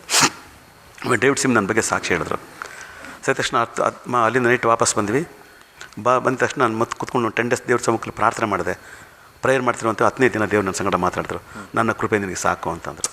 ನಾನು ತಕ್ಷಣ ಫೋನ್ ಮಾಡಿ ಹೇಳಿದೆ, ಅಣ್ಣ ನನಗೆ ಬೇಡ, ನನಗೋಸ್ಕರ ಪ್ರಾರ್ಥನೆ ಮಾಡಿರಿ ಸಾಕು ಅಂತ. ಅವ್ರು ಡೇವಿಡ್ ಸಿಮನ್ ನಿಮ್ಮ ಫೋನ್ ನಂಬರ್ ಕೇಳಿತ್ತು, ಈ ಫೋನ್ ಶಬ್ದ ಕೇಳಿದ ತಕ್ಷಣವೇ ಅವ್ರು ತುಂಬ ಹತ್ಬಿಟ್ರು. ಇವತ್ತು ನಾನು ಯಾಕೆ ಹೆಚ್ಚಿಗೆ ಪ್ರೀತಿ ಮಾಡ್ತಾರೆ ಅಂದರೆ, ₹1 ಕೋಟಿ ಒಂದೇ ದಿನದಲ್ಲಿ ನನ್ನ ಅಕೌಂಟ್ ಬೀಳುತ್ತೆ ಅಂದ್ರೆ ನಾನು ಬೇಡ ಅಂತ ಹೇಳಿದ್ನಲ್ಲ, ಇದೇ ಫಸ್ಟ್ ಟೈಮ್ ನಾನು ಕೇಳಿದ್ದು ಅಂತ. ಸೊ ಆ ರೀತಿ ನಾನು ಯಾಕೆ ಅದನ್ನು ಬೇಡ ಅಂತಂದರೆ, ನಾನು ಮನುಷ್ಯ, ಆ ದುಡ್ಡು ಬಂದಿದ ತಕ್ಷಣ ನಾನು ಏನೇನು ಮಾಡಬೇಕು ಅಂತ ಆಸೆ ಆಗ್ಬಿಡುತ್ತೆ. ಒಳ್ಳೆ ಕಾರ್ ತೊಗೋಬೇಕು, ಏರ್ ಕಂಡೀಷನ್ ಕಾರ್ ತೊಗೋಬೇಕು ಅಂತ. ಇವತ್ತು ನಮ್ಮ ಚರ್ಚ್ ಇರ್ತಕ್ಕಂಥ ಎಲ್ಲ ಬಡವರೇ, ಆದರೆ ಪ್ರೀತಿಯಲ್ಲಿ ಐಶ್ವರ್ಯವಂತರು. ಲೋಕದ ಪ್ರಕಾರವಾಗಿ ಬಡವರಾಗಿದ್ದರೂ ಸಹ ಪ್ರೀತಿಯಲ್ಲಿ ಐಶ್ವರ್ಯವಂತರಾಗಿದ್ದಾರೆ. ಇವತ್ತು ನಾನು ಆ ಒಂದು AC ಕಾರಲ್ಲಿ ಬರೋದು, ಅಂತ ದುಡ್ಡು ಕೋಟ್ಯಾಧಿಪತಿಯಾಗಿ ಬರೋದು, AC ರೂಮ್ ಚರ್ಚ್ ಕಟ್ಬಿಡೋದು, ಆಗ ಬಂದರೆ ಏನು ಇವತ್ತು ನಮ್ಮ ಸಭೆಯಲ್ಲಿರ್ತಕ್ಕಂಥ ಮಕ್ಕಳು ನನ್ನ ಅಟ್ಯಾಚ್ಮೆಂಟ್ ಇಟ್ಕೊಂಡಿದ್ದಾರೋ ದೂರ ಆಗ್ಬಿಡ್ತಾರೆ. ಯಾಕಂದರೆ ನನ್ನ ಪೊಸಿಷನ್ ಹಂಗಿರುತ್ತೆ, ನನ್ನ ಇರ್ತಕ್ಕಂಥ ಒಂದು ಅನುಕೂಲಗಳು, ನನಗಿರ್ತಕ್ಕಂಥ ಸ್ಟೈಲು ಇದೆಲ್ಲ ಚೇಂಜ್ ಆಗಿದ ತಕ್ಷಣ ಹತ್ರ ಇರೋಲ್ಲ ದೂರ ಆಗ್ಬಿಡ್ತಾರೆ. ನಾನು ಪ್ರಾರ್ಥನೆ ಮಾಡಿ ದೇವ್ರು ಅದನ್ನ ಹೇಳಿದ್ದು ನನಗೆ, ನಿನ್ನ ಮಕ್ಕಳನ್ನ ನೋಡು, ಹಣ ಬೇಡ ಅಂತೇಳ್ಬಿಟ್ಟು. ನಾನು ಅದಕ್ಕೆ ಯೋಚನೆ ಮಾಡಿದೆ, ಇದನ್ನು ಈ ಪ್ರೀತಿ ನನಗೆ ಅವಶ್ಯಕತೆ ಹೊರತು ಹಣ ನನಗೆ ಅವಶ್ಯಕತೆ ಇಲ್ಲ ಅಂದ್ಬಿಟ್ಟು ಈ ಜಾಗಕ್ಕೆ ಸಾಕಿದು, ಇದು ಏರ್ ಕಂಡೀಷನ್ ಚರ್ಚ್ ಕಟ್ಟು ನಾನೇನು ಮಾಡಬೇಕಾಗಿದೆ, ಈ ಜಾಗಕ್ಕೆ ಜನ ತುಂಬಿಸ್ರೆ ಸಾಕಾಗಿದೆ ಅಂತೇಳಿ ಅವ್ರು ಫೋನ್ ಮಾಡಿ ವಿಷಯ ಹೇಳಿದ ತಕ್ಷಣ ಅವ್ರು ಇವತ್ತು ನಾನು ಯಾಕೆ ಪ್ರೀತಿ ಮಾಡ್ತಾರೆ ಅಂದರೆ, ನಿನಗೆ ಯಾವಾಗ ಸರಿ ಕಷ್ಟ ಅಂತ ಬಂದರೆ ನೀನು ಯಾವಾಗ ಬೇಕಾದ್ರೆ ಬರೀ ನಾನು ಖಂಡಿತ ನಿನಗೆ ಹೆಲ್ಪ್ ಮಾಡ್ತೀನಿ ಅಂತ. ಸೊ ಈ 3 ಶೋಧನೆಗಳು ನನ್ನ ಸೇವೆಗೆ ಅಭಿವೃದ್ಧಿ ಆಯಿತು. ಆದ್ದರಿಂದ ದೇವರ ಸೇವೆ ಪ್ರಬಲವಾಗಿ ನಡೀಬೇಕಾದ್ರೆ ನಾವು ಶಾರೀರಿಕವಾದ ಆಸೆ, ಹಣದ ಆಸೆ, ಆಸ್ತಿ ಮಾಡ್ಕೊಳ್ತಕ್ಕಂಥ ಆಸೆ, ಈ 3 ಆಸೆಗಳನ್ನ ಬಿಟ್ಟು ದೇವರ ಕರೆ ಆರಂಭದಲ್ಲಿ ಏನಿತ್ತು ನಮ್ಮ ಕರೆ, ಆ ಕರೆಗೆ ಸರಿಯಾದ ರೀತಿ ನಾವು ನಡ್ಕೊಂಡ್ರೆ ನಮ್ಮ ಸೇವೆಗಳು ಅಭಿವೃದ್ಧಿ ಆಗ್ಲಿಕ್ಕೆ ಸಾಧ್ಯ ಉಂಟು. ಕರ್ನಾಟಕದಲ್ಲಿ ಉಜ್ಜೀವನ ಆಗ್ಲಿಕ್ಕೆ ಸಾಧ್ಯ ಉಂಟು. ಆರಂಭದ ಕರೆನ ಮರೆತು ತಾತ್ಕಾಲಿಕ ಸಿಗತಕ್ಕಂಥ ಶೋಧನೆಗಳಿಗೆ ನಾವು ಇದು ಆಶೀರ್ವಾದ ಅಂತ ಅಂದ್ಕೊಂಡು ಹೋದರೆ ಖಂಡಿತವಾಗಿ ನಾವು ಸೇವೆಯಲ್ಲಿ ಸೋಲುಗಳನ್ನ ನಾವು ಅನುಭವಿಸ್ತೀವಿ ಅಂತಕ್ಕಂಥ ಮಾತುಗಳನ್ನ ನಾನು ಹೇಳಲಿಕ್ಕೆ ಇಷ್ಟಪಡ್ತೇನೆ. ಪ್ರಿಯ SRT ವೀಕ್ಷಕರೇ, ಸುವಾರ್ತಿಕ ಈ ಕಾರ್ಯಕ್ರಮದಲ್ಲಿ ನಮ್ಮ ಮಧ್ಯದಲ್ಲಿ ರೆವರೆಂಡ್ ದೇವಣ್ಣ ಸರ್ ಸಾಮ್ಯಲ್ ನಮ್ಮ ಇದ್ದಾರೆ. ಅವರ ಸಾಕ್ಷಿಯನ್ನು ಕೇಳಿದ್ದೀರಿ. ಯಾವ ರೀತಿ ಅವರು ಸೇವೆ ಮಾಡಿದರೆ, ಯಾವ ರೀತಿ ಅವರು ಸೇವೆಗೆ ಬಂದರೆ, ಅವ್ರ ಸೇವೆಯಲ್ಲಿ ಅವರು ಅನುಭವಿಸಿದಂಥ ಸಂಗತಿಗಳನ್ನು, ಹಿಂಸೆಗಳನ್ನು ಅಥವಾ ಅವರು ಪಟ್ಟ ಪ್ರಯಾಸವನ್ನು ನೀವು ಕೇಳಿದಿರಿ. ಮತ್ತು ಅವರ ಸೇವೆಯಲ್ಲಿರುವಂಥ ಒಂದು ಭಾರ ಅಂದರೆ ಕರ್ತನ ಸೇವೆ ಮಾಡಬೇಕು, ಕರ್ನಾಟಕ ರಾಜ್ಯಾದ್ಯಂತ ದೇವರ ನಾಮಕ್ಕೆ ಮಹಿಮೆ ಆಗಬೇಕು, ಎಲ್ಲ ಕಡೆಗಳು ದೇವರ ಸಭೆ ಸ್ಥಾಪನೆ ಆಗಬೇಕು ಅಂತ ಅವರ ಹೃದಯದ ಆಸೆ ಏನೇ ಅಂತ ನೀವು ಕೇಳಿದ್ದೀರಿ. ಖಂಡಿತ ಪ್ರಿಯರೇ, ಅವರಿಗಾಗಿ, ಅವರ ಕುಟುಂಬಕ್ಕಾಗಿ, ಅವರ ಸೇವೆಗಾಗಿ ನೀವು ಪ್ರಾರ್ಥನೆ ಮಾಡಿರಿ. ಈ ಪ್ರಾಯದಲ್ಲೂ ಕೂಡ ದೇವರ ಶಕ್ತವಾದ ಸೇವೆ ಮಾಡಲಿಕ್ಕೆ ಅವರಿಗೆ ಬಲ ಕೊಡುವುದಕ್ಕಾಗಿ. ಅಷ್ಟು ಮಾತ್ರವಲ್ಲ, ಈ ಪ್ರಾಯದಲ್ಲಿ ಅವರು ಕೂಡ ಅನೇಕ ಪ್ರಾಂತ್ಯಗಳಲ್ಲಿ ಹೋಗಿ ಸೇವೆ ಮಾಡ್ತಾ ಇದ್ದಾರೆ. ಅವರಿಗಾಗಿ ಪ್ರಾರ್ಥನೆ ಮಾಡಿ, ಅವರ ಕುಟುಂಬಕ್ಕಾಗಿ ಪ್ರಾರ್ಥನೆ ಮಾಡಿ, ಸೇವೆಗಾಗಿ ಪ್ರಾರ್ಥನೆ ಮಾಡಿರಿ. ದೇವು ಎಷ್ಟು ದಿನಕ್ಕಿಂತ ಇನ್ನೂ ಅಧಿಕವಾದ ರೀತಿಯಲ್ಲಿ ದೇವರ ಸೇವೆಯಲ್ಲಿ ಉಪಯೋಗಿಸೋದಕ್ಕಾಗಿ ಅನೇಕ ಅದ್ಭುತಗಳನ್ನು ನಾವು ಜೀವಿತದಲ್ಲಿ ಅವರ ಸೇವೆಯಲ್ಲಿ ಅವರು ದೇವರು ನಡೆಸೋದಕ್ಕಾಗಿ ನೀವು ಪ್ರಾರ್ಥನೆ ಮಾಡಬೇಕಂತ ನಿಮ್ಮಲ್ಲಿ ಕೇಳಿ. ಅಷ್ಟು ಮಾತ್ರವಲ್ಲ, ಅನೇಕ ವೈರಿಗಳು ಅವರ ಸುತ್ತಲಿರುವಂಥ ಸಮಯದಲ್ಲೂ ಕೂಡ ದೇವರವ್ರನ್ನ ಏನು ಮಾಡಿದಂಥ ರೆಕ್ಕೆಯಲ್ಲಿ ಮರೆ ಮಾಚಿದ ಅವರಿಗಾಗಿ ಬಲವಾಗಿ ನೀವು ಪ್ರಾರ್ಥನೆ ಮಾಡಿರಿ.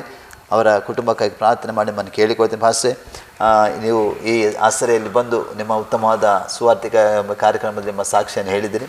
ಖಂಡಿತವಾಗಿ ಪಾಸ್ಟರ್, ದೇವರು ನಿಮ್ಮನ್ನು ಆಶೀರ್ವಾದ ಮಾಡಲಿ, ನಿಮ್ಮ ಕುಟುಂಬವನ್ನು ಸೇವೆಯನ್ನು ಇನ್ನೂ ಕೂಡ ಅಭಿವೃದ್ಧಿಪಡಿಸಲಿ. ನಿಮ್ಮ ಹೃದಯದಲ್ಲಿ ಏನೆಲ್ಲ ಆಸೆ ದೇವರು ಇಟ್ಟಿದ್ದಾನೆ ಅದೆಲ್ಲ ದೇವರು ಪೂರೈಸಲಿ ನಮ್ಮ ಪ್ರಾರ್ಥನೆ ಆಗಿದೆ. ನಾವು ನಿಮಗೆ ಕೂಡ ಈ ಆಸರೆಯಲ್ಲಿ ಕಾರ್ಯಕ್ರಮ ಬಂದು ವಂದನೆ ಸಲ್ಲಿಸ್ತೇನೆ. ಪ್ರಿಯರೇ, ಇನ್ನೊಂದು ಸುವಾರ್ತಿಕ ಕಾರ್ಯಕ್ರಮ ಬರೋ ತನಕ ಆಸರೆ ಟೀಮ್ ವೀಕ್ಷಿಸಿರಿ. ವಂದನೆಗಳು.